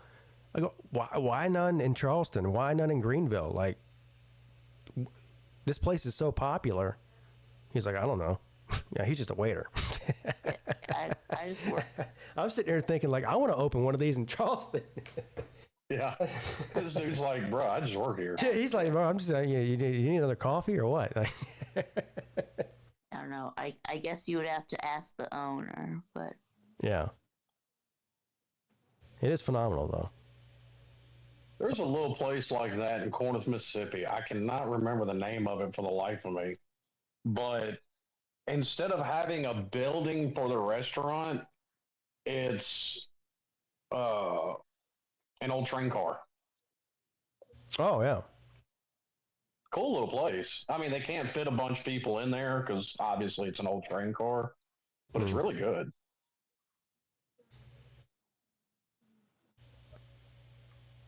They have one of those in Columbia. It's called the Cockaboose. Yeah. I know. Hey, Jackpot, have you ever been in the Cockaboose before? You know what the Cockaboose is? Do you know what it is? No, I don't. Oh, yeah. Here we go. The Cockaboose is this cockamamie fucking train car that the University of South Carolina has. I think it's a bar in the inside. I've never been inside of it before. But if you go to any game on, game day in Columbia, the Cockaboose is there. I think you might have to be a donor to get in there. What is the rules on that, Jackpot? Like, do you have to be like a big donor to go in there and drink, or can anybody go in there? I don't know. Let's see if they'll let me in, because actually I'm going to Columbia for a game. Not this season, but I'd have to look up the schedule. It's either 26 or 27. Miami's doing a home and home with South Carolina. So whichever one is in Columbia, I'm going to go to. I'll go with you.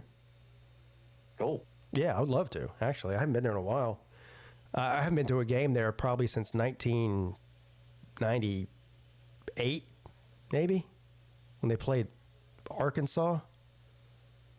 Okay. All right, so here we go. Cockaboose Club, established 1940.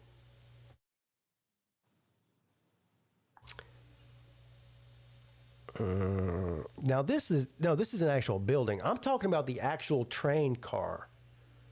So there's a Cockaboose Club. Like you have to, donate a bunch of money. You become. It's like a country club, basically.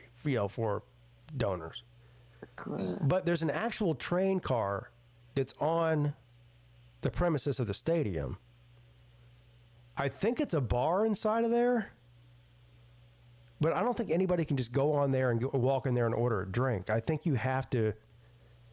I don't know. That's what I'm trying to figure out. Ain't like the SO Club or any old Jamoke can No, walk in. no, I don't think anybody can walk in there. Because it's just a little train car. I mean, first of all, there 80,000 people. Yeah, no. Well, it ain't like the SO is much bigger. Well, that's true. 2 train cars. Yeah, it's true.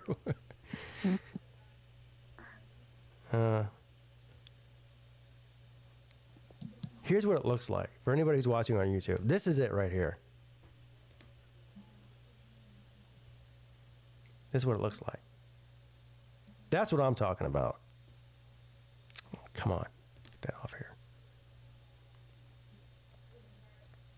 All right, so let's see what it says about it here on this.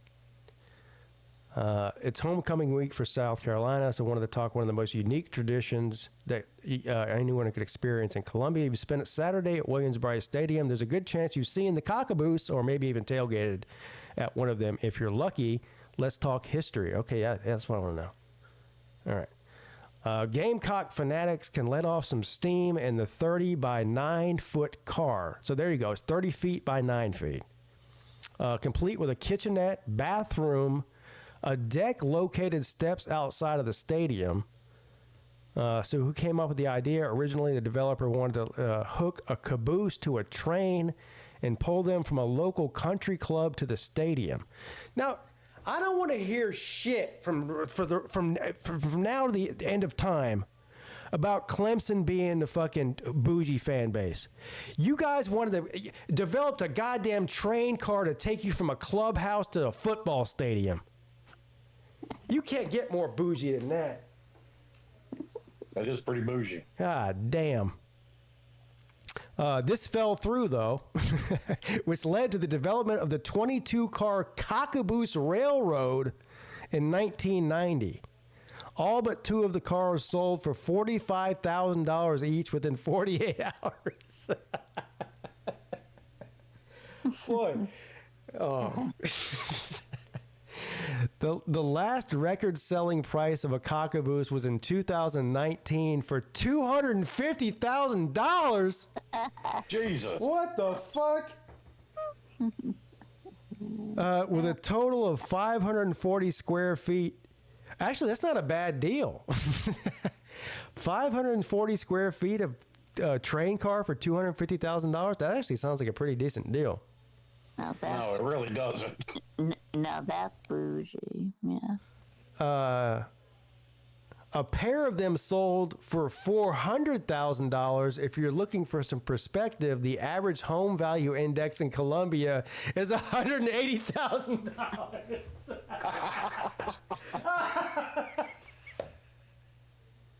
They fucking sold this thing for twice as much as the average home in Columbia. While it may not be realistic to purchase on your own, railgating, quote unquote, set up there options like multiple Airbnbs located within walking distance of the stadium, or you can check out this game day guide or tackle game day like a pro, blah, blah, blah. If you're not looking to settle for anything less than a locomotive experience, grab some pre-game drinks at TLC, the Loose Caboose Sports Bar and Grill, located right next to Gamecock Park. So this thing is just a total gimmick, is what it is. 500 square foot fucking rail car that doesn't even go anywhere. Now you can railgate, yeah. Hey, I'm gonna. It said Airbnb, one of those things. That's what I'm gonna rent when I go to the game. Ah, damn. Yeah, rent a Cockaboose. Yeah. Yeah, I'm gonna rent a Cockaboose for the game.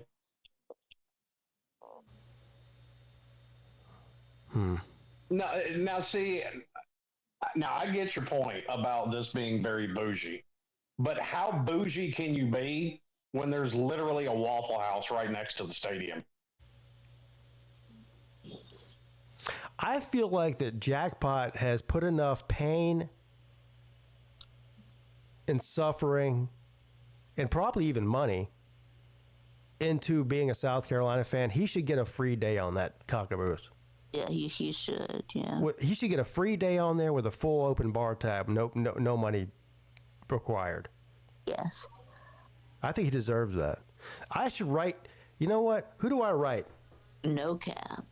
I should email somebody on Jackpot's behalf, and they'll know it's not bullshit because I'm not even a Gamecock fan. I'd be like, look, as a Clemson fan, I feel like Jackpot deserves a free ticket on the cockaboose with the free bar tab. Jackpot might put him out of business. Now, now, as much as I hate South Carolina, I feel like the only stipulation of that is I would be able to attend the cockaboose day with him, since I'm the one that got him on there. Well, yeah, if you're putting forth the effort. Do you think they would let a Tater Man on there, though? Is that even allowed? Ooh, I don't know. Is that like sacrilegious or something? Like you can't let a Tater Man on there? Probably, yeah.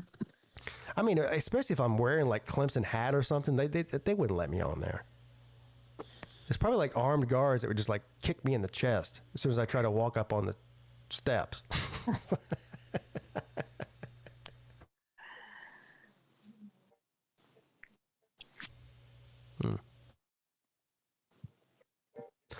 Is it all you can eat and drink once you're on? I don't know. I think so.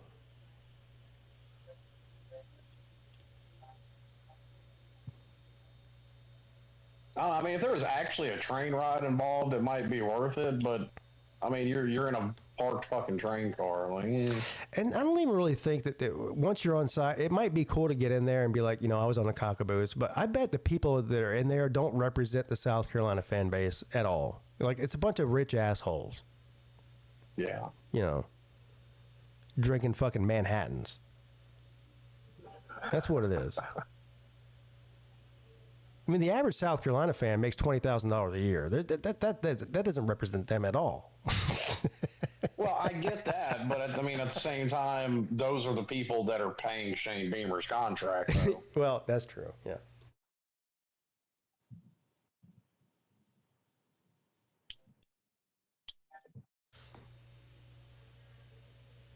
Boy, if I could somehow figure out a way to shoot a Clemson video on the cockaboose, I'd break the internet. Oh my God.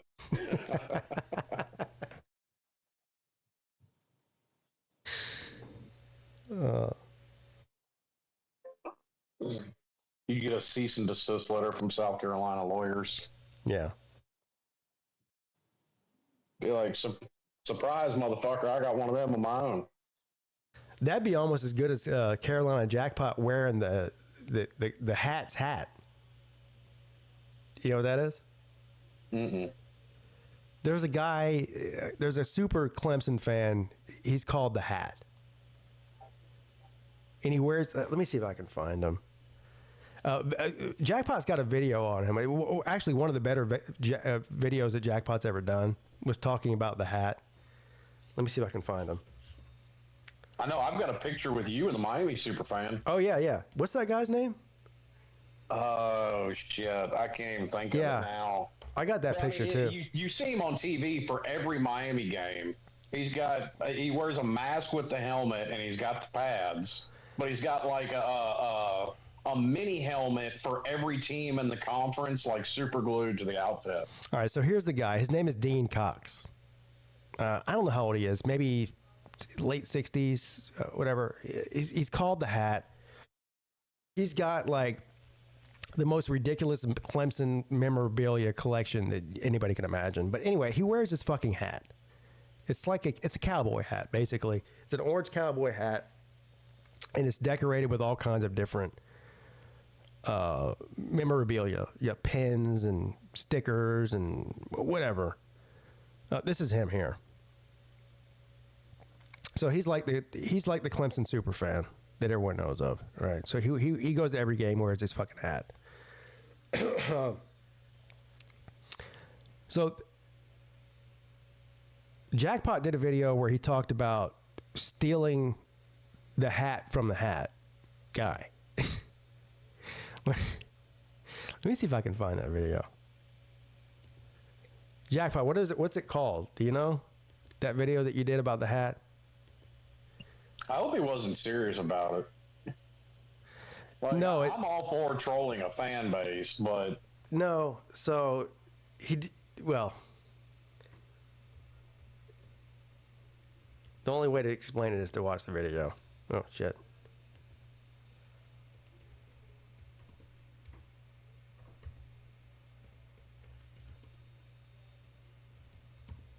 Can't even type.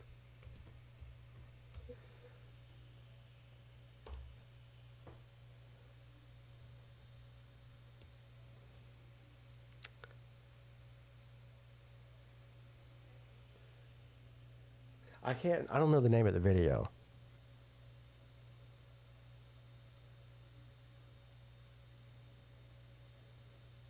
can't believe somebody in the comments section hadn't already come up with it. I know.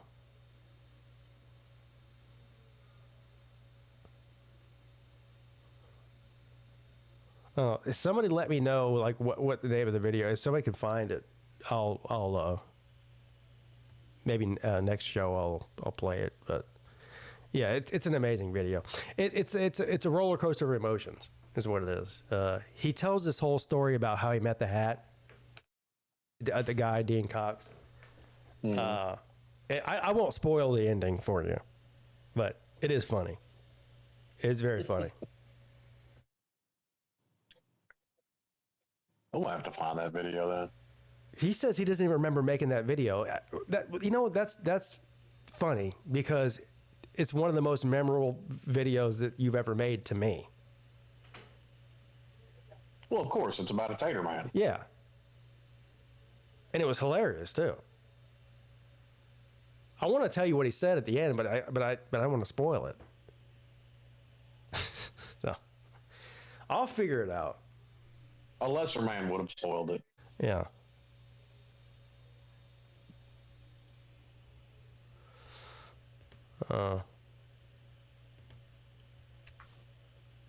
What's up, Vic? Yeah, what's up? You know, Vic, I noticed you don't drop out of your own show this frequently. No, I don't. But I usually do my own show on my laptop. So. Yeah. Have you ever considered doing ASMR videos, Vic? Because apparently on TikTok, I mean, you can get like 2,000 people watching you rub a makeup brush across your Yeti microphone for no reason. Or just tap some acrylic nails on your microphone. Yeah. For no reason. Yeah.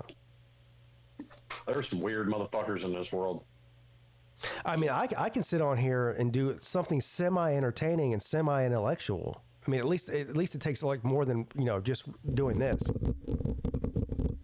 Yeah, like you learn shit and we solve the world's problems on the Midday show. Yeah. Like semi-entertaining, there's 34 people in here right now. If I rub my balls on this microphone, I might be able to get 8,000 people, Vic. All right, so can you do that? Or? I don't want to. I mean, I don't want to sell my soul or my balls to the devil. To the devil. Yeah, you'll have to subscribe to his OnlyFans to watch that video. Well, I mean, we don't have to see it.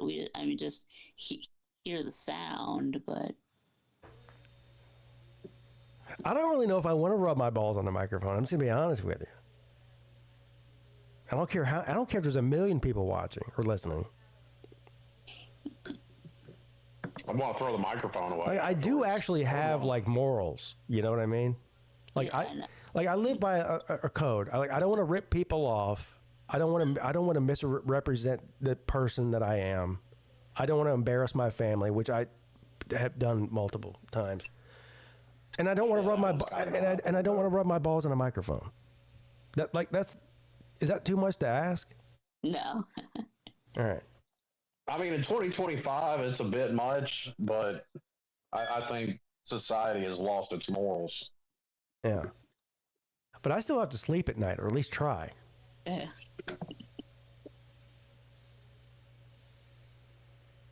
You know? Yeah, you don't want to be the next, Mr. Beast and have your own game show?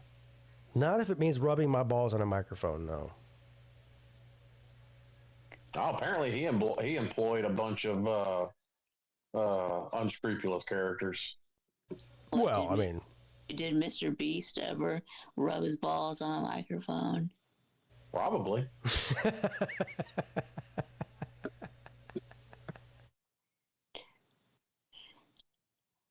Yeah, I saw a commercial the other day. That little fucking prick, Jake Paul. One of them is getting a fucking reality show now. Oh yeah, I saw that. Yeah, that's not surprising. Ugh. Isn't YouTube like an actual reality show already, though? Like, why would you need to put it on TV? So. Yeah, that does seem a bit redundant. My whole YouTube channel has been a 7-year-long reality show of me being a tater man. Pete, remember you put your mouth where that microphone is. Yeah, I don't want to I'm not rubbing my balls. Don't worry about it. It's not happening. That's why I said I'd want to get rid of that microphone immediately after. Yeah. Hey, you know what you can do? You can rub your balls on the microphone, and I guarantee you one of these fucking degenerates in the comments section will buy that microphone. No, I'm not selling it. First of all...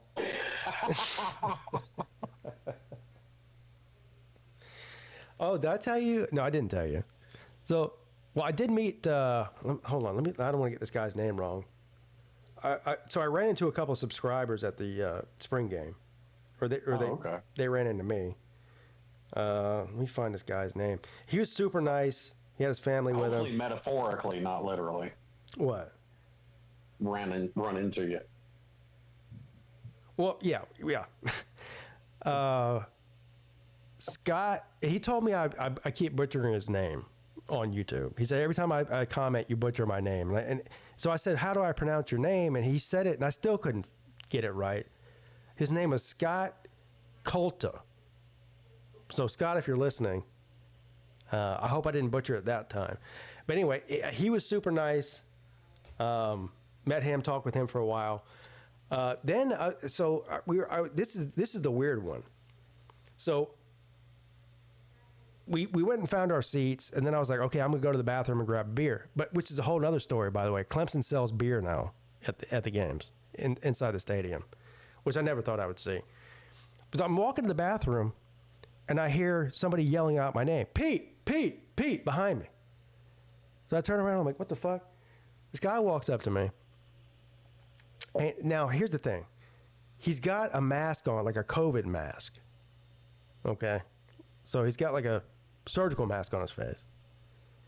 And he walks up to me, he's like, I've been waiting my whole life to meet you. And I go, okay. I said, I shook his hand or whatever, and I said, so what's your name on YouTube? You know, I think from the comments section or something. He goes, I'm not on YouTube. Now I'm dumbfounded because I'm thinking, well, of course you're on YouTube. That's how you know me, right? So he doesn't tell me his name. I take a picture with him, and then I'm like, okay, yeah, nice to meet you, and I leave and go to the bathroom. I was thinking about it later. I think he's right. He's not from YouTube. He's from Twitter. And he somehow recognized me off of Twitter. Oh, okay. But he still didn't tell me his name, though. He wants to remain. That's why he wore the mask. He wants to remain anonymous. I think I know who it was. I'm not going to say it on here. I think I figured it out. You solved the mystery. I think I solved the mystery, yeah.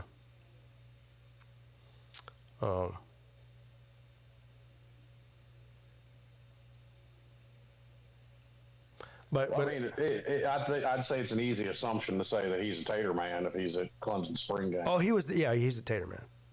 Okay. I'm about to say, because you're hard pressed to find me at Miami spring game, much less anybody else's. Yeah, I think I know who he is. I think I figured out who it was. But it was just weird that he wouldn't tell me who he was. You know. Have you gotten any more interesting Peacock phone calls? No. Thank God. Well, I don't know. I may have. I just stopped. I stopped answering. Unless you're saved down in my phone as somebody I know, I just don't answer it. So I have got some weird phone calls lately. I just haven't answered them. So that's probably what they were. Yeah. Would have been cool to see Bobby Durkins. Oh, so he actually texted me during the game and said, "Where are you sitting?" And I told him where I was sitting. And he's like, "I'll catch up with you afterwards. I'm on the other side of the stadium." We ended up leaving the game early and going back to our hotel. So I never did end up getting to see him. That's somebody I still want to meet is Bobby or Brian, whatever he's calling himself at that particular moment. Yeah, he's cool. You didn't meet him with? You sure? Didn't he meet up with us at the SO Club after the Miami game? I think he did. I don't think so. I think somebody else did. I don't think it was him. Oh. I thought he did. No. I don't think he was at that game. Maybe he wasn't. Oh, that's somebody else I think would be a caricature to show up to the Slav Olympics. Oh, Bobby? Yeah. Look, he should. I was disappointed that he didn't come to the Charleston one because he lives in Gaffney, South Carolina, which is like 2 hours away from here. So yeah, that is kind of disappointing. Yeah. Well, we can't get these Tater men to show up. We can't get the Florida mans to show up. No, Paul says he was at the SO Club. Paul, I think what you're thinking about is when you and Raj came to the spring game like 3 years ago, and he met us at the SO after the spring game. I don't think it was the Miami game he came to. Because he did come to the spring game. Yeah. Yeah. Because Paul wouldn't know because Paul had to leave the SO because he parked his truck 5 miles away. And we sent him to go get it because we didn't feel like walking 5 miles back. Paul parked off of campus for some reason. And Paul went looking for the cheapest parking he could find. Yeah. God damn, like Paul. Screw paying $25 on campus. I can get $20 parking right here. Yeah. Meanwhile, we were like 3 seconds. We were like 3 minutes away from the stadium. Jesus. Y'all had to walk Y'all had to walk 2 miles because Paul was too cheap to spend $5 more. Yeah, and then you decided to take us on a tour completely around the entire stadium. Oh yeah, yeah. I completely fucked with y'all. Jesus, and then we had to climb Mount Upper Deck. Yeah. Whew. Yeah, so we meet them on the side of the stadium. For anybody who's ever been to Clemson Stadium, so the north side of the stadium is the visitor side. The south side is the Clemson side, and then the east and west end zones. So we meet them so we have tickets on the north side of the stadium. Okay. So we met them there. We could have just easily walked right in and got to our seats immediately. It would have been no big deal at all. So we meet them outside of the stadium on the north side where we're going in. And I go, you guys have to see the graveyard. So there's a graveyard right next to the stadium, which is part of the reason it's called Death Valley. That's like 200 years old, right? It's a cool graveyard. It's like literally you can throw a rock and hit the stadium from the graveyard. That's how close it is. So I'm like, you guys got to see this, but it's on the south side of the stadium. So they're like, okay, we got 2 hours before the game starts, so let's go see the graveyard. So I take them around. Now it's not just you don't just walk around the stadium. It's a whole thing, right? It's a hike. It's a hike. So we go around the south side of the stadium where the graveyard is. I show them the graveyard. They're like, okay, this is, that's great. Thank you. Now let's go to our seats. Well, getting there was easy, but getting back is even harder. Now you've got to go uphill. Well, we had already gone to see The Rock too. Yeah, The Rock. Yeah, that was on the way. Remember, I was gonna fucking steal The Rock, and I didn't think they had that much fucking security. Yeah, so the Rock was halfway between where we met them and where the graveyard was. So we stopped there on the way. That's also where I took a picture with the Miami guy. Yeah, where the Rock was. So anyway, so we're over there now. Everyone's tired from walking just from the north side to the south side because it's a trek. Now they've got to walk uphill and around the stadium again just to get back to where we get into the stadium. Well, we didn't take the short way. Like, we could have gone back the way we came. Yeah. No, we finished going a complete loop around the stadium. That was on purpose. Yeah. Yeah, which actually kind of worked out because when we got to, I believe it was the Rock's on the east side, right? Yes. Yeah. So by the time we got over to the west side, Miami's coaches and players were getting off the bus and walking in. Yeah. Yeah, right there, right where we were. Worked out. Yeah, it actually kind of worked out. But here's the point. So it took an hour basically to walk from the north side. We stopped at the east side where the Rock was, took some pictures with the Miami guy and the Rock and all that. Went to the graveyard on the south side, then walked back uphill, then saw the Miami team getting off their bus going into the stadium, so we stopped there. So this whole thing took like an hour and a half just to go one lap around the stadium. By the time we got back to the north side of the stadium where we go in, everybody was fucking exhausted. And now we had to go in and climb 40 flights of steps to get to our fucking seat. Yeah, and everybody's gassed. We were halfway up the upper deck. More than halfway, I think. Yeah, probably. We were all gassed, and we get up to the upper deck, and I'm like, now the real fun begins. Now we're about to go mountain climbing, which is what anybody who's ever been in the upper deck at Clemson at Death Valley, it's like mountain climbing. And my poor aunt's 52 years old, and we got her climbing this shit. And then after the game's over, everyone's exhausted. We've been drinking and walking all day. Now they got to walk 4 miles back to the car because Upper Billy Paul is too cheap to park in a fucking. No. We made Paul make that trek himself. Oh yeah, that's right. Y'all made him walk back and come pick you up, right? Yeah, he walked back, went and got his truck, and then drove back. Because by then we had been in the SO. We went to the SO afterwards to get something to eat, and then we got into. I think that's when. Was it the Tennessee South Carolina game? Was the game we were in there watching? Yeah. It was. Yeah. Yeah, and because it was the one when Hendon Hooker got hurt, and we basically watched almost all of that game until. They were just like, y'all go away. We're shutting it down. Yeah. Then we went back to the house to drink some more. Yeah. So then you got to walk. So the SO is downhill from the stadium. So you walk downhill to get down there. But then after you've been sitting there and eating and drinking at the SO, if you're parked at the stadium, which is where we were parked, you got to walk back uphill another half a mile. So to add insult to injury, after all that, we take them to the SO, and then they got to walk uphill the entire way back to where we came from. Well, no, I rode with Upper Billy Paul, so actually he picked us up Uber style. Yeah, he just pulled because by then, most everybody was gone. So I mean, it was a clear shot for him to get right down there where we were at. Yeah. In his cute little Honda Pilot or whatever the fuck it is. I thought it was a Ridgeline. There you go, Ridgeline. That's it. Fucking whatever. Then we had to drive there. Honda, man. We actually the house we rented was that in the south. So Lake Hartwell is in two different states. It's in Georgia and South Carolina. We were on the South Carolina side. We were on the South Carolina side. Okay. Yeah. Yeah. It was like 30 minutes away or something.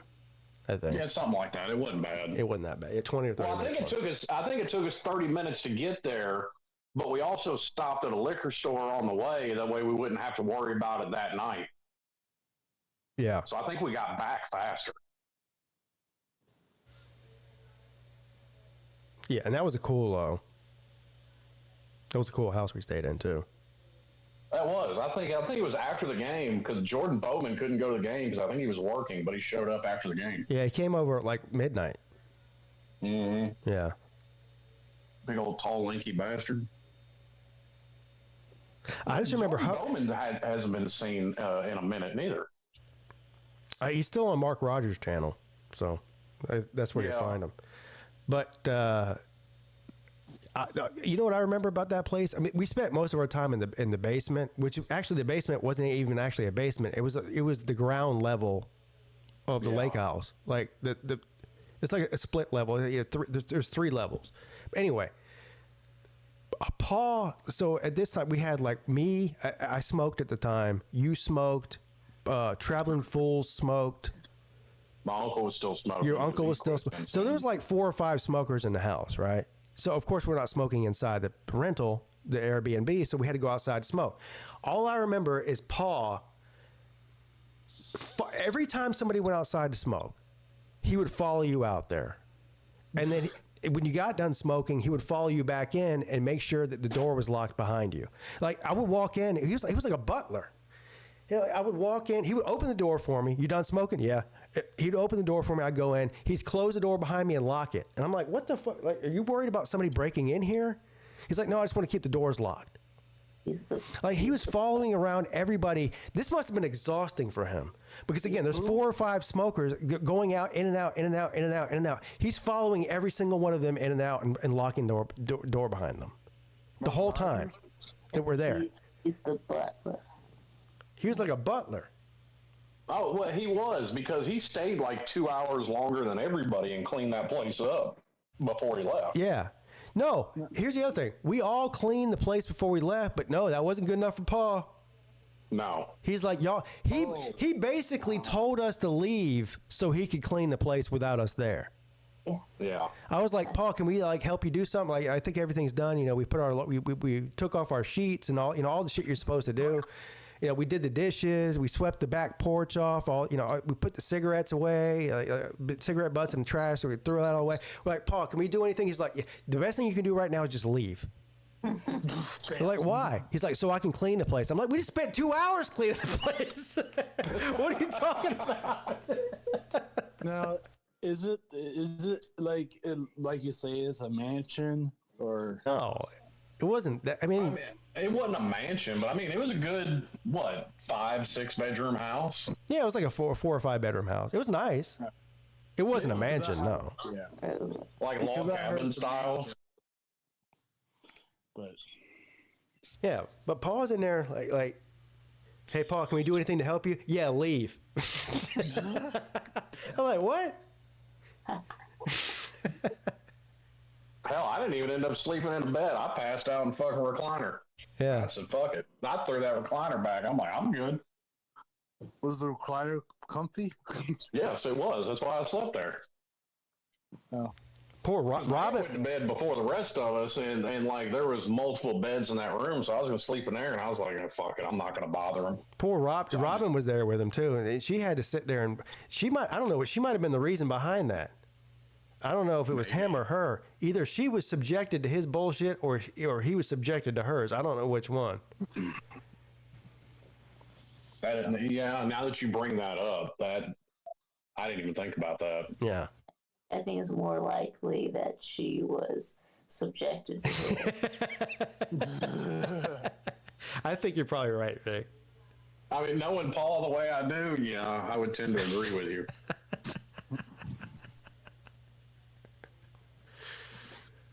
I don't know. We got to figure out something to do mid-year because Paul wasn't at the Slav Olympics, and I miss Paul. Yeah.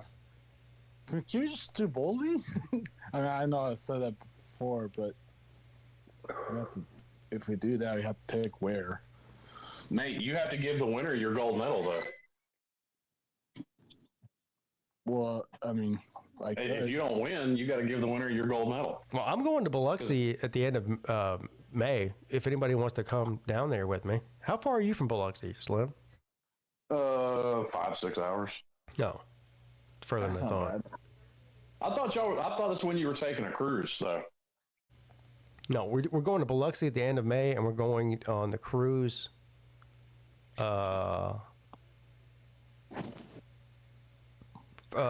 First week of August. No. Oh, okay. Right before school starts. Yeah. Yeah. Is it a 5-day cruise? It's a 4-day cruise. A 4-day? Okay. Because yeah, it's 1 day longer. It's the same cruise we took, but 1 day longer.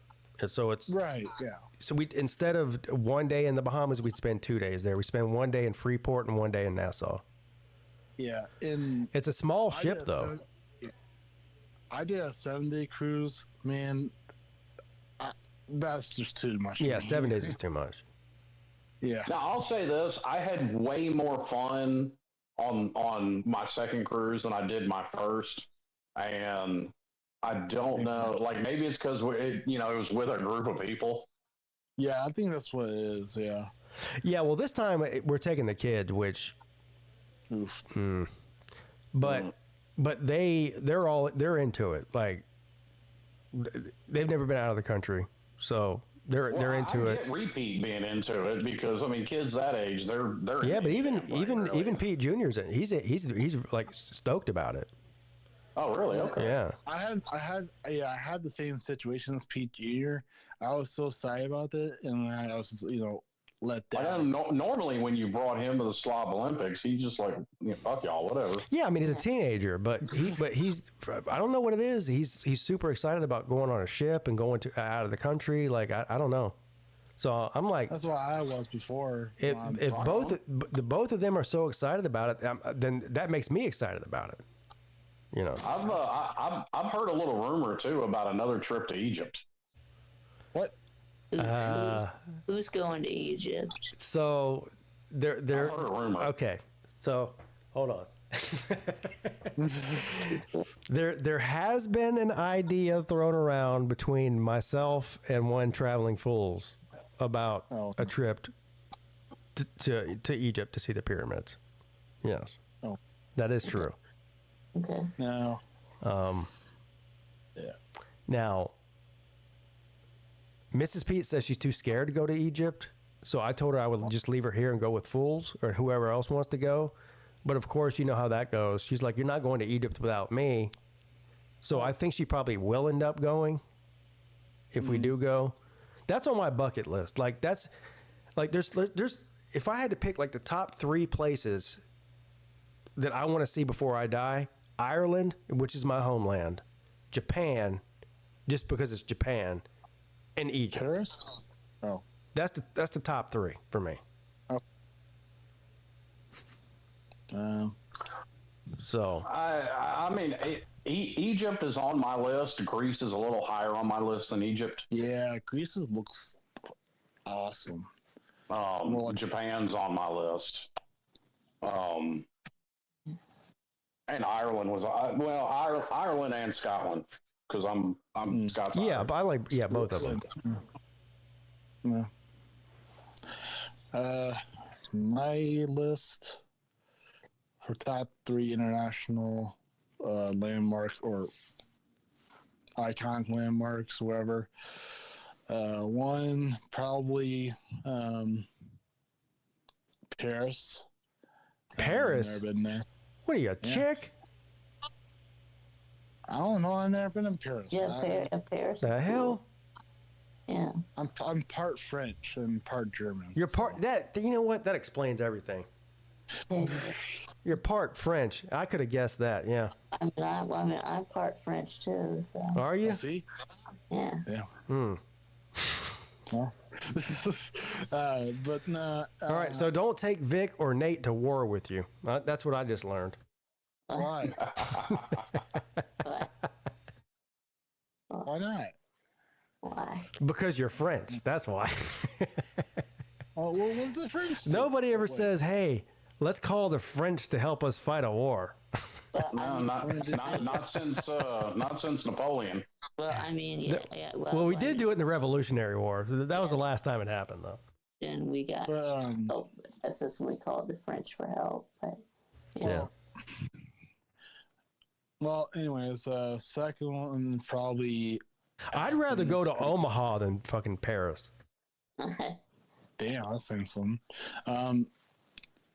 I was gonna say Athens, Greece. Yeah, that'd be cool. Yeah, for sure. That's more like a fit.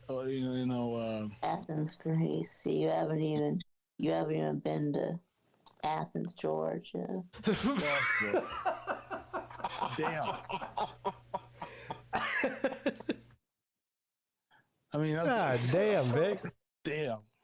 Mic drop. God damn. Damn, Vic. I was just trying to be simple. Athens, Greece. You haven't even been to Athens, Georgia. What's in Athens, Georgia, then? Oh.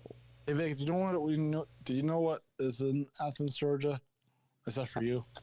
Right. Yeah, the University of Georgia is there. Yeah. Well, is that about it, or? Yeah, that's pretty much it. There's that's like saying what's in Clemson, South Carolina, the university or Clemson University. That's it. Yeah. Yeah, that's it. That's not really my. That's about it. Yeah, it's like when people say like what's in Omaha, and you go a zoo. Yeah. And yeah, nothing there except for a zoo. If it weren't for the zoo, Omaha wouldn't even exist. I mean, there's a zoo in Atlanta, so I mean. I know, but Atlanta would still be a city without the zoo. Take the zoo out of Omaha, there is no Omaha. Yeah. Well, I mean, you're partially right. Yes. I know I'm right. And if your number one attraction is a zoo, your city has problems. It's just like Columbia. The main attraction in Columbia, it's a lot like Omaha. What? Yeah, the number one attraction in Columbia is the zoo. Well, not in the country, right? Huh? But it's not. Well, isn't South Carolina, the state of South Carolina? Isn't the entire city of Columbia basically a zoo? Yeah. Yeah, they got more than what they got. They got a zoo, and they've got Williams-Brice Stadium, which is basically another zoo. Yeah. It's a big ass chicken coop. Well, yeah. You know, I as far I live here my whole life, I'm planning to move. But anyways, we have your normal stuff like restaurants. Paul, have you been drinking again? I thought you quit drinking, Paul. He's in the comment section typing about how Omaha has a beach. No, it doesn't. How Omaha has a what? A beach. No fucking beach in Omaha. A beach? He says Omaha is a beach too. What? Well, okay. Yeah, Omaha Beach in fucking France. Right, that's in Normandy. Yeah. Yeah, that's in France, Paul. Yeah. Omaha. If Jesus I'm gonna go Christ. to France and see something, it's not gonna be Paris. It'd be Omaha Beach. But why would you not want to go to Paris if you're in France? Because it's historic, right, Slim? Well, I don't know if you like the story. You know I love eating chicken. Oh, I love it pan fried. But I couldn't be a Gamecock. Oh, Lord, if I tried. I mean, I was born with stripes. I was born a tiger. Don't have a knockout punch, a winner, a fighter. You're a tourist city. Got my orange and white underwear on. So dedicated, I wrote this song. Nate, how about shut the fuck up? Nate, shut the fuck up. Nate, shut the fuck up. Super mediocrity. I mean, there's only one good thing in Columbia, I must confess. It's I-26, headed west. You know I love eating chicken. Oh, I love it pan fried. But I couldn't be a Gamecock. Oh, Lord, if I tried. I love Death Valley. I love The Rock. We'll beat you with a soapbar field sock. Stomp the cleat through you. Leave a paw on your back. Give you a beating like you've ever had. We've got the series in our back pocket. You could win for 20 years and still couldn't stop it. The truth is really clear. It's easy to see. The name Gamecock means losing to me. Oh, I love eating chicken. Oh, I love it pan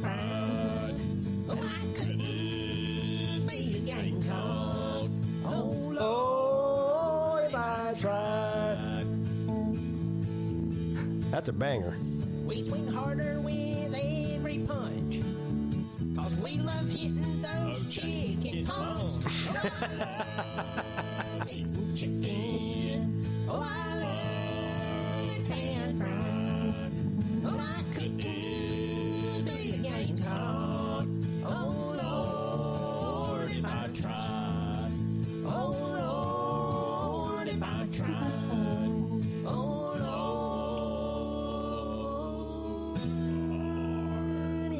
if I tried.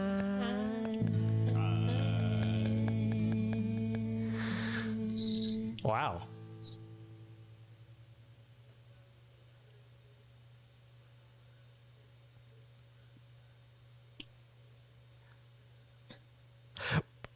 Does Nate not know what?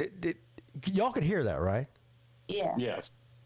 So why does Nate continue just to like carry on a conversation while the music's playing for 10 minutes? I had to kick him out because he wouldn't shut the fuck up. I told him to shut up 3 times. He wouldn't shut up. He's going on and on about something. I mean, Yeah. I don't even know what he said. yeah, nobody did because there was music playing. Yeah, I don't think he knows what he said either. I mean, how could he not hear that though? I could hear it just fine. Yeah, that's what I'm saying. This is what it sounded like.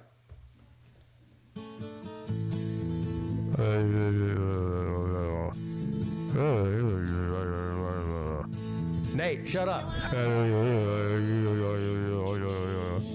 Nate, be quiet.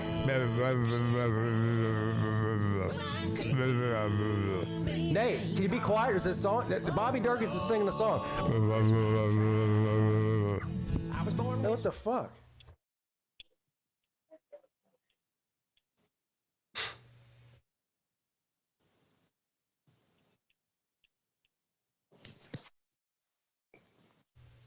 What's a better song, the Bobby Durkins Tater song or Volusia's? Oh, Volusia's terrible. Well, hold on. All right.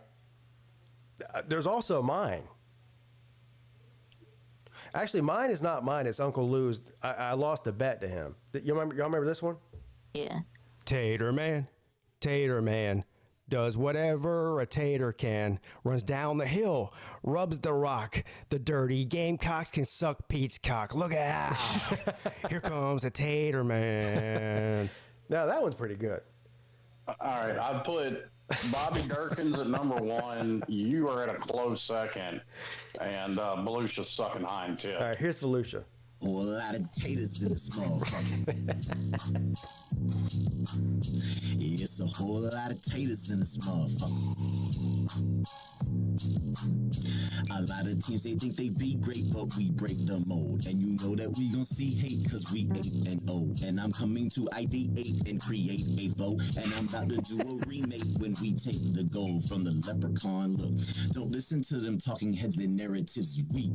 Tune to get on the TV and they yammer on so frequently. Oh yeah, they're talented, but playing in the ACC pay millions, but they're analyzing it so lazily. We got the keys in the ignition, and my man DJ the ukulele on a mission.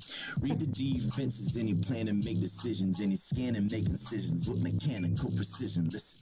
So cry about the refs like the Buckeye fan base, cause whiny fan takes is something Tater man hates. Stacking wins like Hungry Jack with pancakes. Oh, you think you can take us, pull up on that handbrake, cause we some taters in this motherfucker. Yeah, that song did not age well at all. It's funny though. Yeah, look, let's talk about them chickens. You know the only thing they're good for is finger licking. Thinking about the best seasons, it's really slim pickings. Best team in SC, it's them Busham County Pickens.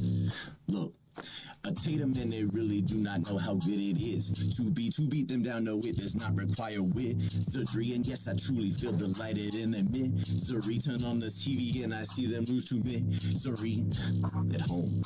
Yo, and you can take your cues from Paul, yeah, it's fine, bomb. And you can roll with your Vols or your tie, dog. But one thing can't be denied: we gon' ride with the kids, with the lids, with the paws on the side, dog. The boys in orange got the crowd going bad shit. We we can move it on the ground and we can pass it. And we gonna put them leprechauns into a casket up in this motherfucker. Casket? I don't feel well. I don't feel well. Taters in this motherfucker. Yeah. Now go ahead and put them kids to sleep, cuz you know my tiger claw digs in deep, cuz throwing bows to the nose, ripping clothes on the show here with my tater man, PigskinPeete, and we some taters in this motherfucker. Yeah. Yeah. And there's a whole lot of haters in this motherfucker. Yeah. Wow.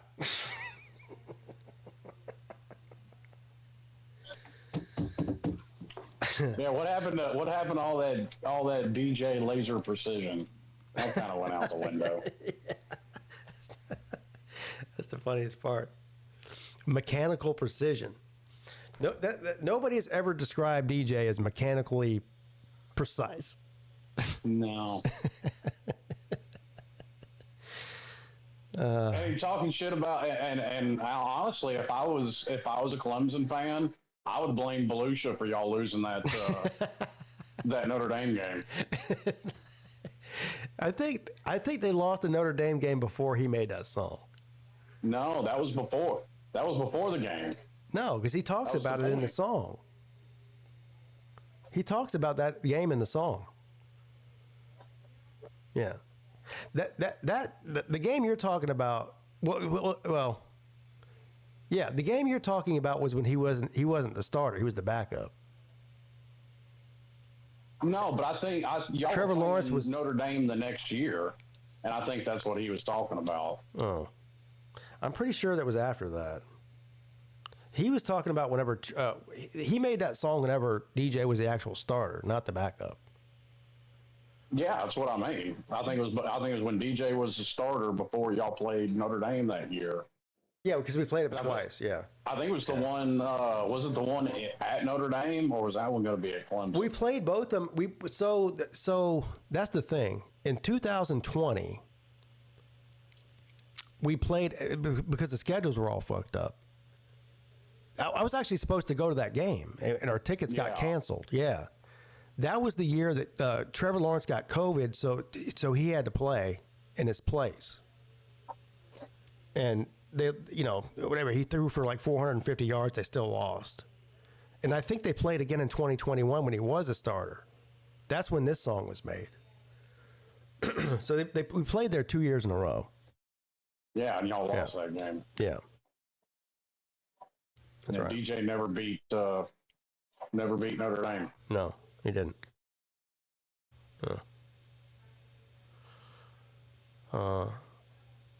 Anyway, I'm being summoned. I have to go pick up my son from school, so I do have to get off of here. VicTube, you still there? Vic? Guess not. Yeah, I'm here. Okay. Are you doing Celine's show today, or Celine doing Celine's show today? I think Celine is doing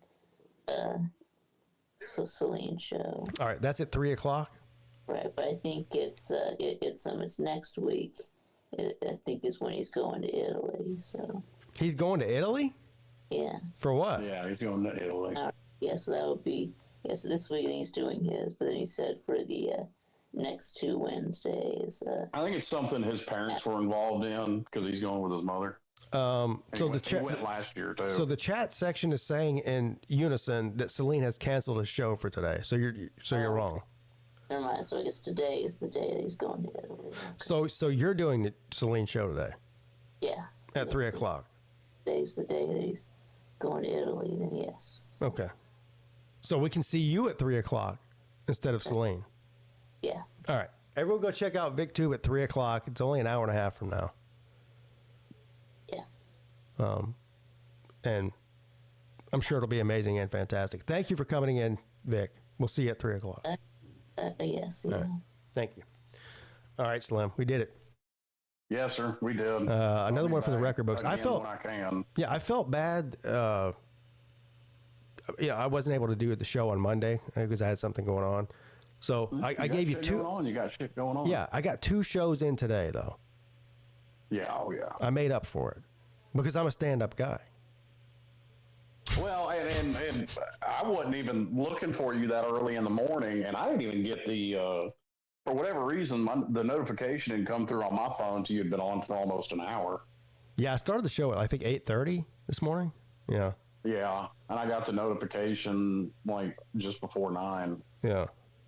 I don't know what's going on with YouTube. They don't like me. Oh. Anyway, all right. Thanks, Slim, for coming on. I guess I might see you on Friday. You start your new job on Friday. Yeah, so I don't know. I'll be back the next chance I get. All right. Well, let me know. You're always welcome here. You know that. All right. Thank you. Yeah, buddy. All right. That's going to do it for me as well, everybody. Thank you for tuning in to this long, extended midday show today. I'll be back Friday at 11 a.m. or who knows what time these days. If it's it might be earlier, it might be later. I don't know. But somewhere in that general area, sometime between 6 a.m. and 2 p.m. I'll be on Friday. All right. Thank you. Have a good day.